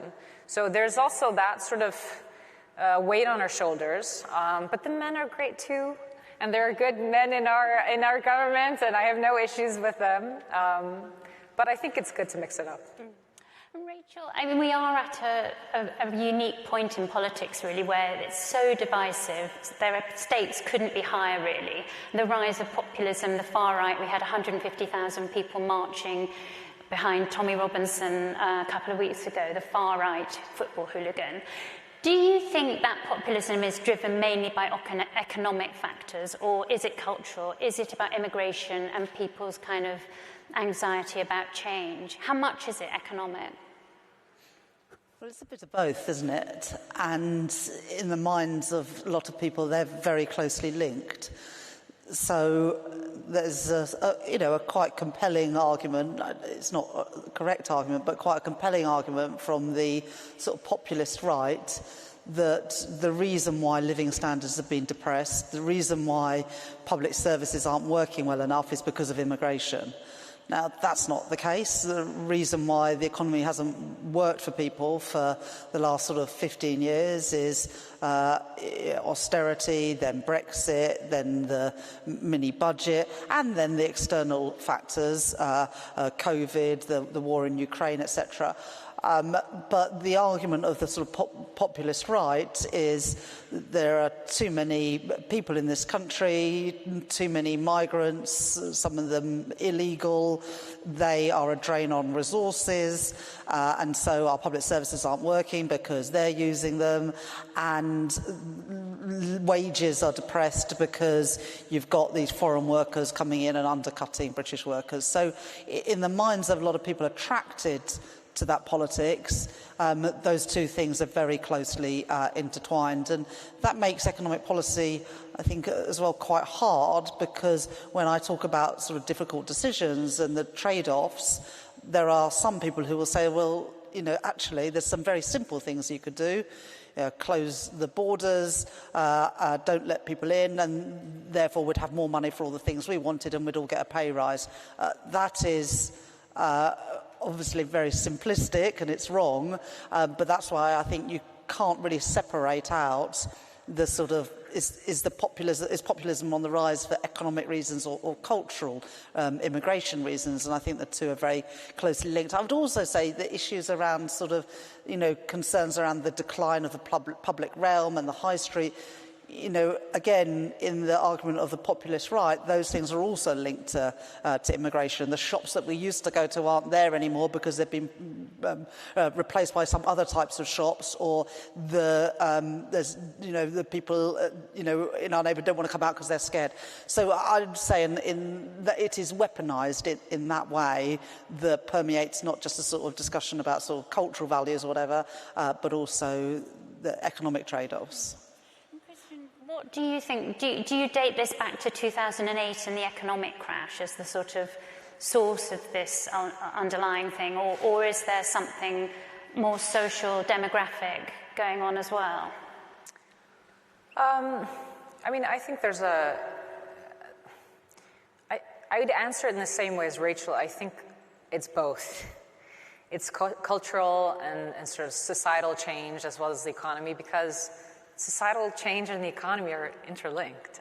It's not opposites of the spectrum.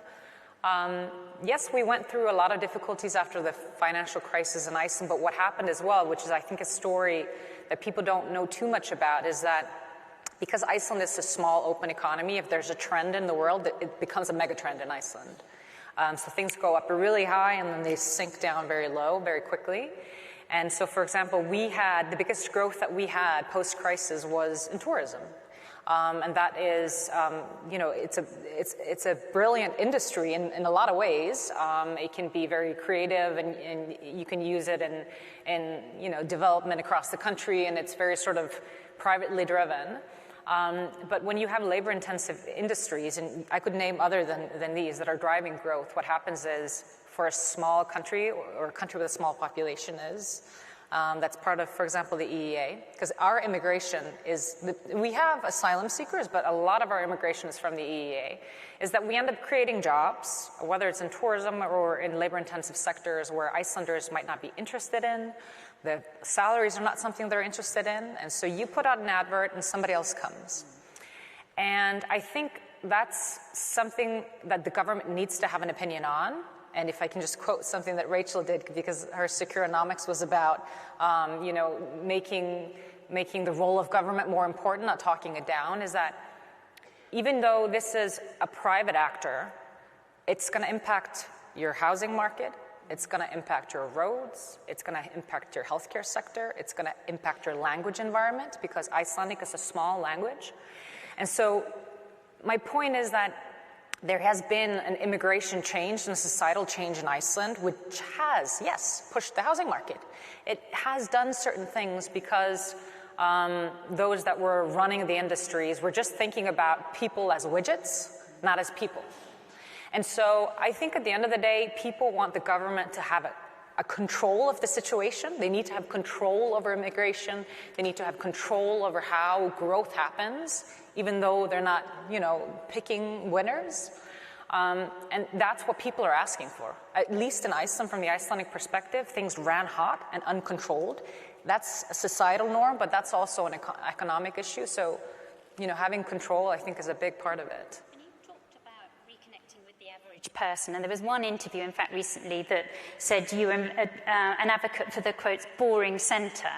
Do you think that's enough for progressive parties to be sort of technocrats and managerial, or does there need to be more of a kind of imaginative vision? Yeah, I don't know why they called it the boring centre. I feel like I'm very political, even though I'm an economist, and I'm not afraid to make big statements. However, I think you need to choose what you're focusing on and make big statements on that. So, I mean, what might be seen as the boring center is deciding not to divide the entire nation into 100 different types of groups, because that had been politics for a long time. And so you find that little edge and you put that person in it, and then you make these people fight.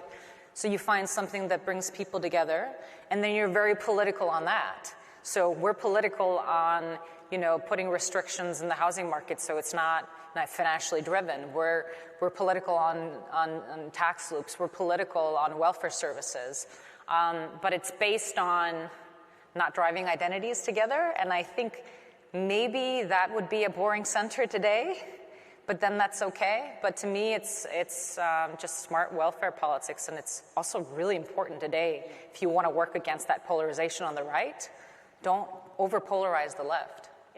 And Rachel, you talked, as Christian said, about securonomics. How has that worked in practice? And when you're dealing with a sort of very unstable global situation, how can you hold on to that philosophy? I mean, you've got a sort of madman in the White House basically tearing up all the potential of security for so many countries in the global economy. How do those two things fit together?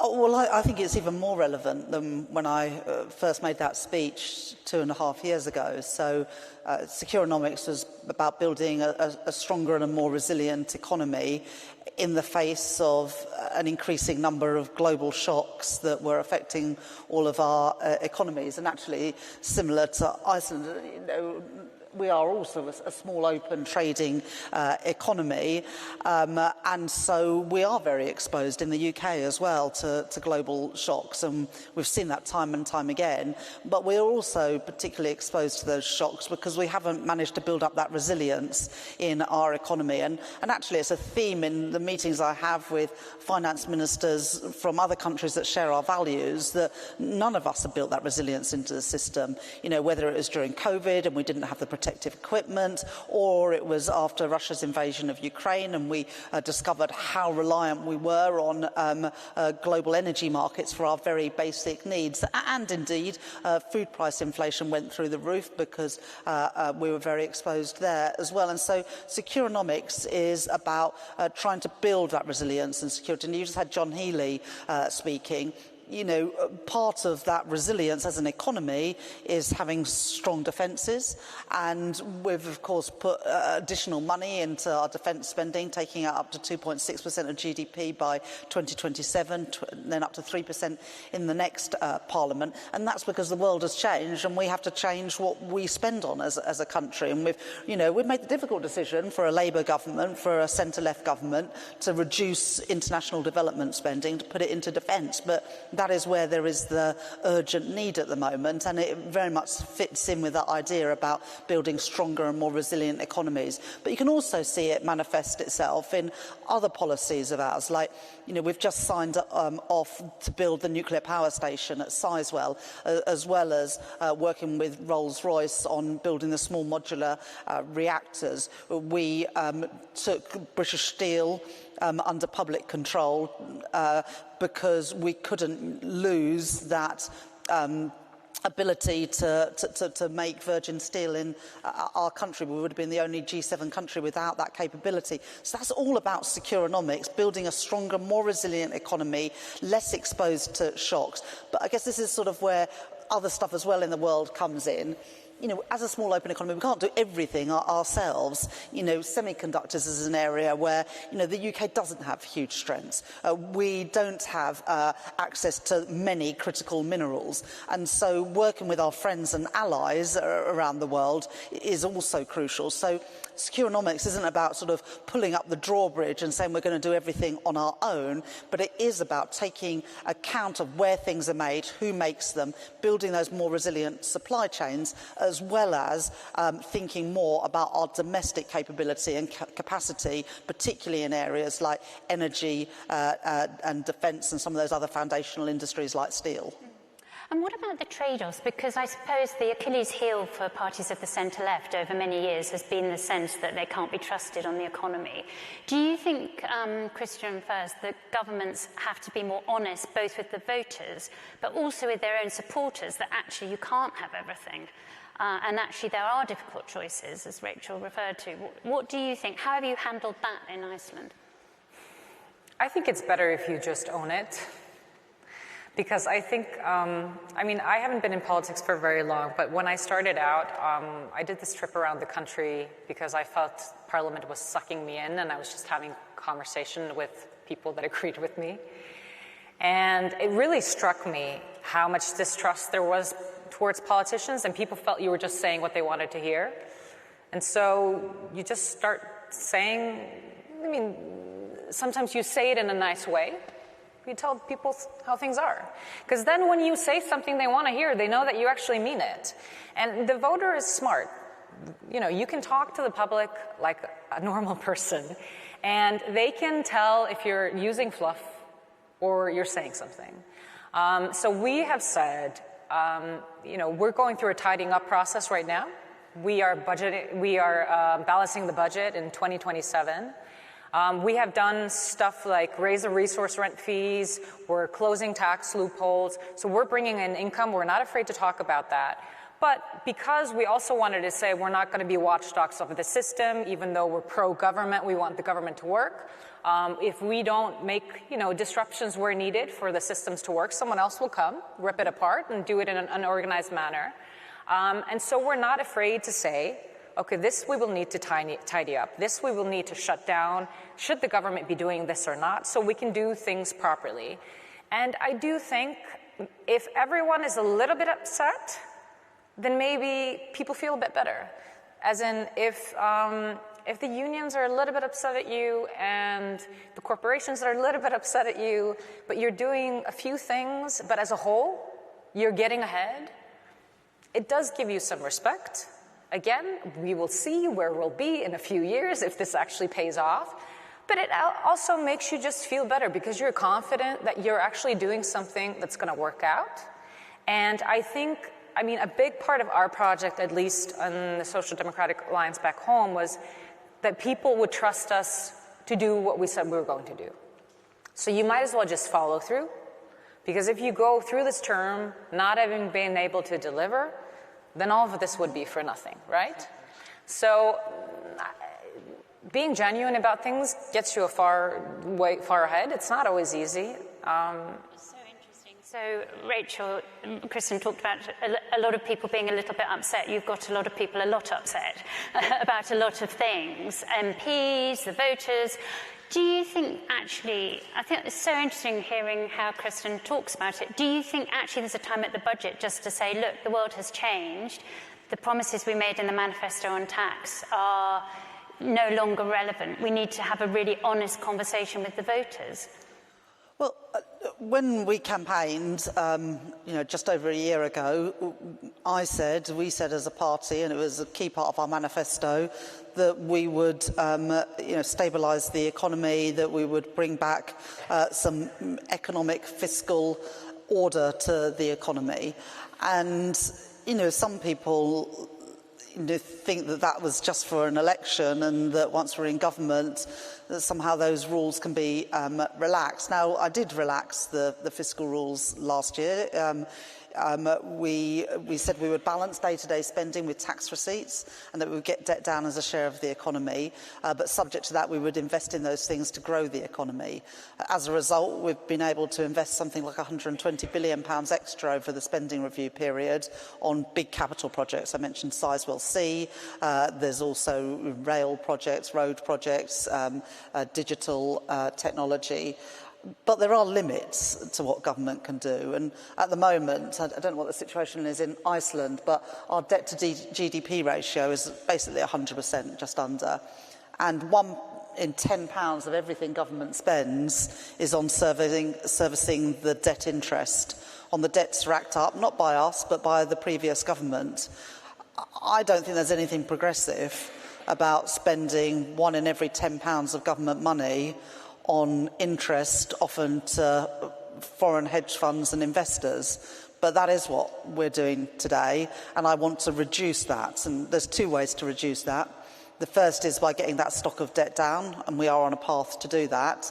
And the second is to bring down interest rates. Although we've had 5 cuts in Bank of England rates since the general election, longer-term borrowing costs are still too high, in part because inflation is too high, and in part because people can see that our public finances are still pretty precarious. And again, like Iceland, small open economy with our own currency. We're not the US, we don't have a reserve currency. We're not European Union, we don't have the backing of the European Central Bank.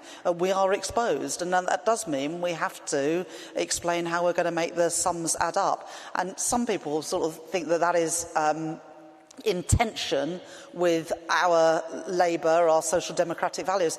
I would argue the exact opposite. There's nothing progressive about seeing interest rates go up again, because actually that takes money out of the pockets of working people and businesses that want to grow their business by borrowing to invest, and it takes money out of public services, because if we rack up more debt and we increase borrowing costs, we're going to end up spending more on those things and less on the things we actually want to spend on. We spend more money servicing government debt every year than we do on defence, the Home Office and the Ministry of Justice combined. That is not progressive, and I want to reduce those costs so that we can use that money to better effect. And that has meant, that no one can accuse me of not accepting that there are trade-offs. That's why there are people who are unhappy. But if you pretend there aren't trade-offs, then we're going to go the same way that Liz Truss went, and that is, crashing the economy, putting pensions in peril, sending mortgage rates spiralling, and not just losing election, but being consigned to total irrelevance, which is where the Conservatives are today. And, it's only 3 years ago since that happened. Feels like a lifetime ago. It was several prime ministers ago now, wasn't it? But, we've been through that. Well, bond markets, of course they matter. And if someone else was willing to buy our debts rather than the bond markets, but I'm not exactly sure who that is, then we'd have to worry about them instead. But, we are reliant on bondholders buying our debt, holding our debt, because otherwise we wouldn't have the money to finance the public services. And, of course, they would buy more debt if we wanted them to, but they would demand a higher interest rate on it. So in terms of sort of levelling with the voters on tax rises, what's your answer to that? Well, it's about tax and it's about spending, and it's also about economic growth. So if the economy had have grown at the average rate of other OECD economies over the last 14 years when the Tories were in, our economy today would be £140 billion bigger and would have £50 billion more to spend on public services. So, yes, you've got to make sure, and we have got the rule to balance day-to-day spending with tax receipts, but also economic growth. And that's why we've said as a government that growth is the #1 mission, because that is the best way out of all of this. But we also have those trade-offs between tax and spending, including on welfare spending. And if we're going to spend more on that thing, then that means there's less to spend on somewhere else, or it means higher taxes. And there's no getting away from that. If we were in a different world where we'd inherited, like the previous Labour government did, a debt to GDP ratio of well under 50%, then maybe there'd be a bit more flexibility. But I'm Chancellor in the world that we are in, not in the world that we may wish it to be. And I have to make those trade-offs and make those decisions, not in the world that Tony and Gordon inherited in 1997, not in the world that Cameron and Osborne inherited, where actually debt to GDP was a lot lower, public services were in a good state, even though we had a budget deficit in that period. We've sort of inherited the worst of all political worlds. Some people say, gosh, what a terrible time to become Chancellor. But I would say, well, actually, in those tough times, it's even more important that we have somebody who's got a grip, has a plan, and knows what they're doing, and is not willing to be dragged off course by every siren call. I'll stick to that plan to grow the economy and to stabilise the public finances because, like what you just said, I know it's the right thing to do. And, of course, other things are available. I'm not sure if I would call them plans. Other options are available, but we've often tried that way before, and that's what's got us into the mess we're in today.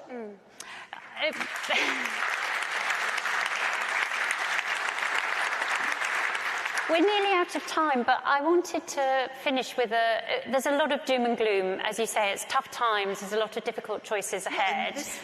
But have you got any reason for optimism? I'm going to start. My reason for optimism is I think the advances in medical science are incredible, and the sort of genetic revolution that's ushering in this new age of cures is extraordinary and amazing. And that is a huge cause for optimism for me. Christian, what's your cause for optimism? I guess I will answer this in a less high-tech way. I think you can't be in this job and do it properly if you're not an optimist. You are in this job because you believe that you can get something done for people. But what does make me optimistic is that when I have conversations with people, because we've tended to do this. I did this, when I was opposition. We still try to do this now, even though I'm in the Prime Minister's office. You do these big group meetings in bakeries. You meet people where they are. You get outside of the internet. People are a lot less pessimistic than you might think. People love their country. They love their society. They care for their neighbors. They want their kids and their children's children to do well, and they're proud. They have qualms with certain ways the systems are being run, and we need to take that to us. We need to fix that. So I don't think this attitude problem that we sometimes feel, that everyone is so pessimistic, is as deep as it is. However, I don't mean to sound naive about it.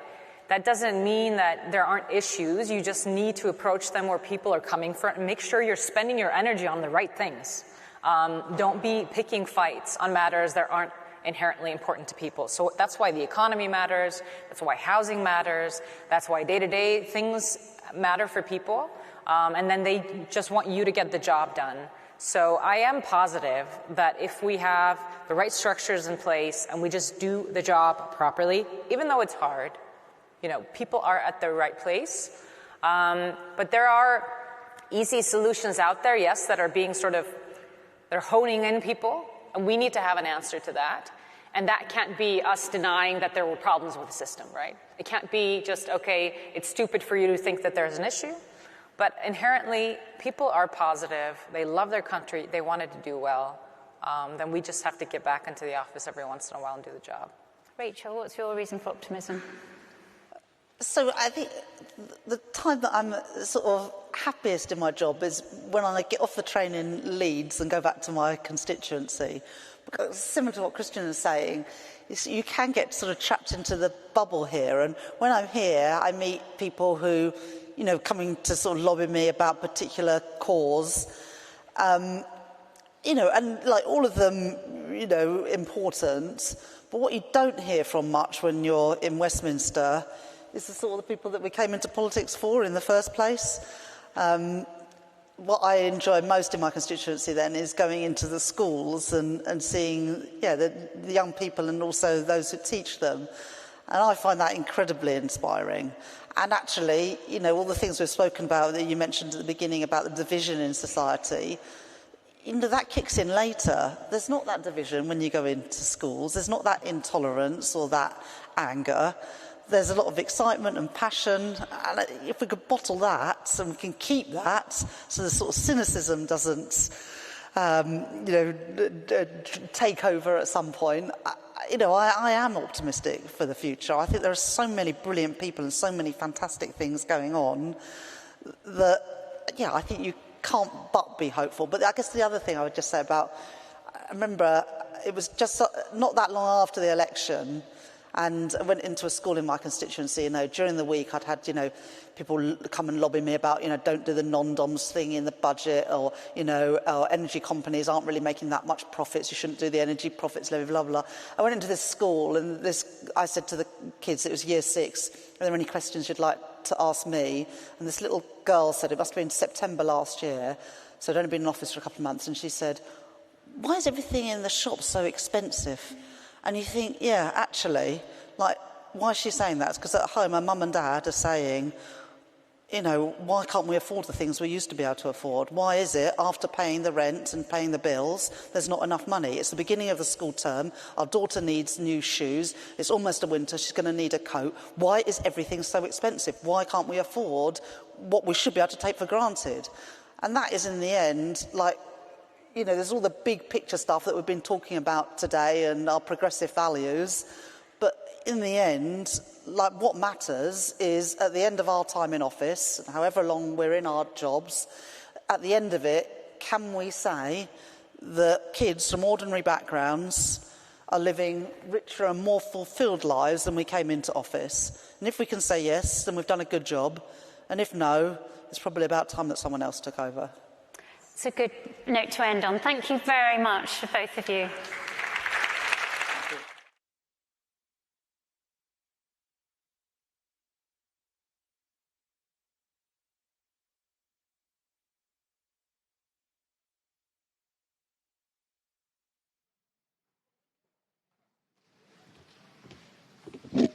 Well, I'm finally able to break some news. I've just been told the Prime Minister, Mark Carney, will join us for some keynote remarks at our 6 p.m. reception this evening. So you must stick around to join us for that, of course. We're just going to take a very short break right now. We'll be back here for about 3:20 for some interesting sessions on democracy and patriotism.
Welcome back, everyone. We're now moving into the closing stretch of this programme, and panellists will be turning to a core question: how can democracies not just promise but actually deliver? We'll be welcoming our next panel, which includes Caroline Ciccone, President of Accountable US, Darren Jones, Chancellor of the Duchy of Lancaster, David Gauke, former UK Secretary of State for Justice, and this discussion will be moderated by Sam Friedman, the Senior Fellow at the Institute for Government.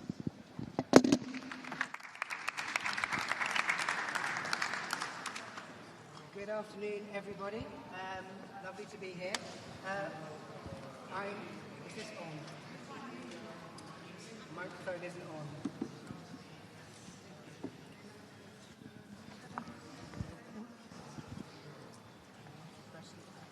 Supposed to be on.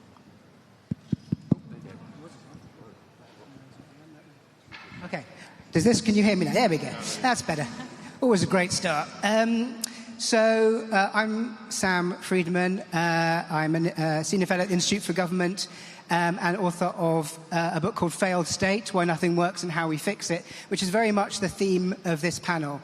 There is a growing divide across all of the countries represented here today between the ambitions of political parties, what the public want to see, and the actual ability of state machinery to deliver the change that's needed. And in that gap between the two, obviously populism and extremism can rise because people think if it doesn't work anyway, we might as well try something very different, even if it seems risky. So we've got a panel here today to discuss how centre-left can tackle that challenge.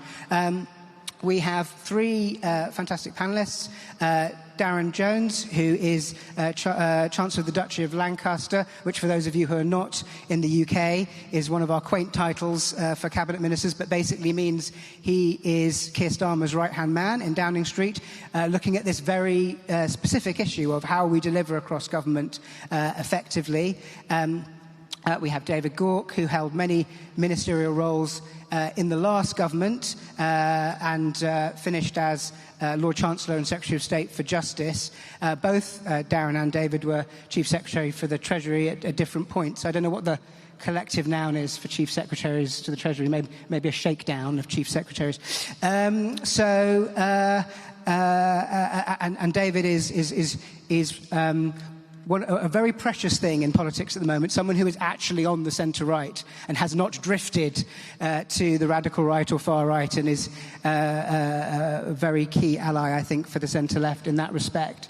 And then we have Caroline Ciccone, who is head of an organisation called Accountable.us, which looks to investigate and communicate about corruption amongst state officials and corporate organisations in America. So she's got nothing on at the moment.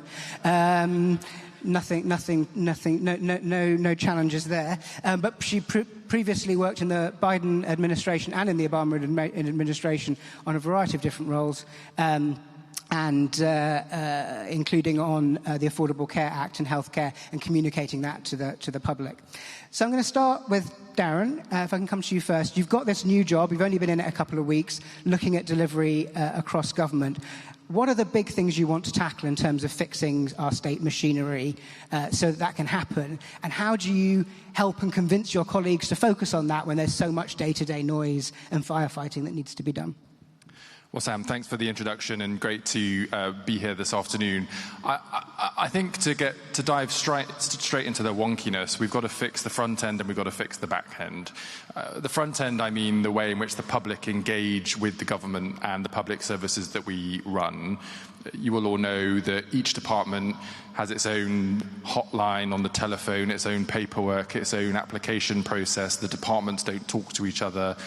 If you have a family where you might receive some universal credit or housing support, a child with additional needs, if you're trying to get the childcare, tax-free credits, and all of these types of things, You can spend hours and hours on the telephone, logging into different websites, not being quite sure what you're entitled to, not knowing the status of your application. It's deeply frustrating. This would never happen in the private sector because you just lose all of your customers. We have to make the front end, the experience that people have of engaging with the state, much, much more effective. That also enables us to help people more effectively, to show that when we make policy decisions in Westminster, we're delivering tangible, real change in the lives of people in the real world. But to do that, you've got to fix the back end as well, because the reason the system is rubbish is because all of the IT is rubbish. We've got lots of legacy IT systems, IT that doesn't talk to each other. I'm told we have over 200 HR systems across government, for example. The finance systems are not integrated. And of course, you have millions of different logins for different services. So we're going to be fixing the back end as well in terms of ID, which you've heard from the Prime Minister today, as well as digital transformation of public services, so we can deliver that better outcome for people. And attached to that is then the government actually knowing when an outcome has been achieved in the real world. Because too often in Westminster, we'll sit around the table and talk about policy from our papers. And I often have to ask, how do we know that we've actually changed someone's life? And where are they? And that's an important thing to track from a policy perspective. But in the context of the fight with the populist right, it's also an important thing to get right for our politics and our communications, because we need to find those people in those communities, capture the change that we're delivering in terms of content and storytelling, and then be able to show people the difference that we're making. So that's broadly the task that I've been given to support the Prime Minister and the rest of the Cabinet in my new delivery role. And how do you make the argument for radical change to parts of the state, whether it's the civil service or big investments in IT, without feeding into the idea that Britain is completely broken, which then in turn feeds the rise of populism and extremism, because it leads into their argument that we're better off sort of burning everything down and starting again rather than trying to fix what we have? This is the big distinction, I think, between what does radicalisation, sorry, not radicalisation, that's the wrong phrase. What does radical transformation mean for government? On the one hand, you've got the populist right who do want to tear everything down. They don't want the institutions that we have. I don't really understand why Reform hate Britain so much. They hate the BBC, they hate the NHS, they hate government. I don't quite know what they think they're going to do to actually deliver for people in our country. And then we've got the radical transformation that we progressives have, which is about modernising the state and doing so in a quick and transformative way to be able to meet the needs of the public who, let's be honest, are paying for those public services to be delivered in the first place. So for us, we just need a really clear direction on that from the Prime Minister downwards. And my job is to make sure that the system is enacting that direction, that we are delivering that change. And you don't compromise on that. There'll be parts of the civil service, parts of Whitehall that will be reluctant to change, but I'm afraid that's not up for debate. We're very clear what we need to do, and we will be driving it through. And I think that is a great opportunity for civil servants that want to step in that space and make history by modernising the state. David, can I bring you in? You've obviously done a lot of delivery roles in government over a long time.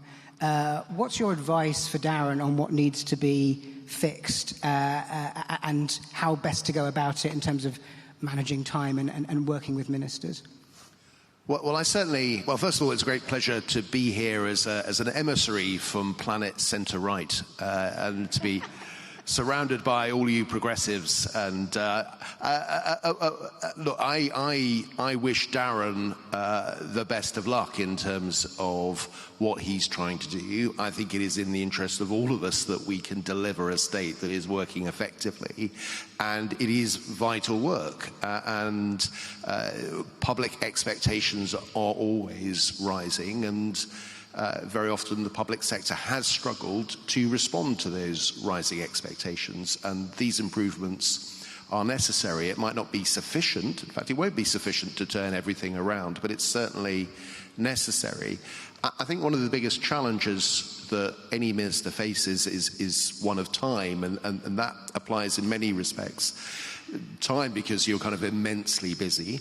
And there is a real need to prioritise, to work out what you are trying to do and to be disciplined enough to focus on what you are trying to do rather than just dealing with the day-to-day. Your phrase firefighting, Sam, is a really important one. It's very easy to just be completely absorbed by what you have to do and that you don't create the time that what you need to do. And then there is the fact that a lot of these reforms do not happen very quickly. They certainly take more time than the attention span of the media, perhaps quite a lot of the electorate. There are things that you need to do that you will not see the benefit of for 2 or 3 years, sometimes much longer than that, but it still needs doing. And being able to focus on the important rather than just the urgent is an immense challenge here.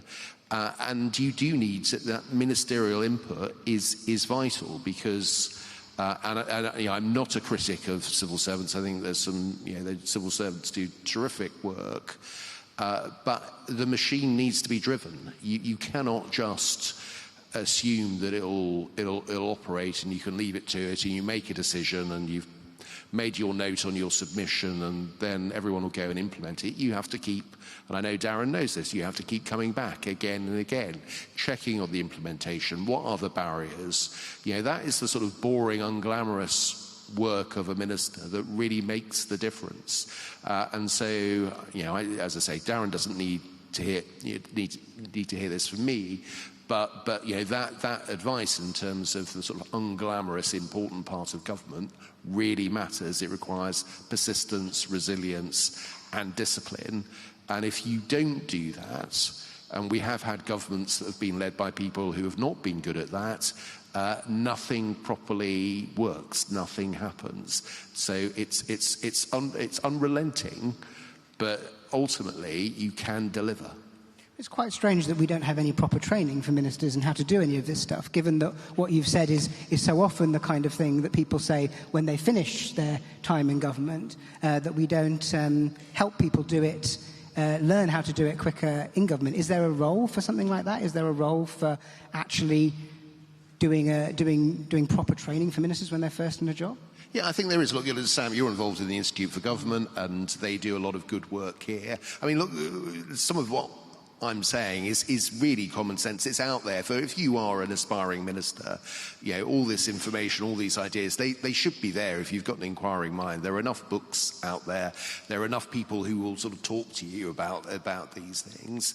But I think maybe the challenge is that our politics isn't delivering enough people, perhaps, who are or rewarding the right people who are kind of good at that delivery stuff of being the effective minister, that there is a sort of systemic problem that sometimes the system rewards those who are kind of good at sound bites and political internal positioning rather than a focus on delivery, and perhaps there's more we could do on that front as well.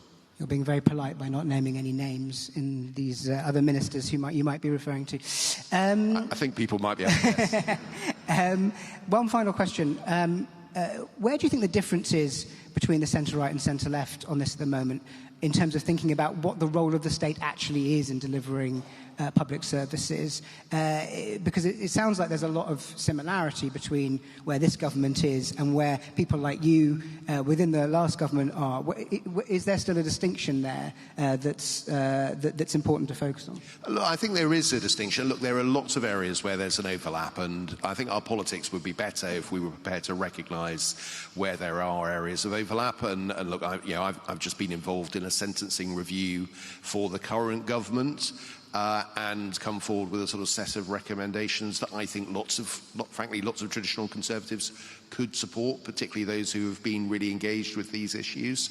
So yes, there is overlap. There are differences. I think as someone on the centre-right, I'm probably less utopian, and perhaps I'm a bit more suspicious of what the state can do in some areas. I'm probably more inclined to, when it comes to the economy, to favour market-based solutions. But this is on a spectrum. There's not a kind of the straightforward, clear divide. And I would argue that the centre ground is made up of people who believe in a world of trade-offs, of recognising complexity, of trying to solve problems, not trying to exploit it. I think the instincts of the centre-right versus the centre-left is perhaps more cautious, perhaps less utopian, and less optimistic about the good that state can do. But these are slightly finer distinctions than sometimes our current political debate can accommodate.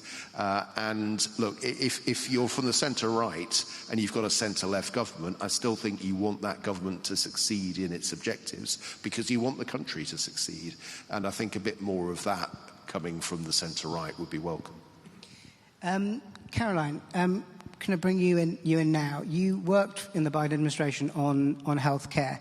What messaging, what communication strategies did you find most effective in winning people over to the idea of reform that they might have been scared by or concerned by? Well, I like to say that the best communication strategy is the truth. And I think when you use that as your North Star, it can be quite easy. Tell people the truth, and if you feel really good about the policies that you're putting in place and that you're implementing, the path is sort of in front of you. Now, the hard part is, what are you actually selling? So I think the devil is in the details, and the policy needs to work. And so using the example of healthcare, as we recall from the Obama administration, the Affordable Care Act, which is, a marquee piece of reform that we are still touting and is still, the right is trying to tear down as we speak, but has been transformative for so many people. The initial rollout, the website didn't work. And that was a huge inflection point that we obviously recovered from, but in terms of the IT has to work, people have these incredibly powerful phones, and they're used to interfacing with other entities very easily, so the government needs to meet that bare minimum. We also need to make sure that when policies are being implemented, they're being implemented quickly. We have deadlines for implementation that can go years out, and that is just not the pace that people are feeling right now in terms of what sort of reforms they feel like they need in their lives. And so I think when you're in government and when you're in these positions where you're trying to solve big problems for people, you need to make sure that there are marquee moments along the way where you can talk about the impact, the positive impacts on people, telling people's real stories like you were mentioning, where they can talk about their own experience. Their words are more effective than anything any government official can say. And we have to make sure that those moments are happening and that we don't have a policy that is designed so that it is years and years in the future with no impact. And then I think the last point, I've been thinking a lot about calling ourselves progressives, and what does that mean? And inherent in that is progress. You're building on progress. But I think the trap there is people are looking for really big, bold reforms. They want change. They are dissatisfied with their lives. I think that's the theme that we've been hearing today. And the risk is when you are trying to get a good policy in place to solve some sort of problem. So, for instance, with healthcare, which, the American healthcare system still has so many challenges, is so broken in so many ways, prices continue to be out of control, and we need to make sure that we are meeting the moment with the scale of reform that people demand. And so at the end of the day, we need to make sure we're selling something big. And I think that because progressives are, we are technical, we can be technical at times, and we want to be smart, and we need to make sure that policies don't get so watered down that we don't have anything big to sell to people.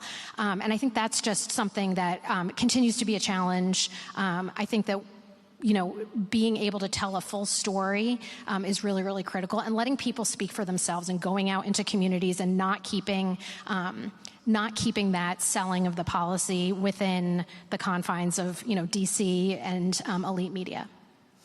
On that question of sort of pace and the desire for change and the urgency for change, in your current organisations working on corruption, how do you deal with the sort of increasing sense from the public that they're willing to make trade-offs around democracy and around allowing people into power who might not be worried so much about all the niceties of the processes that have existed in the past and the norms that have existed in the past, because they just want something to happen, and it's kind of worth a bit, not necessarily of corruption, but of autocracy to make that happen? Well, I definitely think it's a challenge to make sure that people are not willing to pay the corruption price for something else that they get in return.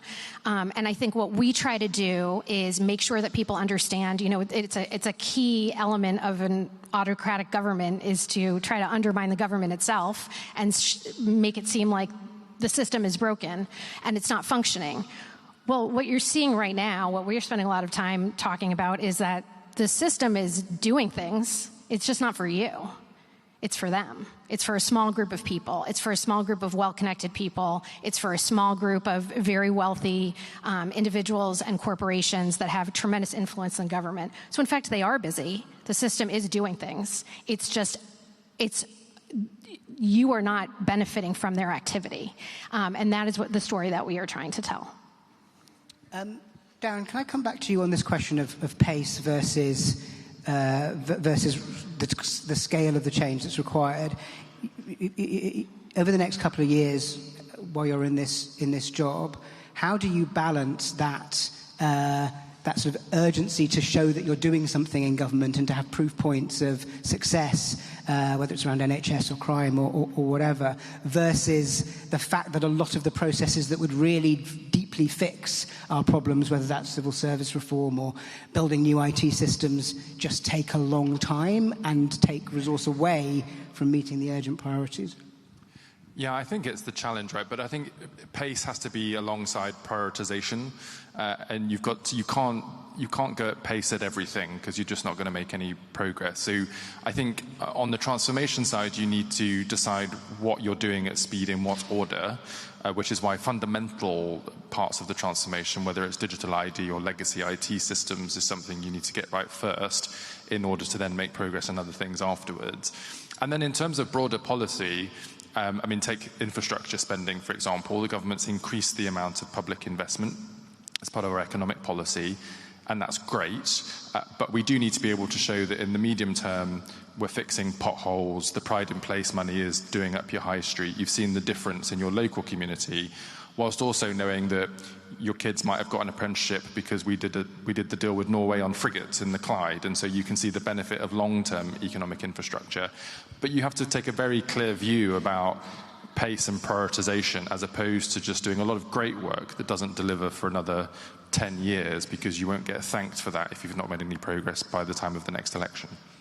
And just finally, if you could look at yourself in 2 years looking back, or 4 years looking back, what's the one thing you really would have wanted to achieve in this role in terms of changing the state? I think for me, if we get this digital ID system working and the public being with us, that will be the bedrock of the modern state and will allow for really quite exciting public service reform in the future. And the Technology Secretary will be delivering that alongside other colleagues providing services, but I'll be coordinating it from the Cabinet Office. So if we've been able to make that programme a success, I'll be very happy. I'm already being red counted on the screen up there. So we are going to have to finish a very short session, but hopefully a useful one for all of you. So huge thanks to David, Darren and Caroline for the panel. Thank you very much.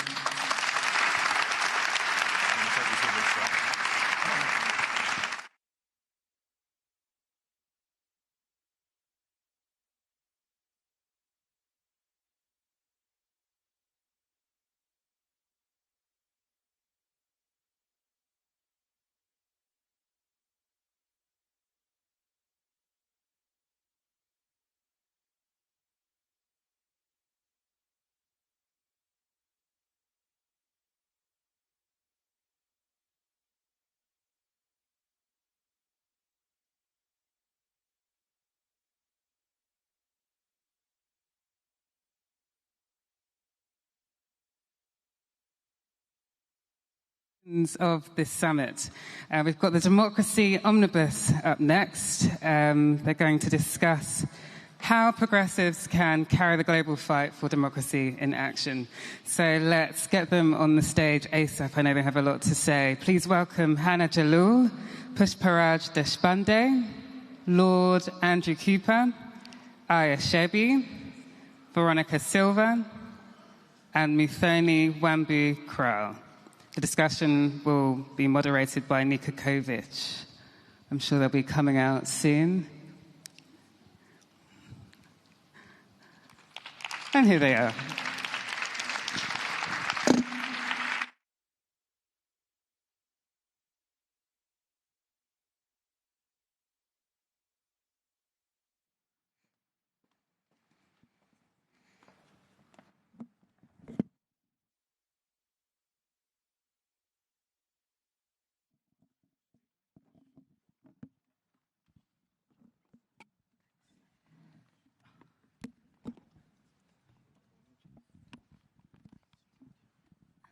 Hi to all of you. And I wanted to start a bit differently than most of the sessions were started today and yesterday. I wanted to say, firstly, one thing, and this thing is, guys, we have a problem. I think that we have a very, very big problem, which is that authoritarians are getting stronger and stronger. They actually mastered how to use AI. They mastered how to do social listening. They mastered how to lie to the people and how to convince them that these lies will save their economic situation. Authoritarians also scream about social state, and they pretend to be the ones bringing equality, while we know that they are pushing the neoliberal agenda. On the other hand, we also have a big problem with something else. And this something else is self-reflection. I think that all of us are a problem. I think we are the problem because of many different reasons. I think we are the problem because whenever an innovation occurs in this community, we become afraid because we want to mostly do the things old way. We also have a problem because we are doing polling on the issues which should be our values. We have a problem because we are pushing away the voices calling for peace on both sides, and also because we are cancelling the voices calling for ceasefire. We have a problem because as the civil society, we often don't know how to say something nice about politicians when they are doing the good work. And also I think we have a problem because politicians don't know how to say we are doing a good work. I think that one of the problems that we have lies in the fact that we don't have the answer to the question, what is our vision of tomorrow? We don't know how to present this to the people, and we don't know how to show this to people. But I also think that the situation is not just dark. I think that always where there is darkness, there are some small islands of light. And I'm very happy to be working with DHub, and basically our job is to search this light, to search amazing examples of democracy fighters who managed to win.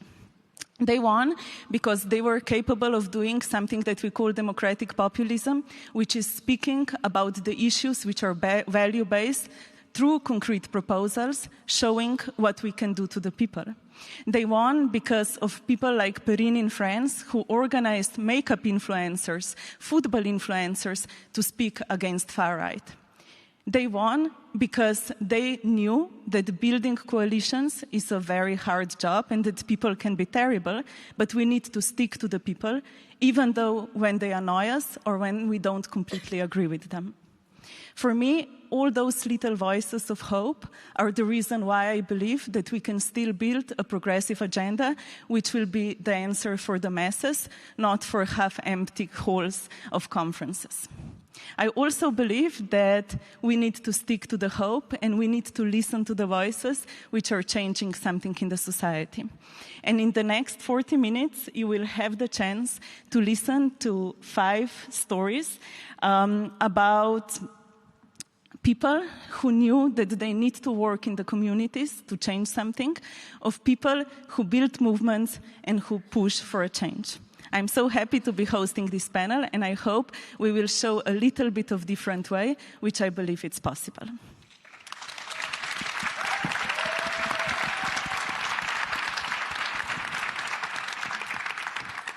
I will start with the only man on that panel, because we said let him talk first, and then we will speak. Pushparaj, the stage is yours. Thanks, Nika. I love being the token man and the token Indian on the panel.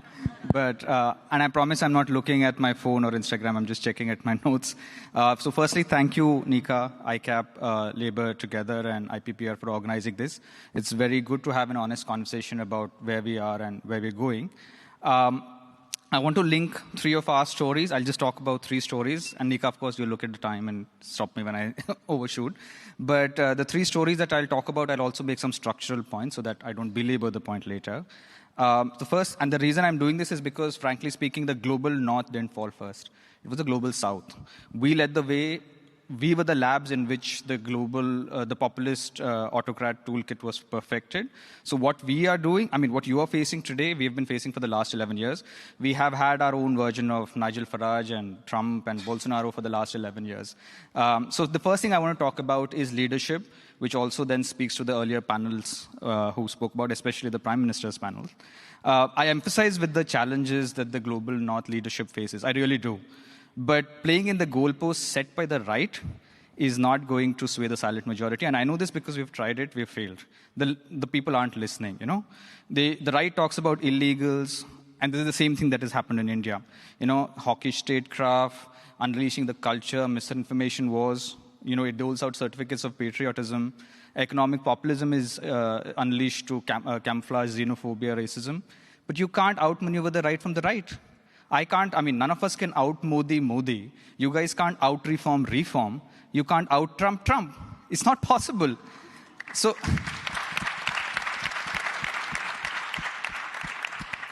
progressive politics can't be reduced to symbolic performances and bland mediocrity. You just can't. And that's what's happened today.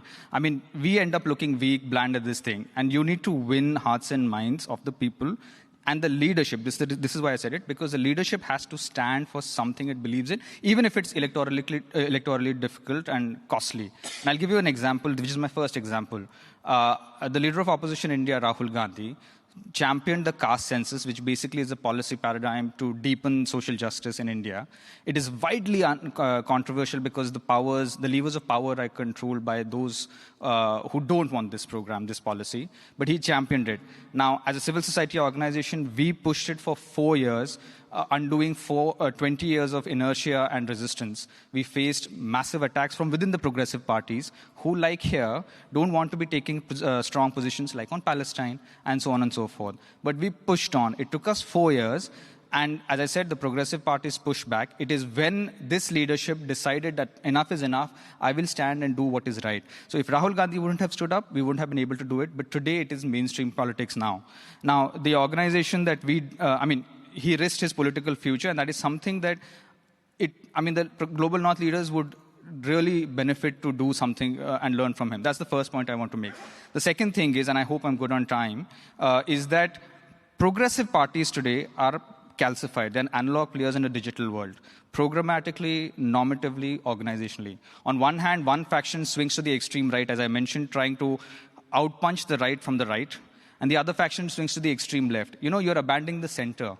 And the public ain't buying it. It really doesn't listen to you.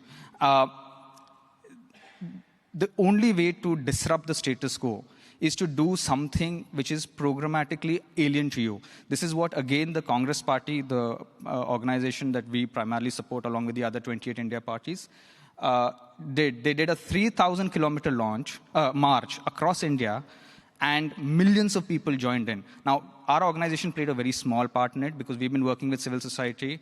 Civil society, and I want to emphasize this, you can't pin all your hopes in civil society dynamism. Yes, much of the political dynamism that has happened in politics in the last 11, 12 years has happened outside the formal political spaces. That's true. But civil society is a very easy target. My organization and I personally, we have faced over the last 11 years attacks by the tax authorities for having no money. We've faced attacks by the investigative agencies for doing nothing, just standing up for constitutional values. And we have invasive spyware. So all of you, in case you want to say hi to Pegasus guys, this is where you do it. But my point is that he stood up and did something, Rahul Gandhi, who led this march, he did something very interesting. What he said is that, you know what, I can't defeat hate with hate. I'm going to stand for love. This march, Bharat Jodo Yatra, actually stands for Unite India March. And he did this in a very Gandhian way, standing to unite India with love. And trust me, this busts this sting of this violence, hate, and xenophobia. And millions of Indians who we didn't realize existed poured out onto the streets. And this is a man who has lost 2 people in his family because of assassinations. So this is something which again speaks to leadership. But more importantly, progressive parties need to come out of their safe zones and do something disruptive. And the last point, we know that the right is colluding globally. Populist autocrats are not just spying on each other. They help in funding them. They help in training them. They platform and groom younger politicos, and they share best practices. Tommy Robinson, this happened here. He was hosted by the BJP just a couple of years ago. Similarly, there's an MP here who hosted something in Parliament for the BJP. But the Global North shies away from meeting progressive parties just because we're in opposition. Why? We waited 11 years to meet the Democrats, but we didn't get anywhere there. So anyways, that's a third point which I wanted to make. And sorry, I've lost my this thing. Yeah, so that's why we organized the Bharat Summit, a summit in April last year, which got together 107 parties. Most of them were Global South parties. All of them sat together and decided that, boss, we really need to do something to actually programmatically and normatively support each other. This conversation needs to actually happen with those people. 107 parties with the likes of Marcus is here from Progressive Alliance. They have been doing this. And now we have decided, again, this is a purely Global South initiative. We would like the Global North to be here. With the likes of Dr. Maria Jao, Salil Shetty, and Salman Khurshid and others, they have decided to launch this annually so that we are able to have these conversations and support each other. Now, Salil told me, and this is the last thing I'll say, then I'll stop. I'm perfectly well on time. Salil told me that this is where the first Anga met before the actual building came up. If that is the case, the one thing that I would want to leave this audience with, and hopefully others who are watching, that let us have a new compact. Unless the Global North decides to rethink and recalibrate its own dogmas, you're not going to change the world. The Global South is where the right started. The Global South has no interest in working with the Global North if you are going to continue to expect us to defend the neoliberal global order, which does not work for us. We don't have a fair voice or a fair vote in multilateral institutions. And trust me, this is what the right wing in the Global South uses to put us in the spot. So if you really want to have a serious discussion as progressive parties, stand for progressivism. Don't pay lip service to progressivism and do it and just defend progressivism in your own countries where it's convenient. You need to do it for us, and we need to do it for you. I agree that we also have an equal responsibility. Thanks, Nika. Thank you. So, to sum up, you cannot out-Trump Trump. You need to stick with progressive values, and you need to walk a lot and spread love. Something like this. Okay, we are going to Mutoni, our next speaker. Okay.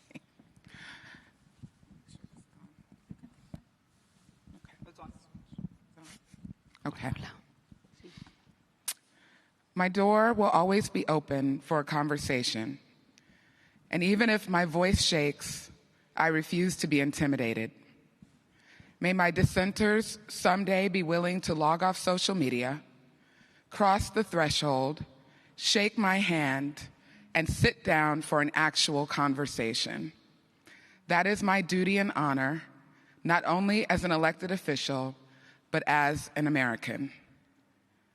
These are the words of Colorado State Senator Julie Gonzalez in an op-ed that she wrote the day after the assassination of one of her American colleagues, Minnesota State Senator Melissa Horstman. I am Muthoni Wambui-Krall. I'm the Executive Director of the Women's Democracy Lab in the United States. It is my honor to represent a nonpartisan group of badass women who are serving on the front lines of democracy every day, including the day after Donald Trump got elected president. Do you know what they did? They went back to work. They went back to work as mayors. They went back to work as state legislators. They went back to work as city council members, town council, those library councils where people are literally getting attacked by parents physically. They went back to school boards where they're being assaulted outside in parking lots.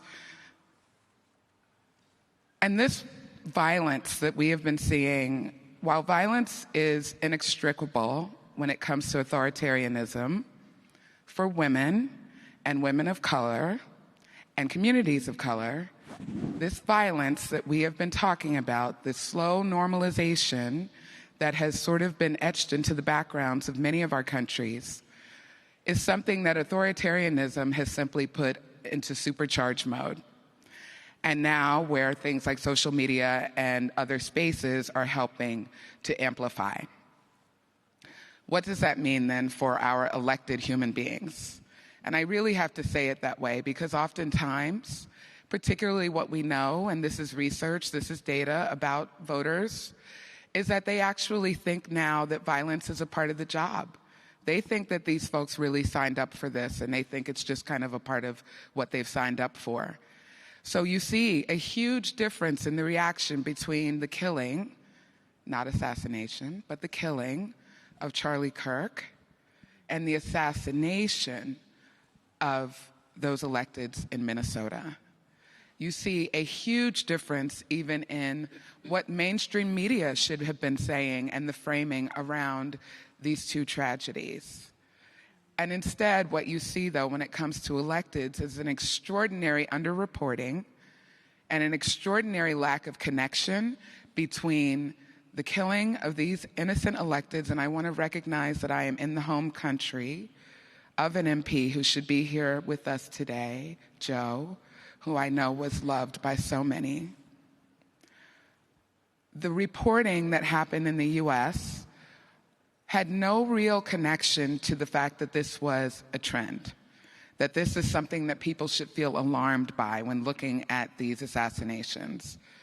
And instead, there was sort of more focus on the manhunt side than there was on the what is happening to elected officials as a part of the rise of authoritarianism in our country.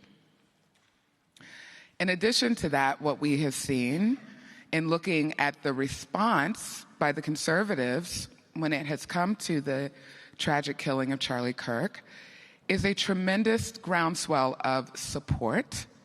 And that support includes a lot of money, y'all. There are millions of dollars pouring into Turning Point USA, the conservative movement that he built. They are now adding chapters coming out of this based on the money that is getting raised. I can't say that in reaction to the assassination of our elected officials, we have seen that same resource investment in ensuring the safety, the security, and the protection, but also the storytelling around our elected officials and the rise of violence and political violence that comes with authoritarianism. And I think that we all recognize, and regular voters are seeing it, they see it with the occupation of our cities, they sort of understand it in these other contexts. It is missing when it is coming to electeds. And so what Women's Democracy Lab is doing for our elected state and local women, in particular where the resources are often the least, is really standing up a whole new rapid response, urgent campaign around this trend. And what we are hoping to do is raise the resources, as in money, attention, and action, when it comes to not just surveying, feeling brokenhearted and devastated, but empowering our movement to do something about this. Empowering us to stand up real rapid response that is going to help tell the story of what is happening and not allowing for this violence to get lost in the other violence. And it actually is important that we are shining very clear lights on each piece of this problem that we have.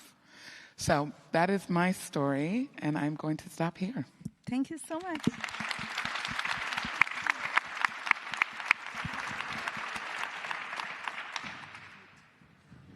Hello. They brought us another guest.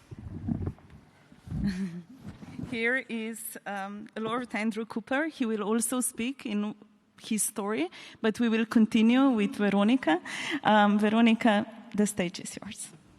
Thank you. And maybe I will start with a story interesting. Have you ever heard dead voting? Or even better, leaving people that cannot vote because the civil register said, you are not here, and we count like you are dead. That was my story. I started like this, my vice president campaign. And yes, it was a way how the new fraud happened in our democracies. Now we have an illegitimate president and with a lot of irregularities. And we are trying to face those kind of terrible things. Now, we said yes, in Ecuador, my country, we are really fighting against not just these kind of things that can appear like for a specific person. How about if it's a form to make that some kind of groups in polity win election and other groups we cannot even participate? When we talk about authoritarianism, we need to understand that the new way to make democracy is a way that could be a subtle, an invisible way to disappear, opposition. So right now we are facing this in my country, but at the same time we are facing an increase in poverty. The cut of subsidies really important for productive sector, for our indigenous community. And just right now, just today, many of our populations are fighting against that government. That government that is a close friend of presidents like President Trump, President Netanyahu, and trying to see, how politics, how institutions, how the government can risk, and can be helping their economics groups. Daniel Noboa is one of the richest men in our country, and we are saying, okay, like a new democracy, like progressive group, what we can do. So first of all, we are saying we need to make a big coalition trying to put apart these strong economics groups from politics. Yes, because this is really not helping our democracy. This is not helping new generation doing politics.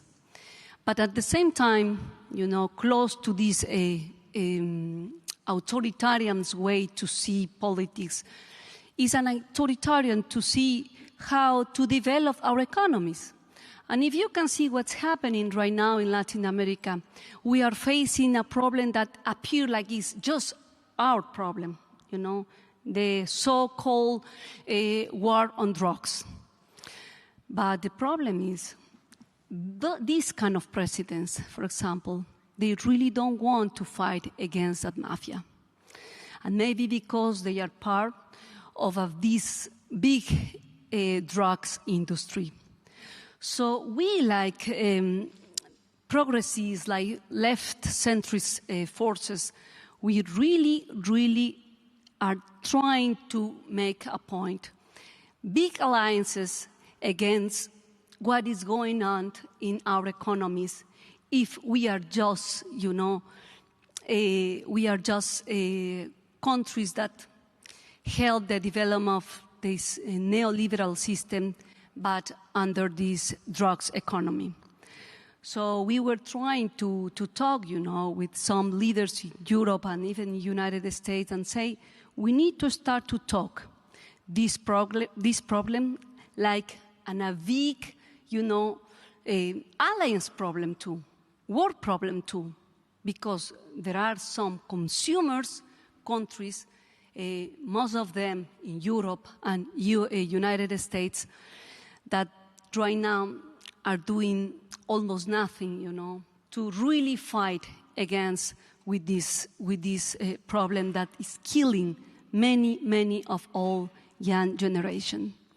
So this is a big problem for us, but at the same time, we say in order to fix that problem that right now are making more violence, more poverty, not just in Ecuador, in Colombia, in Mexico, in many countries in Latin America, we need to understand that maybe for Latin America is a time to make a big alliance too.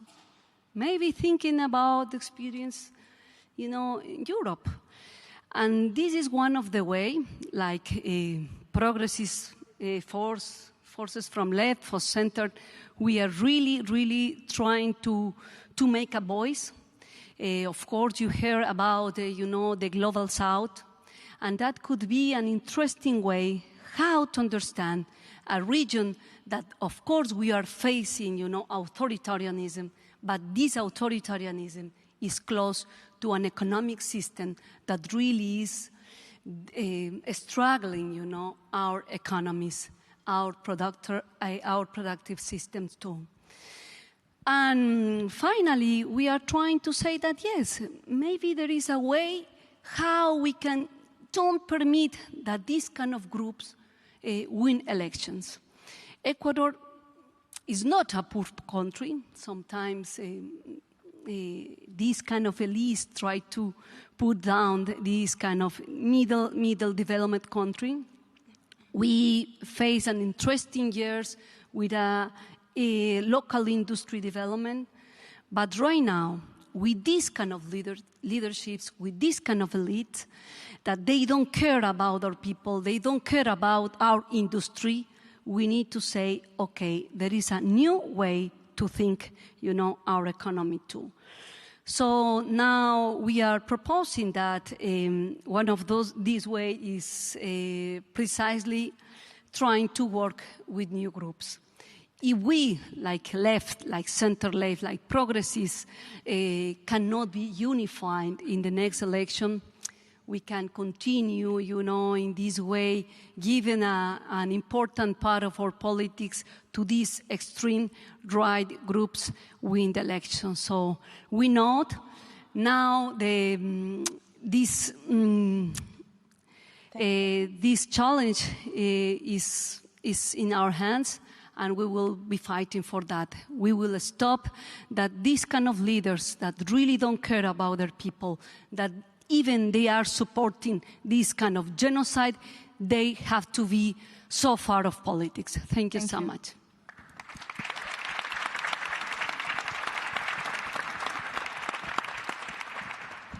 Hannah, you are next. Me? Yeah. Oh, Hannah? Oh. Yeah, you are last. I'm lost. Yeah. No, second last now. Yeah. Okay, thank you. Thank you very much, first of all, to Global Progress Action for this nice panel, and I'm very glad to be here. My name is Hannah Jalloul, and I'm Vice President of Foreign Affairs Commission at the European Parliament, and I am Secretary of International Politics of PSOE, the party of government in my country. Well, the first thing I thought when you told me about my experience was how diverse is this stage. I'm very happy to see this.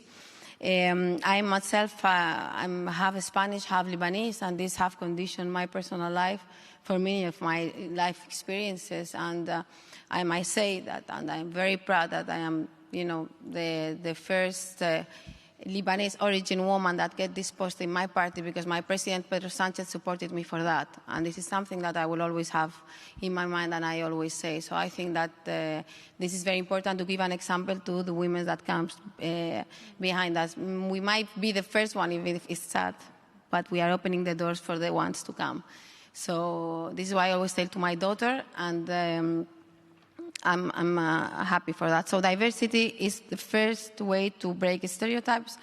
We live in a world full of stereotypes, and you realize this also when you are part of both worlds. So you are European, and you see many things that are not connected with this global south, because this part of the world does not have any idea of this other part of the world, but they have the right to judge or talk about general politics when they have never been in the other side of the world. You see this when you go there, when you go to your colleagues, or when your colleagues, are voting in many of the commissions, a lot of issues that are related to other countries, but they have never been there. Or when you go with your colleagues to this part of the world and say, oh, you're so progressive. You're very much developed. And you say, pero how is that even possible? These things happen. So then I come with the story of the double standards. These things happen, these double standards happen because most of the people are not really connected with important issues of the global south, that part of our real lives too.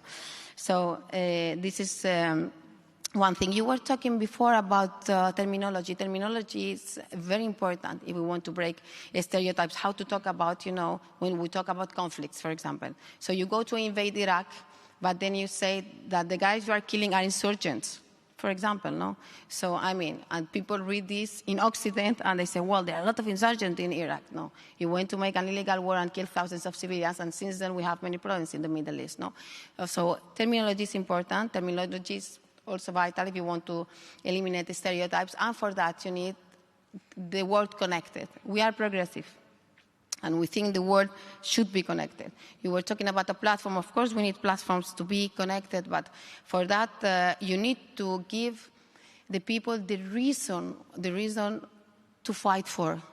Look, we are the fastest growing economy in the world in Spain right now, because we have done our work pretty nice. We have a very brave Prime Minister, Pedro Sánchez, that he did many laws in our country, pension reform, labor reform, minimum income scheme, and it was a very good measure, very progressive, and our economy is very nice. He was very brave with migration issues, so he made the change of the law like 3 times in order to give rights to migrants that now are part of the growing, economy, the growth of the economy in our country, because he was brave enough to say, we need migrants, they're part of who we are, we need diversity. He just said it before, which is very important, and because of that, now we have, just the perfect match between the skill of migrants and the economic fields also, where we need these people to work. They have a future, we have inclusive policies, they are paying pensions, they are part of who we are. So it seems easy to say, no? It is not in Europe nowadays. So it is as easy as it is. So, but even though, and even taking into the fact that we are now the fastest growing economy because of the measures that my Prime Minister have put in place in Spain, still there is a lot of polarization in society, and many people that are being very tough against the policies of my government. But what did he have done good in order to make the people move and see what Pedro Sánchez is doing? Recognizing Palestine 2 years ago and not having double standards. So you want to have an alliance, it's okay, but then you give a people, a reason to fight for that. You give people, a reason to say, a motive, you want to do a progressive alliance. Okay, let's going to work all together, let's going to do a platform, whatever it takes. But then you say people, okay, when we talk about Palestine, sorry, cannot do a statement together, because I'm pro-Israeli. Hey, that does not mean that we are not pro-Israeli. We are pro-Israeli and pro-Palestine. Certainly, we are with these Israeli people that are demonstrating in the street, and we are with the Palestinians in the right to have that they have to have their own state. But we are against the genocide, and this is something we are putting into question right now. How come are we good the terminology back again? We always come back to the same root of the problem. So when you mobilize people through a cause that they think is worthwhile, people will move. And this will connect also, with the Global South. I think this is something important. Of course, we need to have these platforms. We need to be more united, to coordinate much more. Look, another issue is that media is an essential piece of, the cake here. If we want to be united, if we want to fight for, our goals all together, we need also to have good communication, good communicators. We need to be very much coordinated, because we have a lot of extreme forces in front that they have a lot of money and they know how to do things. And you were mentioning U.S. before. We can't say a name. Sonaro de Capitolio. Attack on Capitol. Yeah. This is what we have in front. So what we can do, and I finish with that, is that we need to be united by giving people a reason without double standards to fight for. And then we will find a lot of people mobilizing for the same cause. Thank you.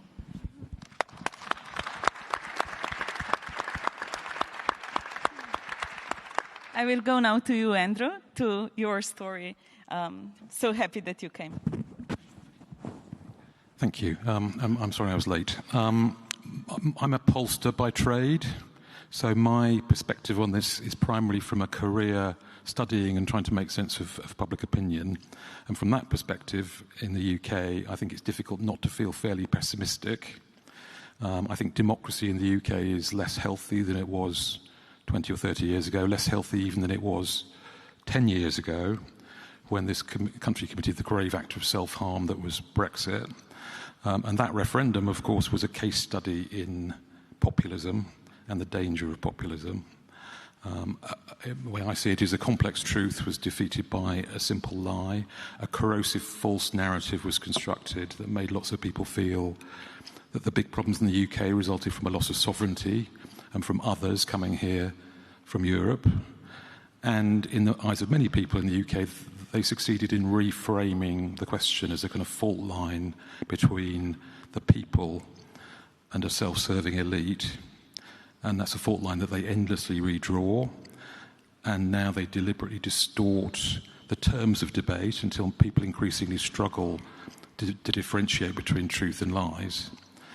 In the UK right now, obviously, the front line of populism is immigration, and in particular the issue of people coming to the UK in small boats. A sustained campaign by populist politicians and tabloid media have somehow elevated this into what feels to many people in this country like a defining political issue, out of all proportion to its real significance.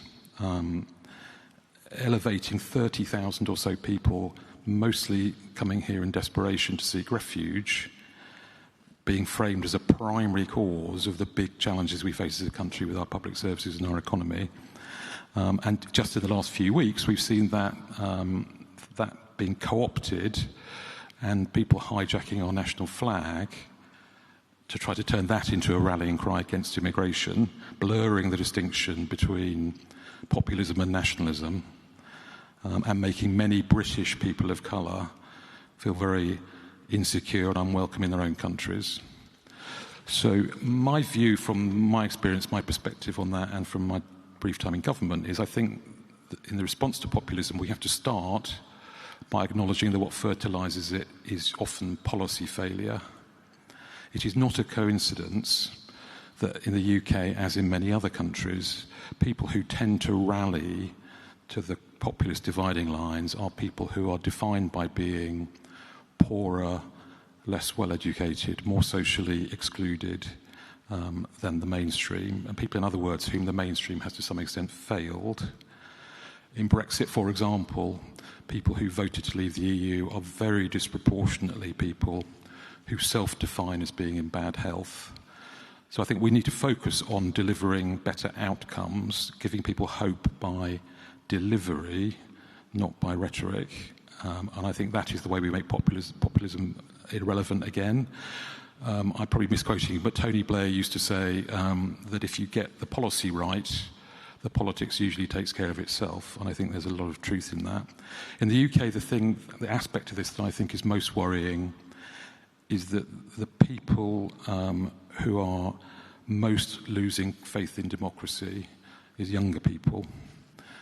Here in the UK, less than 60% of millennials think that voting can make a difference. Only about 60% of all people under 45 in this country think that democracy is the best system of government. And those perceptions are becoming more commonplace, fueled by populist questioning essentially the integrity of mainstream politics and presenting ostensibly simple narratives and ostensibly easy solutions. And I think too often progressive leaders respond to that by trying to lean into populist issues and populist values and using divisive language themselves in the hope that they can kind of appease it and take the sting out of it. And I think the truth is they can't, because they'll always be outbid. And what they're doing simply fuels populism further. So my conclusion is we have to have the self-confidence to challenge it head-on. And that means having the confidence to be bold in addressing the underlying issues that drive populism in this country, and I think in many other countries too. And if that's a sort of gloomy view, just to end on a more positive note, as a very big picture point, even with populism seeming to have momentum here and elsewhere, it is still the case that accounts for only about a third of the people in this country, maybe fewer. Most people in the country aren't attracted to that politics. They want more positive, more progressive solutions. And as a foundation to build on, there are a lot more of us than there are of them. Thank you. Okay, the last person speaking is Aya. She's my friend, so I can say really 5 minutes. Nika, you are censoring me, huh? Yeah. You don't want me to. Can I stand? Yeah, I feel like I need to shake it off because, since yesterday, I have been trying to make sense of the Eurocentric, US-centric conversations happening until the governor of Illinois said he legalized cannabis. And then I was like, okay, that makes sense to me. But no, on a more serious note, I want to talk to you about people power. I lived under dictatorship for 23 years. I have only seen one president my entire life until 2010, when the revolution in Tunisia started. And that's when I found power in my voice, not because I didn't have a voice before. In fact, I was quite the troublemaker as a kid. I used to organize hunger strikes against my dad to get what I want. But I found power in my voice because I realized that change is possible. And my generation can be at the forefront of it. So yes, 15 years ago, I was part of the youth movement that ended the dictatorship. I was in my last year at university, and instead of sitting for my exams, I was protesting, organizing, blogging. I got arrested, I got jailed. I went on to support other youth movements in Africa. I was blacklisted from those countries. So when people ask me today, was it all worth it? The answer is yes, change is worth it. Because if you're going to lose your voice because you're scared that change might make it worse, it's going to get worse anyway, guys. Change is worth it and is possible because it does give hope to people, and it's also about the agency of giving people power to hold politicians accountable. So, if I look to youth movements in Africa, there are two waves. From 2010 to 2020, it's the millennials, us. From 2020 ongoing, it's the Gen Z. And the Gen Z in Africa, they have a different fight. It's not about democracy versus dictatorship anymore. It's about governance, and it's about global and anti-colonial issues. So the Gen Z in Kenya, they have been protesting for the past year an IMF-backed financial bill. The Gen Z in West Africa, they're protesting the CFA colonial currency, and so on. So what can we learn from this moment? 3 things, I think. One is people power. I heard a lot in these 2 days, people mentioning the example of Mamdani in relation to his message to the voter, but no one is talking about the 50,000 volunteers he mobilized. We're too hanged up on the voter behavior, and we're not going back to basics, to the grassroots and organizing, because when institutions are weak, it's movements, it's citizens, and it's coalition that hold power. The second thing, I think democracy needs to deliver dignity. And we know that the hard way in Tunisia. Our revolution slogan was شغل حرية كرامة وطنية, jobs, freedom, dignity. Your voter concern, the number one for rich countries, is the cost of living. Our voter concern, number one, is jobs with dignity. The 12 million young people that enter the workforce every year in Africa. My brother, Adam, in 2013, was radicalized by Daesh. He was newly graduate engineer. He had capacity, he had access, but he didn't have opportunity. And access to capacity without access to opportunity is access to frustration. Then we act surprised when young people rise up, when they leave their countries to come here, when they are struggling between armed groups and drugs and dying in the Mediterranean Sea. I mean, what other choice we're giving them? So we have to deliver dignity. Dignity also means reducing inequality. We need to deal with the extreme wealthy. The extreme wealthy is buying elections, is buying media narratives, is buying impunity from justice. I mean, in the US, the extreme wealthy spent $2.6 billion on putting Trump back to the White House. Extreme wealth is rigging democracy, and it affects us because it's widening our inequality. 3, and finally, there is a crisis of leadership, but there is also a crisis of representation and leadership, especially for women and young people. The average age of African leaders who keep extending retirement age is 64. And the average age of the population is 20. It's a whole generation locked out of power. The old guards are patriarchal towards women, and they are hostile towards young people. So we need intergenerational co-leadership. The far right is pouring billions into undermining democracy everywhere in the world. Why is it so hard to invest in leaders who defend it? I mean, I'll give you a small example. I organized a conference in Freetown, Sierra Leone, just this July. I brought together 100 women, progressive women leaders from all generations, from 35 African countries, to counter another conference which happening 2 days before that is strengthening family values. It was an anti-abortion, anti-reproductive health conference, which was, by the way, organized by far right in the US. So I reached out to our family of progressive actors for democracy in the rich countries, and no one wanted to fund this event. Until today, we are in deficit to vendors and venues. Why? Because we are defending democracy in debt. We are defending democracy in scarcity. And yet, we put our bodies on the line for it. But if this continues, we will lose trust in the global progressive movement for democracy until you put your money where your mouth is.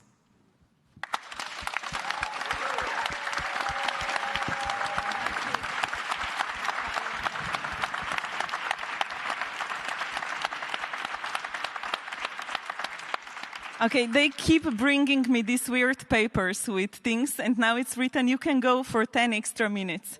So I'm sorry, you will need to stick with us now for 8.5 minutes. And I have very fast question for all of you. And you need to train something that most of the people don't know. You will need to answer me in just 2 sentences. So my question is, what is the thing that we all, as progressives, can mess it up and do it really badly in the future? So what we shouldn't do if we don't want to destroy the progressive movement.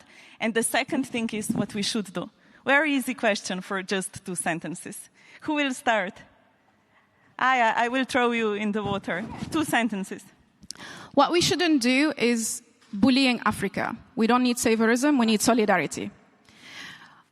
What we really should do is think global and act global, because the framing of this global turns to be about European anxiety around how to manage migration rather than actually dealing with global drivers of war, of debt, of governance failure around the world. So let's think global and act global.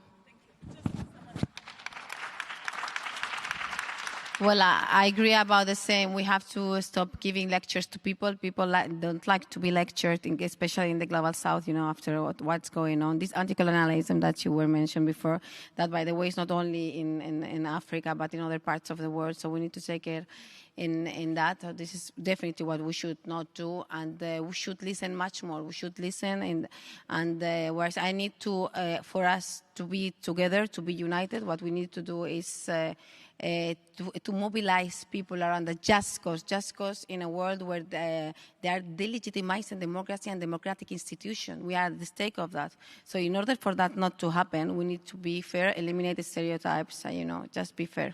Thank you.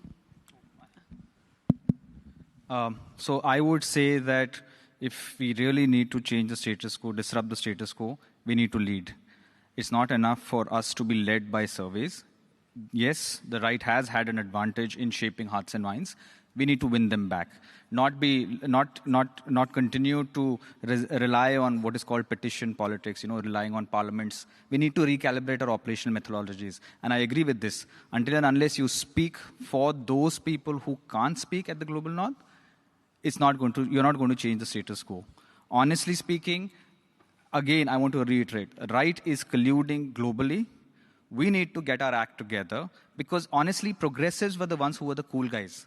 We need to make politics sexy again. We need to make politics cool again.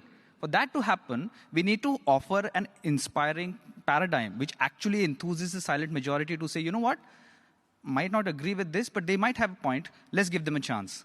Until we are able to do that, not just locally, but also transnationally, we're not going to come back to power. Okay, next one. Stop accepting the frames that populists put on things and feeling that's the only way to kind of take the heat out of those issues, and start being intellectually honest about the real problems, and that the real problem is actually that a lot of the people drawn to populism really do have very difficult lives. They really do have few opportunities, and that's the issue we need to address. Okay, like my Aaron friend said, I don't see him. Yes, Erwin is here. Don't say that you are funny. Make me laugh, yeah? So we have to start doing and saying this in a real words. Maybe we are talking too much about, democracy, and it's good. We have to defend our democracy. But first than our democracy, there is humanity and lives. And we need to start, fighting for the lives. Not for lives from some countries and not from another country. So if we want to maintain unified, our flags, our progressive, our left, first we need to stop that genocide and we need to say, free Palestine. Thank you.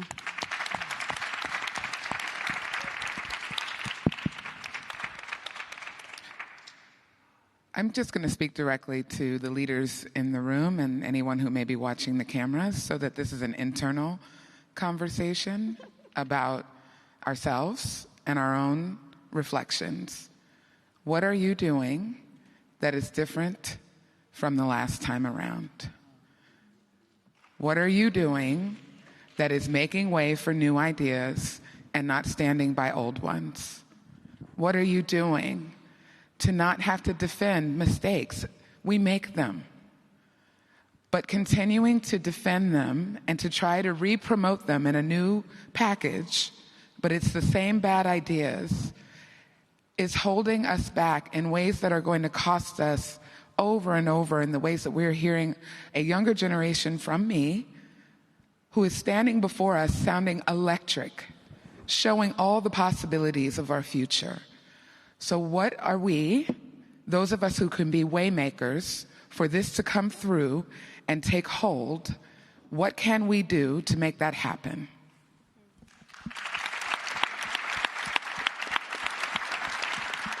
So I will conclude in a way that I started. Guys, we have a problem. We have a problem with authoritarian regime, but we have even a bigger problem with ourselves. We are closing each other into small bubbles. We are not opening up. We are not delivering. We often shut down critical voices who are calling for peace, who are calling for ceasefire.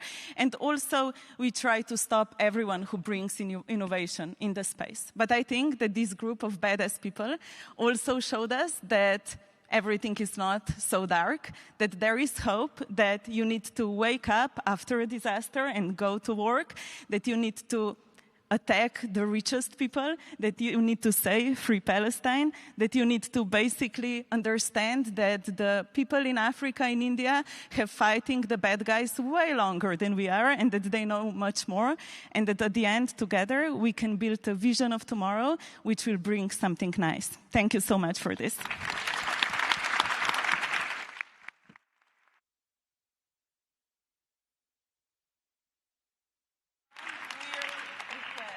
Pushparaj came to me before the panel and he said, Nika, you Europeans never do a selfie after a panel. Can we do it? And I feel very awkward saying this, but just for him, can we just do a selfie? Like, you want to do it with all of them, yeah? Someone who's tall. That's me. Okay.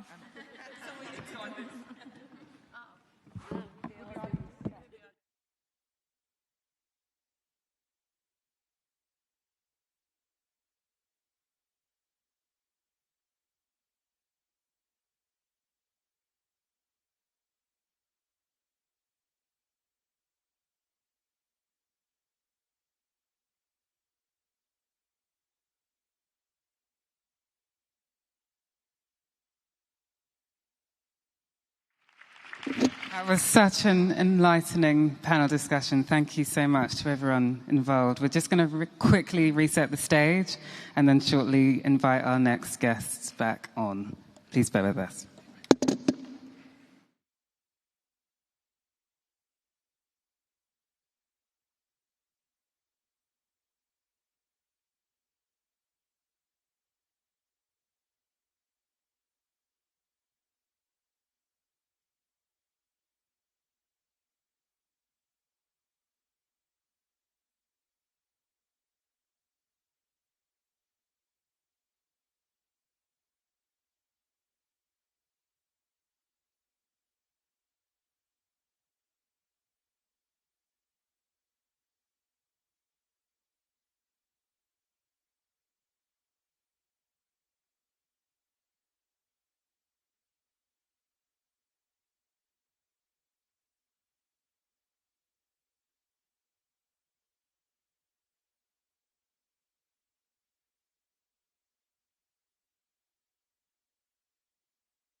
So, we've got another exciting panel for you, The Path to Patriotism. Just going to look at rebuilding trust and identity in democracy. So please welcome Anna Sarwar, the leader of the Scottish Labour Party, Stefan Löfven, the former Prime Minister of Sweden and President of European Socialists, Raphael Glucksmann, Pedro Abramove, and Charlene Brumskine, with Patrick Gaspard moderating. Please join us.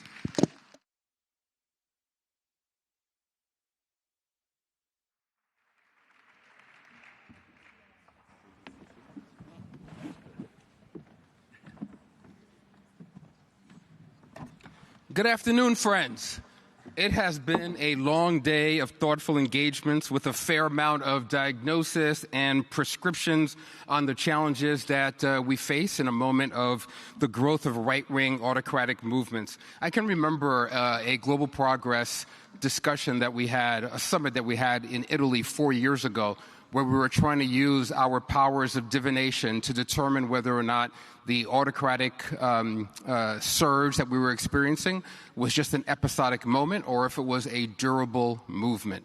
There is no doubt at this point, as a consequence of the force of personalities, cataclysmic economic upheaval, and the reality of the algorithmic governance of our lives, that their moment has become a movement, and I'd argue that their movement has a vitality that is stronger than the vitality in ours, because it is grounded in culture and a set of values that ladder up to a clear set of national narratives. In truth, we seem to have ceded the notion of love of nation over to the yahoos. In the opening panel this morning, Prime Minister Carney stated that, quote, nostalgia is not a strategy. But is he right? Isn't nostalgia a very clear strategy? Perhaps it isn't for us, but a nostalgic yearning for a yesteryear where apparently all the women were strong and all the men were good-looking seems to have been the clearest point of narrative strategy from Budapest straight through Washington, D.C. I want to explore this within the context of the work of cultural narrative building in the project of the center-left, with an overwhelming question about what it looks like to rebuild trust in the efficacy of our governance, not based solely on delivery, which we've heard a lot about today, but on a sense of shared destiny. Now, with the phenomenal cadre that we have on stage, no one at all is going to accuse us of a lack of ambition when you see just how high we're going to aim. We're going to, deal with these questions, and we're going to do so as I think about what was posited by the Prime Minister of Iceland a little while ago when she said that if you want to deal with the polarization on the right, don't increase the polarization on the left. But even as we work to not increase polarization, there's some work that we've got to do to anchor in a sense of clear identity, but broad national identity. So I'm going to open panelists with a question for all of you. I will, of course, start to my left, and I'm going to ask you, Charlene, first, and then everyone else, I want you to take it up in order, ending at the very end of the line. So here's the opening question. Progressives often find ourselves on the losing side of polling or indicators of trust, even when we deliver on campaign promises. Let's take this conversation beyond getting credit in an election and consider what role delivery and reform have to play in creating a clear pipeline of trust that can lead to a durable center-left narrative. Where do we start? How do we center both hearts and minds in this work and better connect pocketbooks to those aspirations? Thank you. Hopefully you can hear me. I'm Charlene Brumskin. I am from Liberia, West Africa. I want to first thank the Global Progress Action Summit and all of my co-panelists and Patrick here for the opportunity to bring leaders together to discuss these very critical issues. I must say that where I come from, it's almost a privilege to discuss what we're discussing. Even as we discuss beyond delivery, Liberia is one of the poorest nations on the globe. When we talk about issues of housing and job creation and these ideological, theories that have been tossed around today, we don't know what the global South is, what the global North is. We don't use those terms. We don't use the terminology left and right and progressivism. We're trying to figure out how a 14-year-old child who is going to deliver in a village with no hospital, no midwife, how we are going to ensure that she's not one of the numbers of women who die in childbirth. We're talking about a child in Monrovia, the capital city, trying to get clean drinking water before we talk about, some of these other lofty ideas. So we have to talk about culture, but delivery we have to speak to delivery. And as we speak to delivery, something that has a word that has been floating around is this idea of dignity. How do we respect the most basic human rights? How do we move from these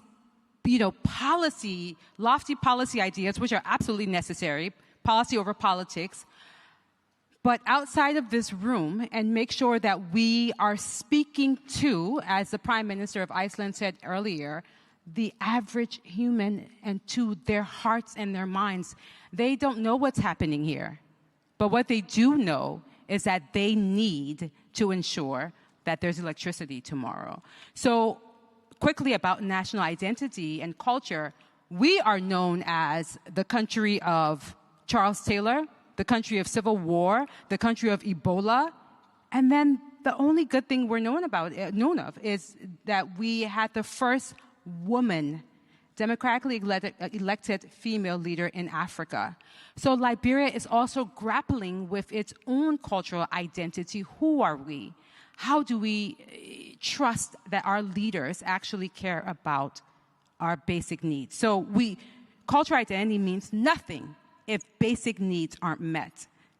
I'll stop there. I know you'll come back. I'll come back, and I'm going to press you a little because I think that the word dignity is a hugely, hugely important one to use in this space as we think about the kinds of outcomes that we're trying to drive towards. And I can't help but make a little bit of mischief and note how surprised the President of the United States was to learn that Liberia was an English-speaking nation. Very good question English. Of identity. Please, Pedro.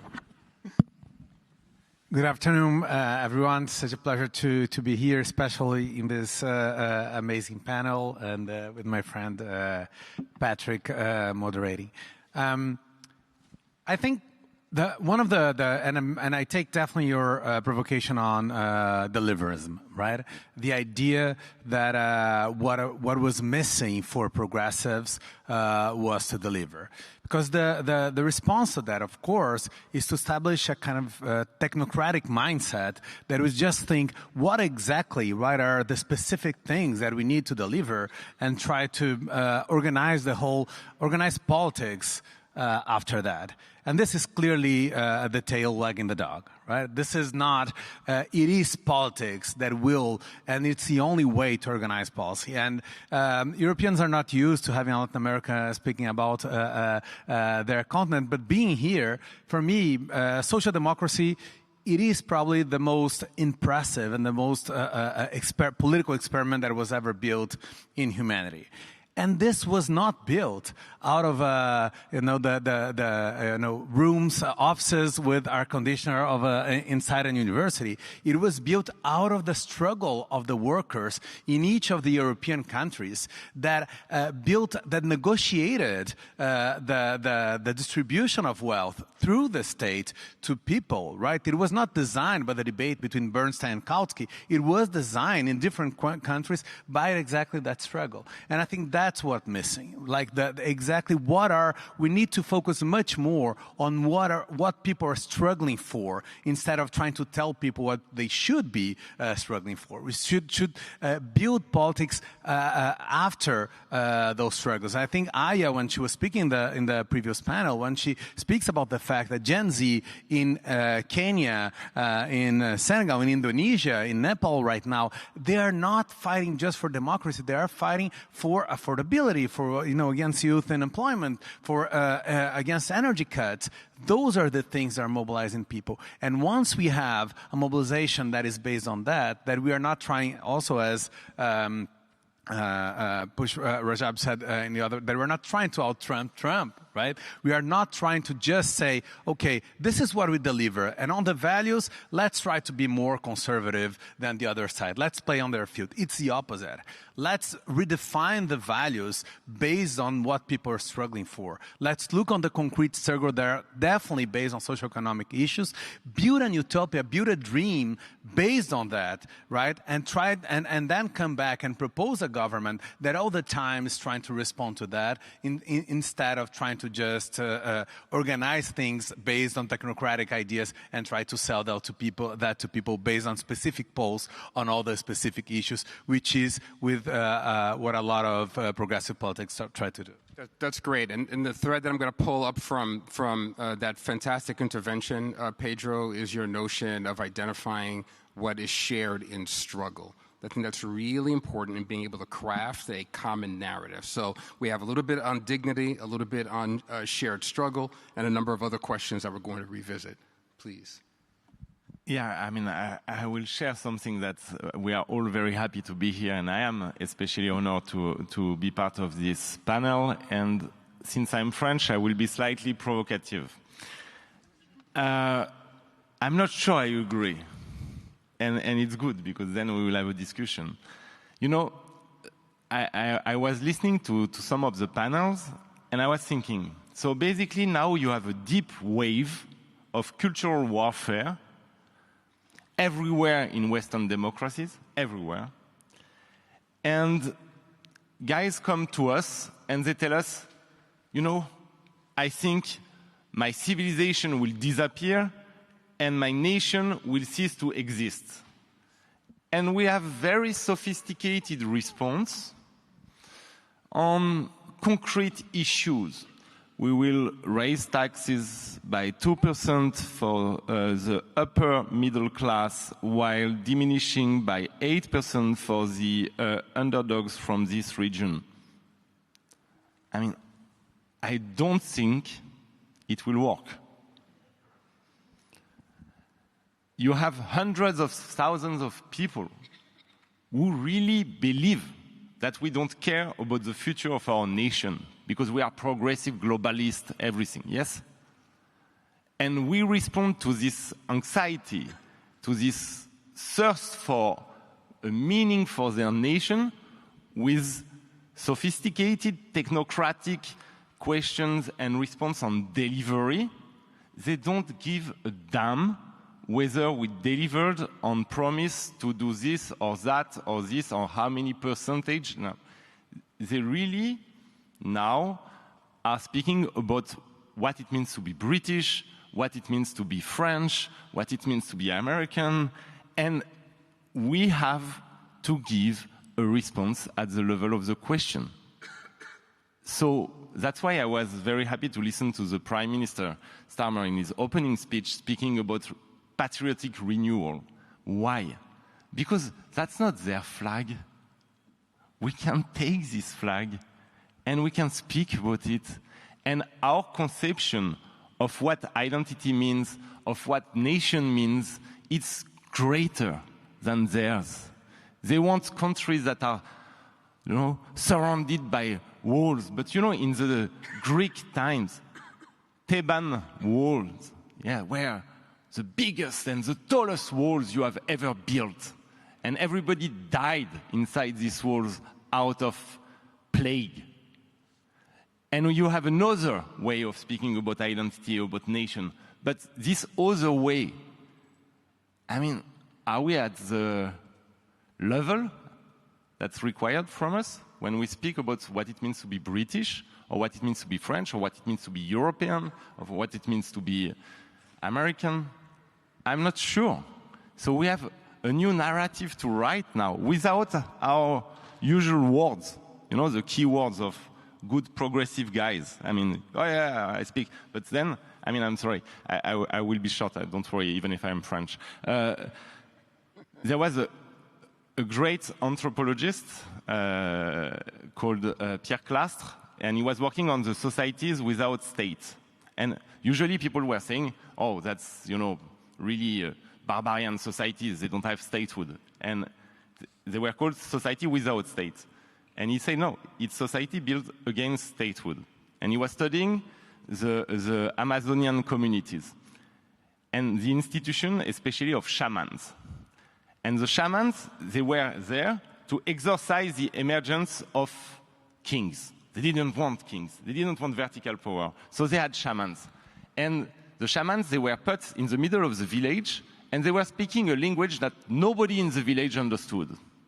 And people were crossing the village, and they were seeing the shamans, and they were making fun of the shamans, and they were insulting the shamans, and they were not caring at all about the shaman, and therefore they didn't need a king. It was ridiculous.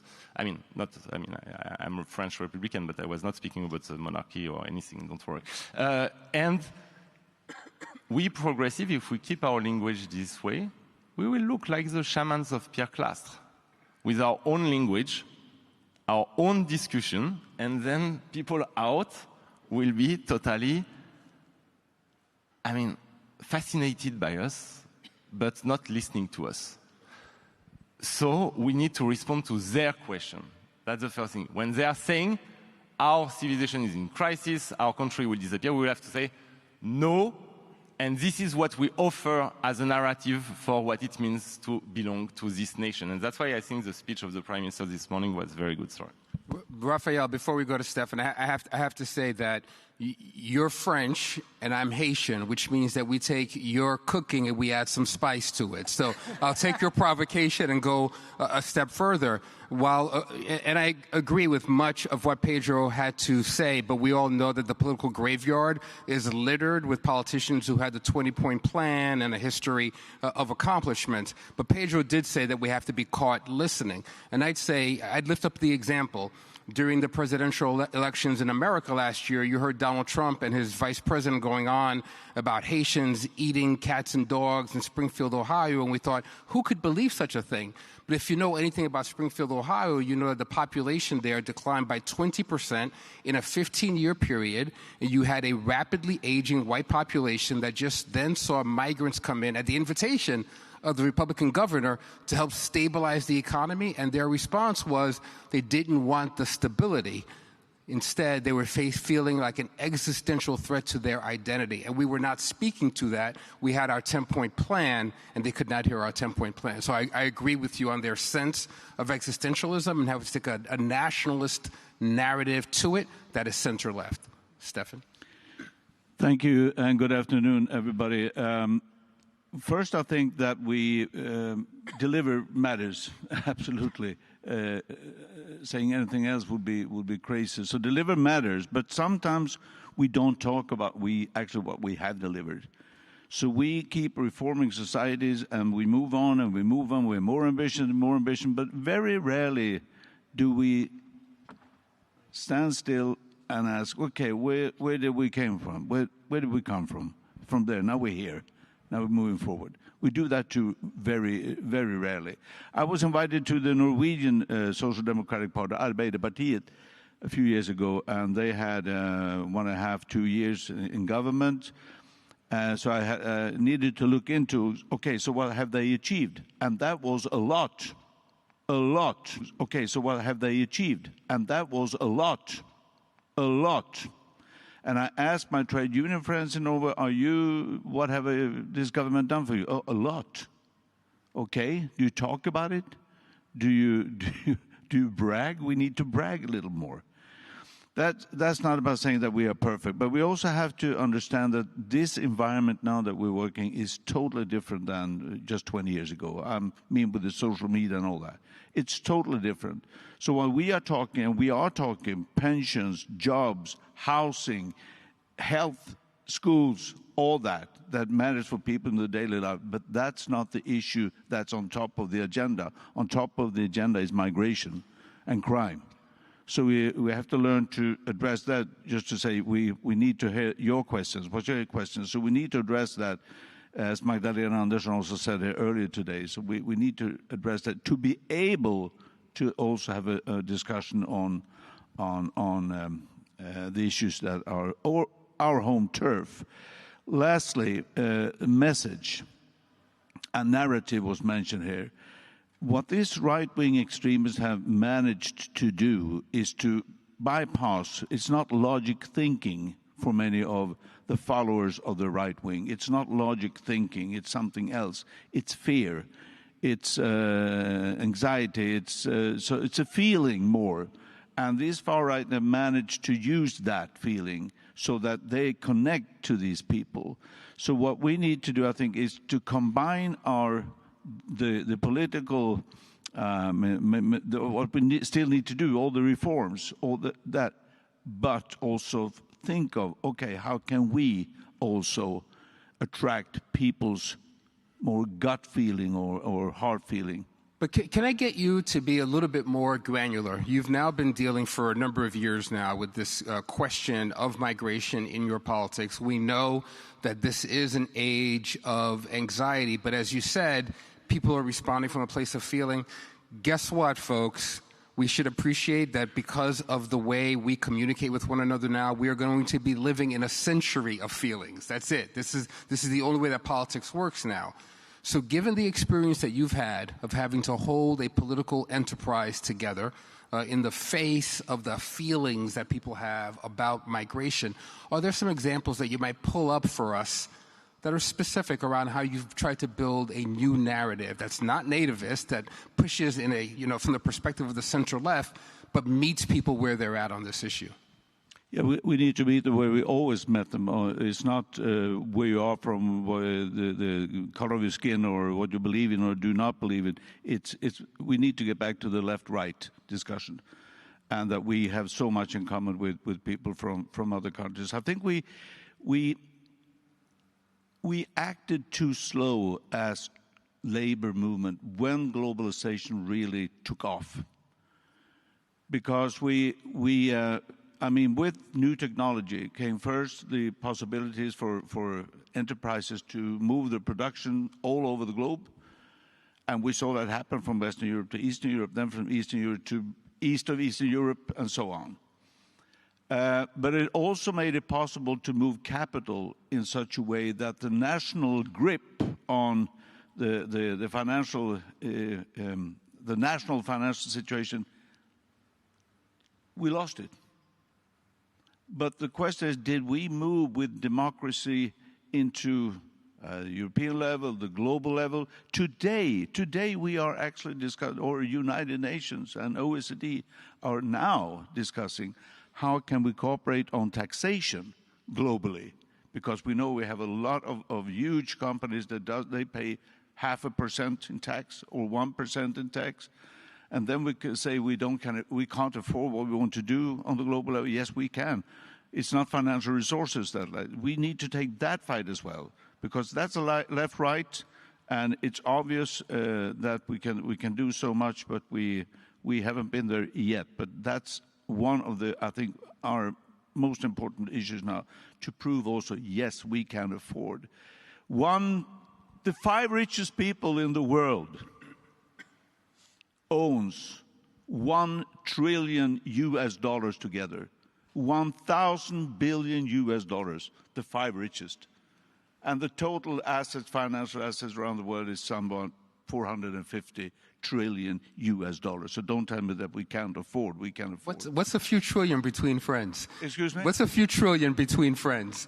That point is really important. I think across all of our societies for generations, the right has kind of owned this argument around smaller government, local autonomy, but we're actually in a moment where there is a demand that's coming up from their base for investment in community outcomes. It's been interesting to see the backlash against the investments in Ukraine, in the Ukraine war, against Putin's incursion, where so many on the right have been, in their grassroots, have been saying, you've always told us there's no money on healthcare and education and the things that we care about and need, but there seem to be endless resources for this other thing. So I think you're onto something terribly important there that I don't want to lose. My friend, you have the original question, but you've heard all these interventions, and I know that you are fond of improvising. So let's see where you take this. I was thinking, listening, that if you think a Frenchman on a mic can hog a mic, wait till you give the mic to a Scotsman. You won't get the mic back.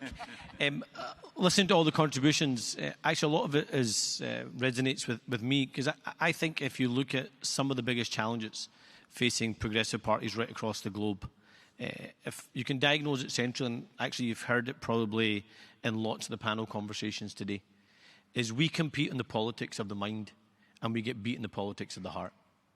And when it's mind versus heart, the heart's always going to win. In election, no matter which country you are, anywhere in the world. So we as progressives think we've got a big problem in our nation. We need to come up with a big policy idea. And when we get the big policy idea, we need to explain that policy idea and what it means in different parts. And whilst we're doing that and thinking we're being intellectual, someone else is beating on the argument because they've grasped someone's emotion and grasped their heart. So we have, as progressives, got to compete in the politics of the heart, not just compete in the politics of the mind. Secondly, we've got to tell a better story about our nation. When you're up against divisive politicians and populist politics, it's easy for them to tell a story about our countries. We're not telling a compelling story about our countries. We've got to tell an equally compelling story about our country. Third, progressive politics, for many, many decades now, talks about the politics of hard decisions, tough decisions, sacrifices. And what people hear is, that's hard decisions and sacrifices that I have to make, not that they have to make. So we've got to stop talking about the politics of just the hard decisions and the sacrifices, and instead demonstrate the decisions about where we're trying to take our countries and where we're trying to take our world into the future. Fourth, and this is a condition that besets every Labour Party everywhere in the world, is if we do something great, we're going to whisper it. And if we do something bad or we disagree with it, we're going to shout it from the rooftops. And so in any policy of any progressive party, every single other person in that political party is going to focus on the 10% they disagree with rather than 90% they agree with. And if we're not going to project the positives that we have on in any individual nation, how are the citizens going to hear that and believe that message too? And finally, our politics is fundamentally flipped. We now live in a political age of vibes rather than of day-to-day political grids or systems that we normally operate in. The vast majority of the population don't give a damn about politics. And they don't think much of politicians. And I think we have to just accept that sad reality. We live and breathe politics every single day. It's what gets us up in the morning. It's what makes our heart flutter during the day. And it's what we dream about when we go to sleep. The rest of the population are worried about putting food on the table. They're worried about the kind of school their kid's going to go to. They're worried about whether the loved one's going to get access to a social care package or they're going to get access to a hospital appointment when they need it. They're worried about the safety and security in their community. They go on their social media feed and they're fed narratives around a world that is on fire, a community and a nation that feels more and more insecure, and that all we can ever wish for or hope for is more decline in our lives. And they might have the odd flip of what is a general vibe coming from a political party and a political movement. We have got to build in the vibes of our movements and what's happening in our individual countries if we are going to build support and actually take on the populists and those that want to divide us. And the final thing is patriotism has been mentioned a lot and identity has been mentioned a lot. There is a way that we can talk about patriotism and identity that doesn't make it look like or sound like we're down in our country. Because that's one of the big things that they say is these people don't believe in our country. They're down in our country. They only talk down our country. We're the true ones that stand up for our country and stand up for our people. Actually, we've got to demonstrate that there is a heart and an emotion and an attachment to our national identities that makes us the real drivers of progress in our nation. And if we win the heart and the emotion and the storytelling, we can beat the populists everywhere in the world. That's fantastic. So now we've run the gamut from dignity to vibes. I had a feeling that that we'd make quite a journey here. I'm going to come back to how you've teed up this question of identity, but I'm going to give that a moment. I'm going to skip around a little bit. I'm going to come back to you on this broader question of trust, but it would be unfair not to give Pedro an opportunity to have a rejoinder to the provocation that he received. But as you do that, because I know that you've been itching to do that, Pedro, I want to throw another question at you. You provide leadership for the Open Society Foundations, which is on the front line of helping us to create some connective tissue that enables us to better see one another across this vast movement. I see your outstanding board member, Daniel Sachs, here in the front row, and we thank you both for that at a time when you are standing alone in attack. I want you to help me think through in this moment when the right-wing movements have been able to take advantage of a hyper-sovereignty to make a villain out of the notion of solidarity.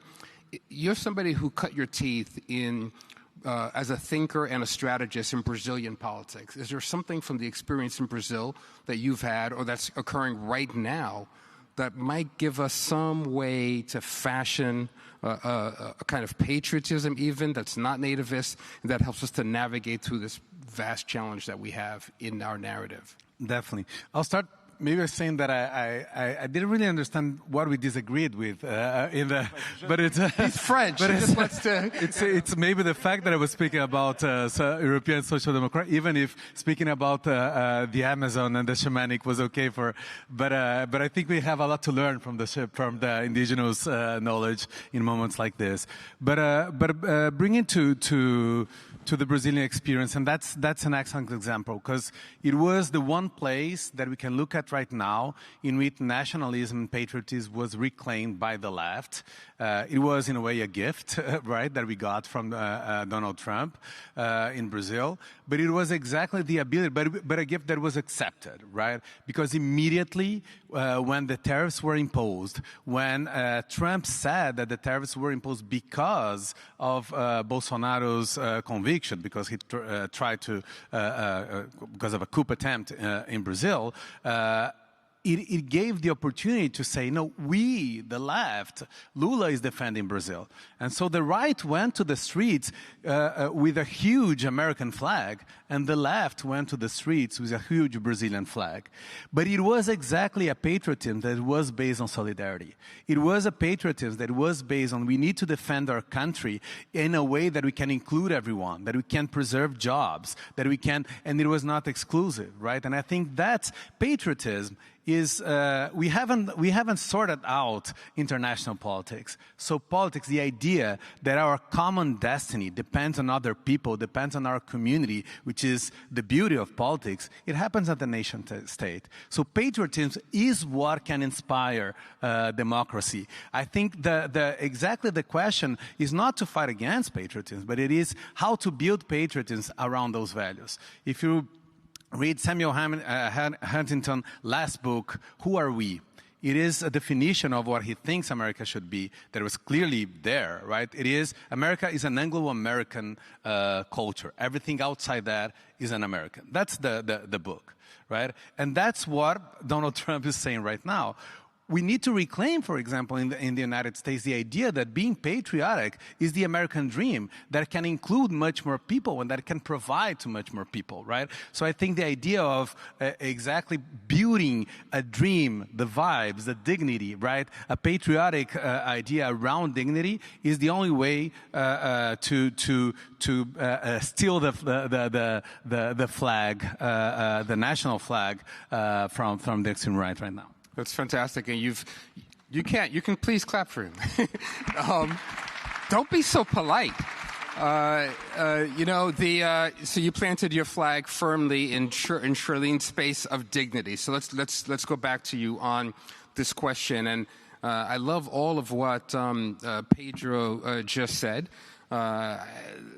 It was lofty but grounded. When I think of lofty but grounded, I think of a speech that you made to the Liberian Bar Association, where you were really damn challenging, and you said to them that trust is the truest currency of justice. You were pushing out boldly against corruption, about inefficiencies. I don't know how well received it was that day, but from afar across the Atlantic, it was incredibly well received. But as you think about that conversation that you had, and you think about the question that Pedro just put to us about who are we, right? You were lifting up a question of national identity in that question about Liberia and how you face corruption. How do you take up that issue of delivery, efficacy, with the shading of safety and security, and this notion of the identity that comes out of your investment in dignity? Thank you. It was a great speech. Thank you. I'm a lawyer by trade, and this idea of justice, particularly for us in Africa, has for too long it's eluded us, and I think I can, if I humbly say, I can help my co-panelists who certainly come from a very different type of nation than I come from. But when we talk about justice, so yesterday, Claire, I believe her name was, talked about progressives still being the big tent party. And I look around today and yesterday, and where we have representation from Europe and, the US and Canada, and we had a session from Latin America, but there are no African voices here besides myself, I think Aya. And I wonder, how do progressives have authentic conversations about ideas that affect you? We talk about justice, but nations that are entangled, intertwined with your issues are not at the table. Migration is a huge issue. How do we talk about migration and not bring some African leaders to bear here when our people are running from some, and I speak very generally, lack of justice, lack of access to equitable services. So I hope that we begin to talk about justice. But let me talk about it from my perspective from Liberia.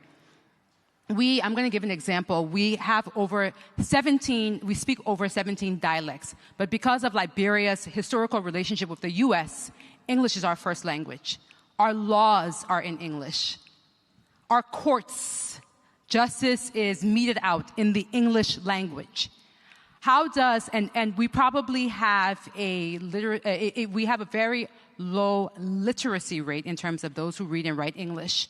How is justice served when the average Liberian, literally the average Liberian, cannot read a law book or understand, and we have justice being meted out? So we've started a local radio station in dialects, my dialect, to make sure that the average Liberian in just one dialect so far understands what justice is and what the laws are. Sorry about that. I'm talking a little bit too long. So to come back to nationalism and justice, we have to make sure that everyone feels a sense of justice and equity, and then that gives a sense of nationalism. May I just say something quickly to my South American and European colleagues here? This idea of ensuring, progressivism and we all are part of your countries.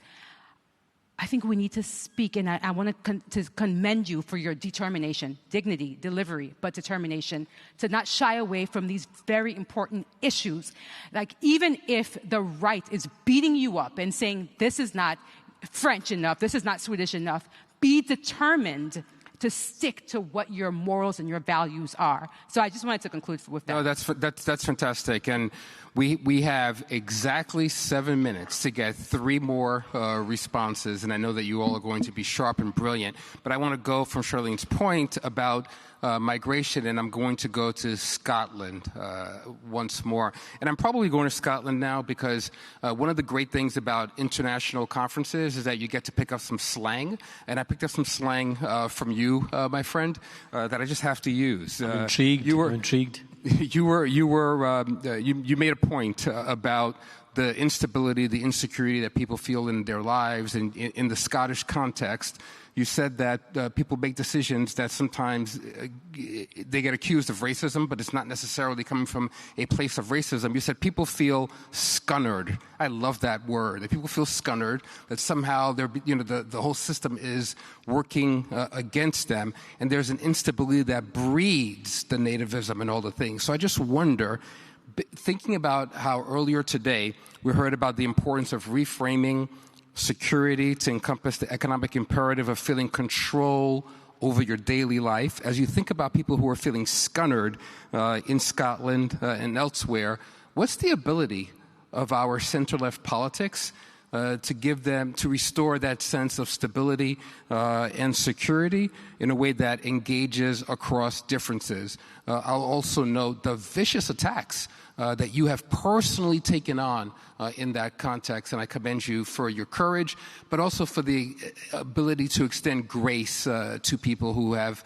really done a kind of spiritual violence to you in the politics. So thank you. Thank you. That's very, very kind of you to say. So scunnered is a Scottish term, which basically means that people just feel genuinely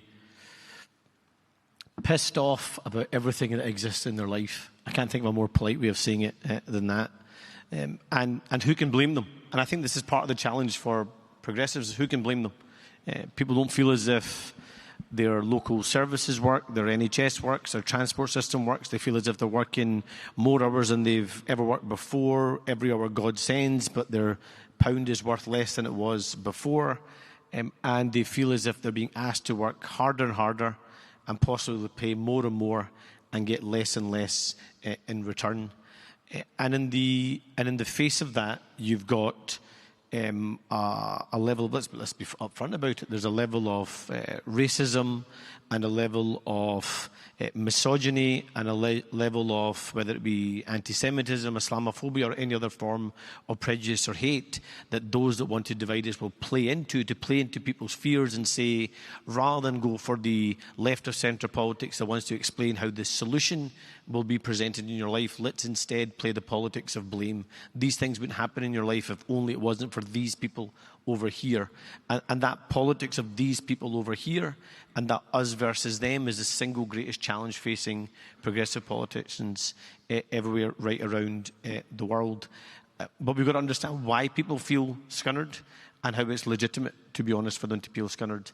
And I think one of the harshest lessons for progressive parties is I think we have to change the way we take on that conversation and how we communicate that. Because when Nigel Farage says something racist, and we then make it sound like we're saying that anyone who may be tempted to vote for him or vote for reform, therefore, is racist, we push the very people we need to pull towards us away from us. Or if we say, we are delivering X, Y, or Z, why don't you understand it? It makes it sound like we're saying, we've got this, we're the intelligent ones, you're just too stupid to understand. And I think if we present ourselves to the public to say, you're either too stupid, or you just don't get it, or you're too racist, or you're not Scottish enough, or you're not British enough, we repel the very people we need to pull towards us. And so how we communicate, the policy offer we have and how we present that, how we make it real for people, is also going to be really important. And the final thing I'll say is, whenever a progressive party is in trouble anywhere in the world, we always say, we're listening.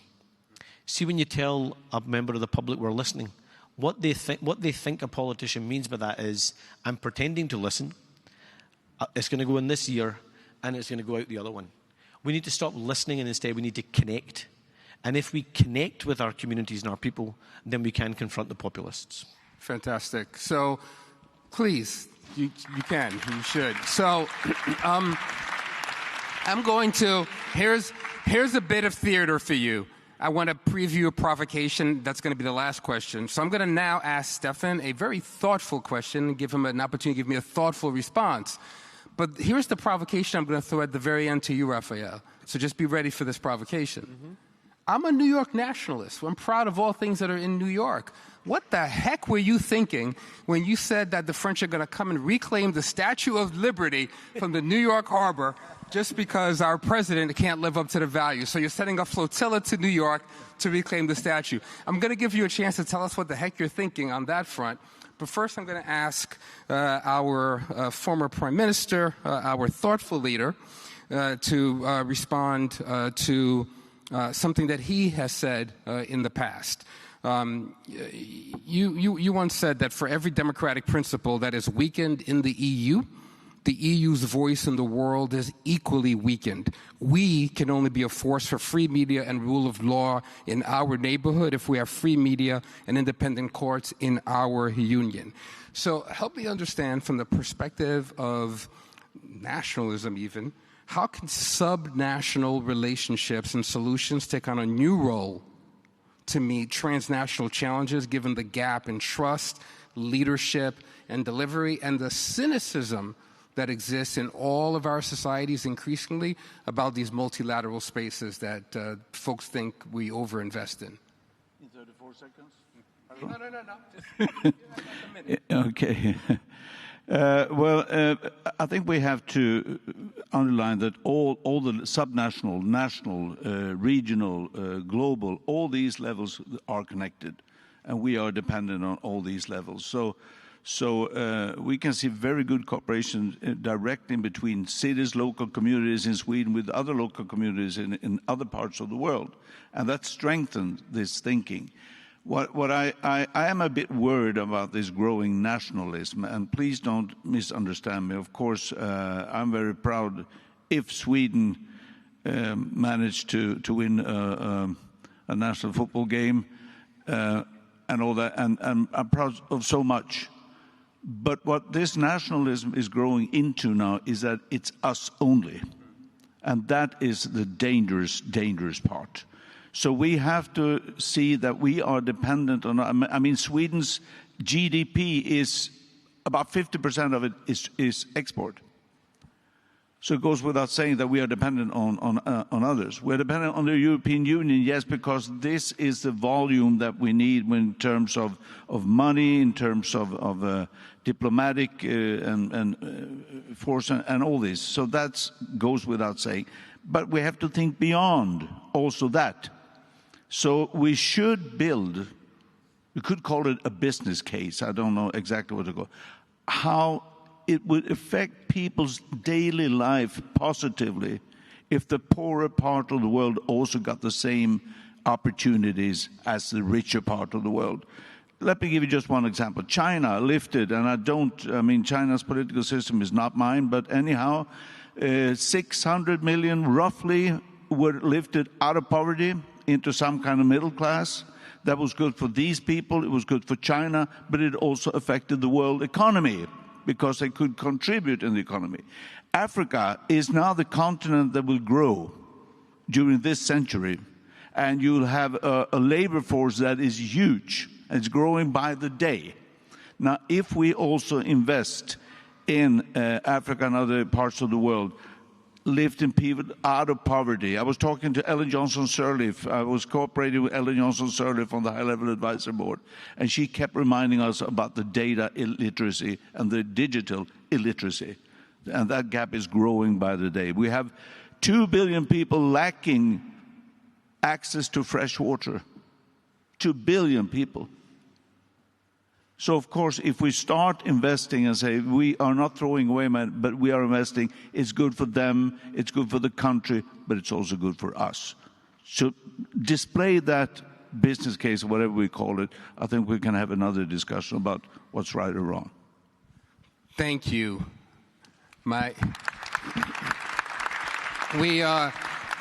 Charlene started us off with dignity. I think that you took us to a place of strength. What is it that we take up in our narrative that indicates that these are spaces of strength for us at the international level, but at the level of the individual? Those investments give us, as the center left, a purchase on the notion of strength building in our politics. So, my friend, you get to close us out, and I'm provoking you a bit on the Statue of Liberty. But the question really ultimately is, what is it that we've got to do that's going to enable us to build back ownership over that narrative of solidarity that we owned post 1945 until about 2016, and you can bring the statue into it if you want. Give me your tired, your poor, your huddled masses yearning to breathe free. But first, I will tell you a secret, because we are just you and me, in a table. It was metaphorical. And unfortunately, the Trump administration did not get it.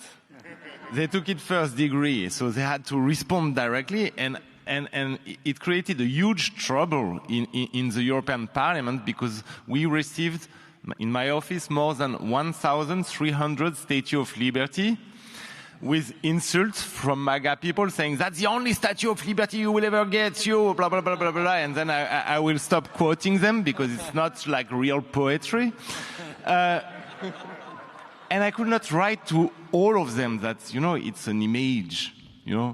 I didn't plan to go with the boat. I had some suggestion, by the way, from Poland, from several states, European states, saying, if you go for a real operation, I'm coming with you. And to these ones, I responded like, okay, let's build the strength of Europe. Maybe we give them the statue and we just take the flame. That's the meaning of it. If you like the statue itself, we will take the love for freedom. Yeah. No, but what was the meaning of that? It's because first, I want French people to be proud again and to think they have a destiny. And their destiny cannot be the destiny that's offered to them by Le Pen, Bardella, and all the far-right people. And I wanted to tell them, we deserve better than this as French. Look at this American administration. They did not understand what made America great. So how do you want them to make it great again? And if they did not understand that, then let's take the torch to ourselves, because that's what made France great. And I want France to be great again, but based on these principles and ideas that made it great, not on this bigotry that would make it small. And also, I think, because you were speaking about that, I think we progressives should stop being afraid saying things. You know, like we go to a rally and you say things and then you don't give a damn whether it's the right wording, not the right wording, because then otherwise you have Trump in front of you and you are the scripted one. Nobody cares what you say, blah, blah, blah. Of course, everything is perfectly kosher or halal or whatever. But nobody cares. And then he says bullshit and everybody speaks about him. Okay, then everybody was speaking about... Yeah, I know, I'm too long. But just, I will not respond to your question because I'm French. I will just build on what you said about strength. Yeah, you say strength. The true question is, what's the definition of strength? And I have just 2 examples, and they are very short. I organized a conference, and it was a Ukrainian writer who went to the front line during 2.5 years. And I invited him to the European Parliament because he wrote a fantastic book of love letters to his wife from the front line to her who was a refugee in France. And he was explaining to us with a very soft voice, calm, how it felt when he, for the first time, had to kill him, a poet, had to kill a Russian soldier on the front. And he said, it was so far from me. And he was explaining these feelings, and he was speaking calmly, softly. And when I was listening to him, and he was projecting so much strength, and I was listening to him, and I had in my ear what I was seeing the day before, the night before, which was Alex Jones, you know, this guy speaks like that and one who goes to the bodybuilding every day for 7 hours. I'm not, instead of reading books. And he was speaking like that. You woke people, and we have to go back to masculinism and everything. And he was telling, but you know, Joe Biden is crazy because Putin will nuke us, with his big voice and everything. And in fact, what he was projecting was such weakness, such fragility, yeah? And I was thinking, okay, so the strength is this soft voice of this Ukrainian poet writing love letters to his wife. And there you have the spectacle of strength, be it orange or not orange. And at the end, we have to be strong. It doesn't mean copying them. It means be sure of ourselves. Take power, but this time, when we take power, we ban TikTok and we put Elon Musk on a huge fine so that then they take us seriously. Thank you. So,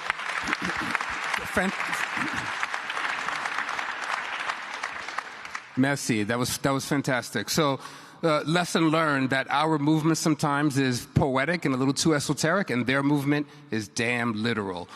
So thank you so much for this fantastic conversation. I promise I did not pay him to end us on this notion of shared destiny.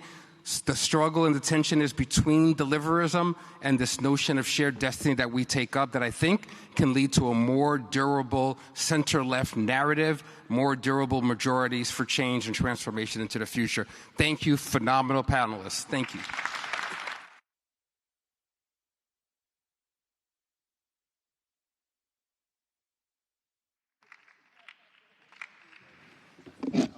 Wow, it's certainly been a journey. It's been a journey. 11 sessions in this summit so far, and we've come to the final one. We've got ideas to win the future, and we'll be hearing from 2 leaders trying to shape that story from 2 completely different perspectives. So please welcome David Lammy, the Deputy Prime Minister, and Pete Buttigieg, the former US Secretary of Transportation, in a panel discussion moderated by Baroness Sally Morgan. Please welcome them.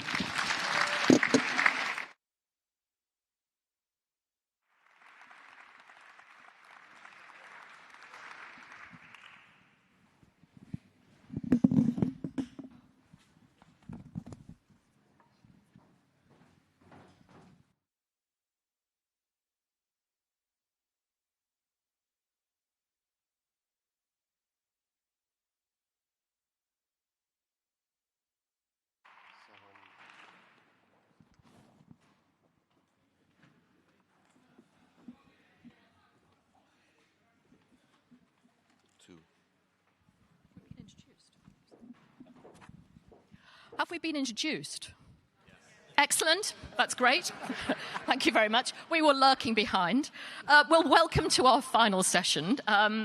We want to give you a bit of an optimistic end, I think, and sort of send you on your way. And I have to say, just to keep you going, there is a drink at the end of this downstairs. So that's something to look forward to. I mean, this session is called "How to Win the Future." How do we move forward in this age? And I thought rather than me meandering on, I would summarise what I felt had come out of some of the sessions earlier today, or some of the main themes that maybe we can address briefly. So first of all, and perhaps most fundamentally, progressive patriotism. What on earth does that mean, and how do we put that into action? How do we become parties of success, but at the same time not leave people behind? How do we make sure policy and politics need to work together better? What do we mean by patriotic renewal, and how do we balance that against the politics of grievance? How do we take the theme of building and make that a reality? Because I think we've heard that a lot during the day. And I have to say, for me, the sort of favourite slogan, if you like, that I heard during the day, that was from our Danish colleague earlier on in the day, was "They go low, we go relevant." And I thought, if any of us, if in terms of something to pin on your wall and think that has to be the core way that we move forward, for me that was really, really powerful. Welcome very much to our panellists. I'm going to call them David and Pete. I'm not going to try and introduce them in any more detail because you know their bios, and that would take far too long. And I wanted to focus our remaining time really on just a few key questions, but really ask our panellists to take those where they wish to take them. I guess the first one is the fundamental one, which is if we take the idea of progressive patriotism, what does that mean for you, and how would you take it forward? So, who wants to start? Pete, why don't you kick off? All right. Well, first of all, so pleased to be here. Thanks for the chance to be in such company. And I would start by reflecting that it wasn't that long ago that progressive patriotism was considered in our country a contradiction in terms. And my generation of Democrats spent a lot of effort and time trying to fashion something that was different. And where we landed was that, not unlike religion in the U.S. context, patriotism can either be a cudgel that is used to exclude and to beat people down, or it can be a way to summon more and more people into a shared national project. It can either be a basis for mistrust, as in there are the patriots and there are the others who are not to be trusted, or as our president would say, the enemy within. Or it could be patriotism as a way to establish trust in places where it doesn't already exist. So one of the formative experiences of my life was serving in the military, being deployed to Afghanistan, where I would get in, anytime my vehicle was to go outside the wire, the people getting in my vehicle were not interested in whether I was going home to a girlfriend or a boyfriend, or what country my father emigrated from, or whether I leaned left or leaned right. They just wanted to know that I'd studied the briefs on where to watch out for improvised explosive devices on the road between Kabul and Bagram. And we learned very quickly to trust each other with our lives, even if we had really nothing in common besides the flag on our shoulder. Different backgrounds, different stories, different ethnicities, definitely different politics. And yet we were able to fashion that trust. That is the style of patriotism that I think is absolutely available to all of us. And what makes it progressive, of course, is structuring it in a way that is inclusive, rather than about who you can keep outside of the boundaries of that circle of who is patriotic that you have drawn. And how do you make that happen in the next stage of the Democrats in the States? Where do you take that? To me, it's summoning everybody into a shared national project. And there are plenty of flavors of that are available to us. What we are up against as a country is not each other. Or at least that's what I'm going to assert, talking to whether it's my neighbors in Michigan or my fellow Americans when I'm out on the road. But it means talking about what we do face, everything from the international competition and a more emboldened China, that is asserting itself and winning friends in the leadership vacuum that's been created by this administration, or whether it's contending with things that have been on us for some time but just won't get done unless we rally as a country as well as with our international partners to do something about it, like climate, or whether it is something that is novel but very much bearing down on us, like dealing with artificial intelligence and threats that it creates both domestically to people's economic comfort and collectively to security issues that can only be dealt with through cooperation. David. Place and belonging. In politics, you're nothing really unless you have an account for place and belonging. Unless you are speaking to people and having something to say about how you improve their sense of place, however they define it, and they belong to a bigger project. My experience of our country, but I think this is the same all over the world, is when there are these big national occasions, usually sporting events. We saw it during the 2012 Olympics. The country comes together with a huge sense of pride. The house that I grew up in was a very West Indian house. It was full of royal memorabilia and flags. My parents had a pride in the country. And I hold that up against the fascist National Front skinheads who had a different vision of the country, the fear that I would sometimes feel as a child, and the confusion of whether I belonged in the country. And I think that when we talk about a kind of patriotic national identity, we're talking about owning that flag, owning that space, not ceding it to others, and distinguishing between patriotism and an ethno-nationalism, recognizing that there are traditions on the rise in Western democracies that are peddling an ethno-nationalism. And we must not vacate this space. And that starts with placemaking and a powerful sense of belonging and belonging to a project. And national identities are hugely important. Of course, we all live in communities, neighborhoods, villages, towns, cities, but the national identity, which sometimes the progressive center has struggled to articulate, is absolutely at this time of ethno-nationalism somewhere where we have to occupy and have to have a powerful account of, it would seem to me.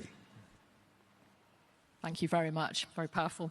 Can I move on to a different topic, which is lessons from the past? Now, we're very clear, in the last 2 days, we've been really clear that we want to be forward-looking.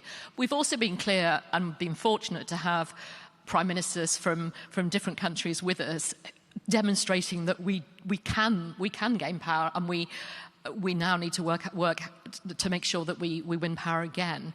But nevertheless, it is clear that there are lessons from past successes that we shouldn't ignore, albeit that they need to perhaps be taken forward for a different age. And I just wonder if you want to reflect on that, David. I think progressives need to pick some fights. We need to pick some fights. That's both because it demonstrates whose side you're on, it demonstrates your values. But remember this, our political opponents are effectively picking fights every single day. We are barely picking fights once a week. Once a month would be good. Lessons from the past. I think Tony and Gordon picked some fights. Just a few. They picked a fight. Didn't win it, but it's coming back round on ID cards. We passed the legislation in 2009. They picked a fight on standards in schools, actually, that was unpopular with some of the stakeholders in the education area at that time. They set up academies. Again, it was a bit of a battle. So I'm not saying that the old fights are the same fights today, but we do have to be better at demonstrating whose side we're on, and that does mean picking some fights to articulate your position in the ground.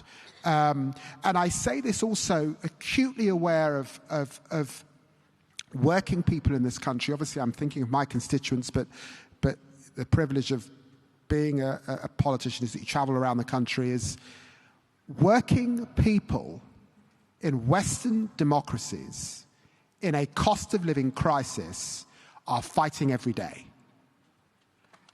They're fighting every day. And some of them worry that the kind of, what's it, matcha latte or whatever it's called, drinking, they're just a slightly aloof. What are the fights that we're prepared to pick on their behalf? And are we prepared to just cede that ground to our political opponents? So I say that very, very seriously, that successful, progressive governments of the past were really clear on whose side they were on, and they were not afraid to pick some serious fights. I think that's very powerful. I mean, I think there's a bit of a lesson there of not spending all our time just trying to reach consensus and being nice to each other, I think, is what you're also saying. Is that fair? Yeah. You have disagreements amongst yourselves occasionally. You certainly have disagreements amongst your political opponents, and you can't appear to be so into managerialism and technocratic solutions that you're not articulating whose side you're on. Pete, I mean, have you got experience of that too? Look, I think if we want to reach back to when progressives were really on the front foot in the U.S. context, we got to reach back quite a ways. What we need to find there is a period when it was much clearer what we were trying to build than merely what we were against. And one struggle I think we have had repeatedly, largely because of the enormity of what we are against and the fact that we are rightly horrified by it, is that we can talk of little else. And it's clear that that is just not enough for people to see where they are in the future that we're trying to create. Out with the old, we're going to do something about these abuses isn't enough. Because if the abuses you've seen aren't already disqualifying, it's unlikely anything further you hear about them would be persuasive. So if we think back to progressive triumphs in the U.S. context, the establishment of the New Deal, the era of the Great Society and the Voting Rights Act, there were fights. In fact, it's easy in retrospect to imagine that things were destined to come out that way when actually it was a real struggle and it was not predetermined. And it was adaptive. But they were ultimately about what we were going to do for you versus the other guy. The more we are talking about him, the less we are talking about you. And we need to get back onto that kind of front foot substantively as well as narratively in order to succeed, but also in order to deserve to win. Thank you very much. Can I move on to another thing that's come out? I mean, we're talking about it a lot, I think, in the UK, but we've heard about it throughout the day from people in other countries, and particularly, I'm thinking about Prime Minister Carney was talking about building in Canada. So how would you take the theme of building and make that part of both the reality of delivering, but also a patriotism? And we talk a lot in the UK about delivery. I think we're all good about talking about it. I think there is a bigger question about actually turning that into practice. And I'm just thinking, Pete, you must have done that both as secretary, but also on home ground. So tell us about that sort of, good and bad in a sense. How did you tackle that, and how did you actually break through well-meaning, often bureaucracy, regulation, to actually deliver for the people that we're trying to serve? Yeah, I mean, we experienced this everywhere from my early days as mayor, introducing the newfangled concept of the roundabout in northern Indiana, which is not the most popular thing, all the way through to getting 70,000 projects funded and about 20,000 of them built as transportation secretary for President Biden. I think this is one example of where progressives also need to demonstrate that our project is not about reinforcing or resurrecting an old status quo. because we are the heirs to a status quo that has made it very, very difficult, especially in my country, to build anything. And there have been so many measures put in place to make sure that the project doesn't go wrong that no one is actually in charge of making sure the project happens.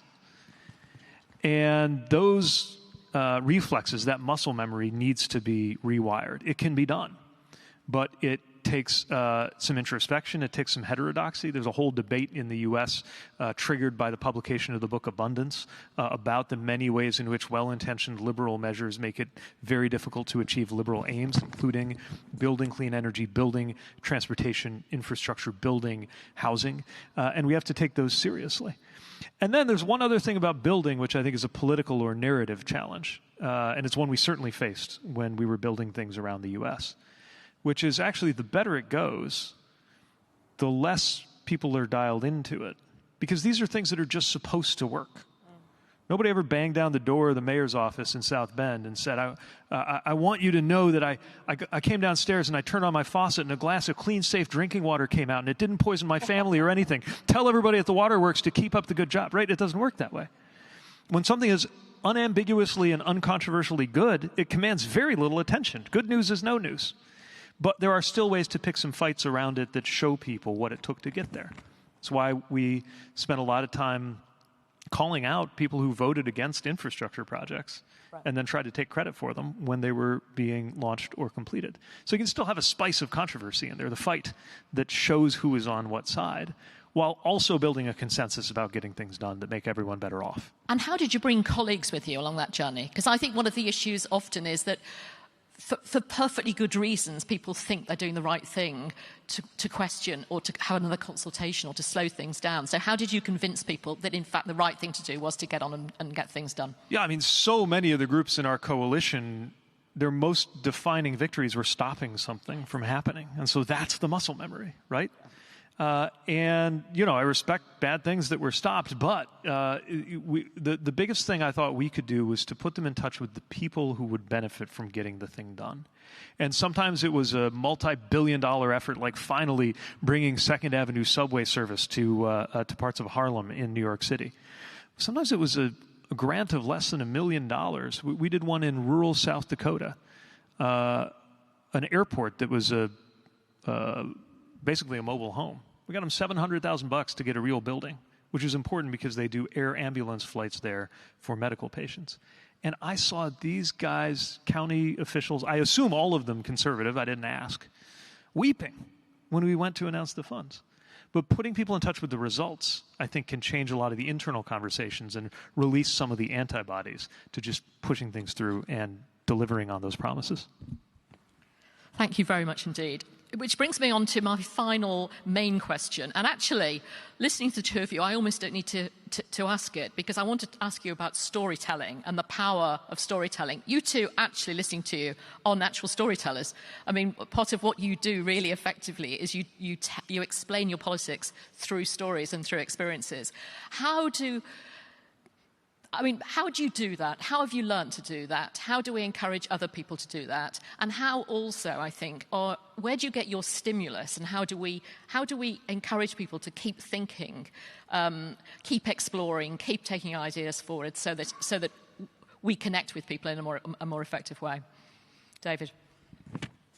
So, empathy, authenticity are premiums in politics. And again, progressives struggle sometimes and leave that for our political opponents, obviously peddling a degree of grievance, but it can have empathetic and authentic qualities. We love policy, and policy is important, but it's got to come from somewhere. In the last few weeks, I have been so pleased as Justice Secretary to be associated with the Hillsborough Law. Now, when I arrived in the department, it was being described as a new duty of candor and providing legal aid for families who are seeking justice if there's been an injustice. And I sort of changed that up. It's bigger than that. It's bigger than that. If we went back 30, 40 years, women fighting in places like the Ford Dagenham plant were fighting for equal pay. It came from those women, and a Labour government gave them that. If we went back to my parents' generation who were experiencing discrimination in this country, there was a bus boycott and other things, fighting for rights, for a multicultural Britain, and again, a Labour government gave them that. Here we have families who've experienced all sorts of scandals in blood transfusions, in post office scandals, in Windrush, in Grenfell, and of course the Hillsborough families after a football stadium and police cover-up. And a Labour government is transferring rights and giving them rights. That's history, that's emotion, that's empathy, that's storytelling. And we've got to be in that place. And then the second thing I've learned after 25 years, people think that politics is all about talking.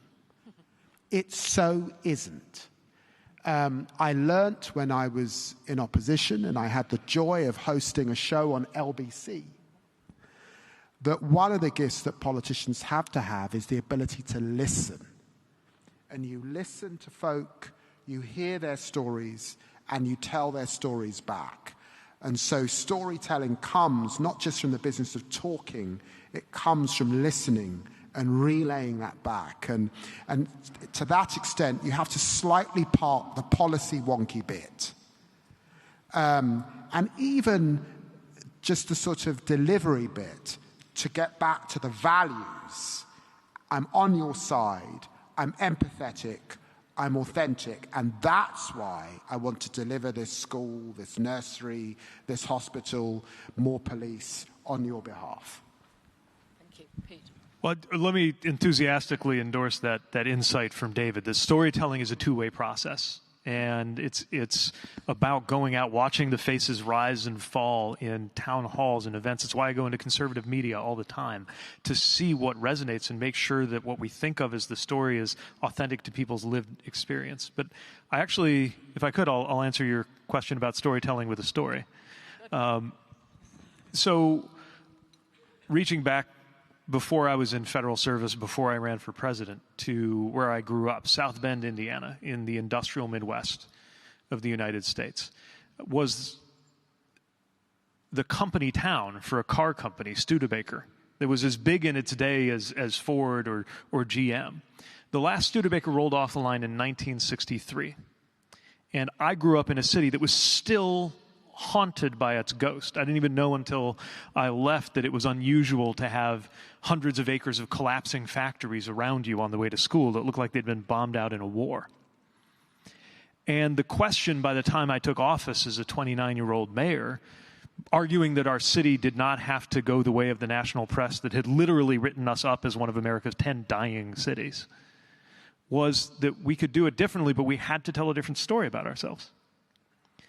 And there were two elements to that story that I have seen throughout the proceedings here as central themes. One is about delivery, taking care of the basics, and the other is about belonging.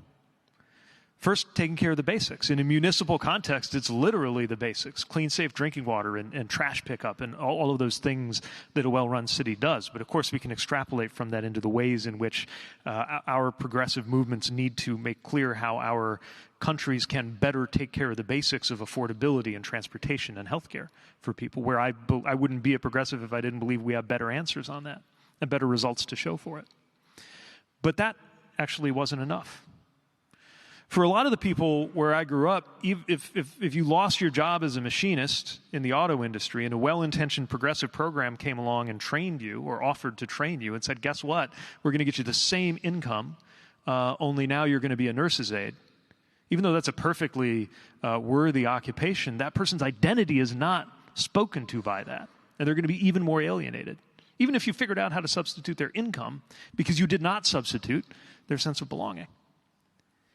So what we did locally was we crafted a sense of belonging that was about the project of the city itself. It was about recruiting people into an almost militant identification with not being written off as flyover country or a dying city, but rather moving our community forward.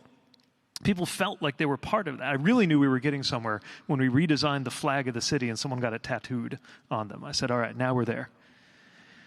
But you can, of course, imagine what this looks like in a national context, too. That community belonging has an analog in terms of a healthy versus unhealthy sense of patriotism. Just like the local sense of delivery has an analog in terms of that insistence on taking care of the basics. If we do that, then the story has the most important quality of any story, which is the person listening to the story sees themselves in it. I was going to stop, but actually...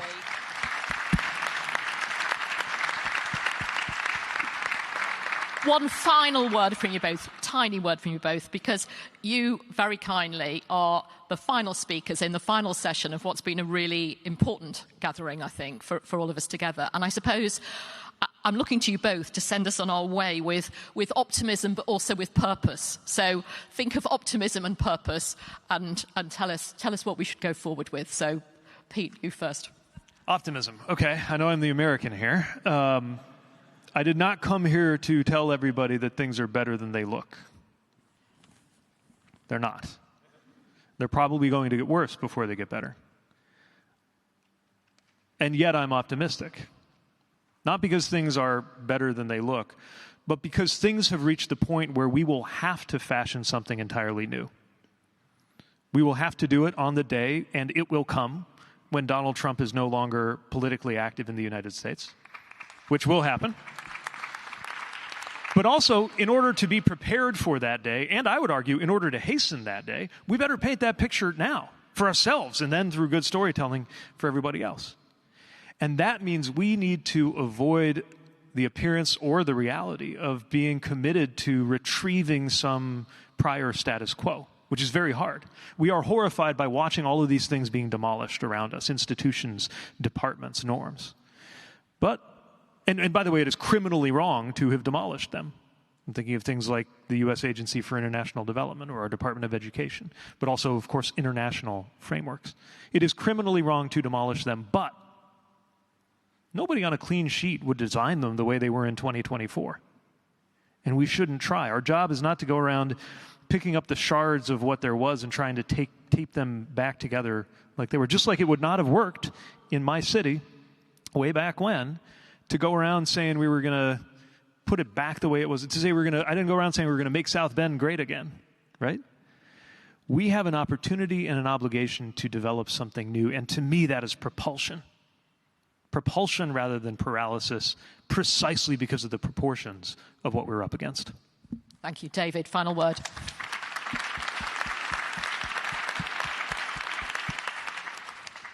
I think in answering this question, I'm thinking of the UK Labour Party. I'm thinking of Attlee and the Attlee government. I'm thinking of them facing a country in rubble after the Second World War, facing rationing, and still leading and forging the National Health Service, the welfare state, public services, and still, by the way, going on to lose the next general election and not get a second term. I'm thinking of Wilson. I'm thinking of devaluation, how tough it was in those early years.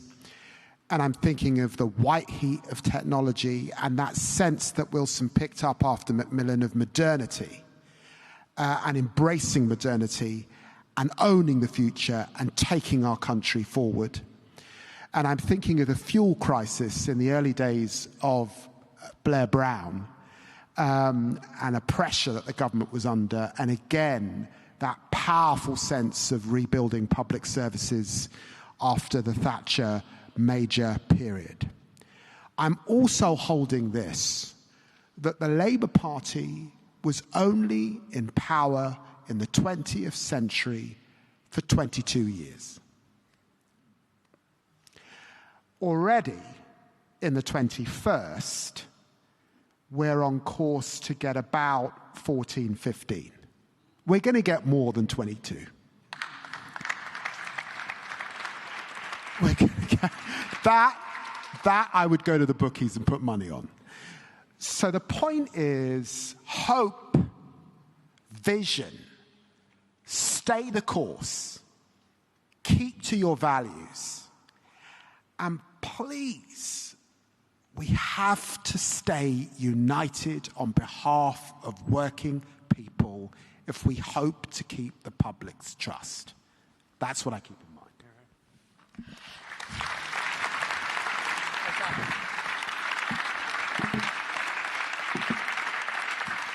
Well, that is a brilliant place to finish. We could carry on, but we're not going to, because we've had a bit of a spur to action there. I think you've given us a clear way forward. I asked for optimism and purpose. I think you both gave us that. So thank you very much. And that brings us to the end of the session and end of today.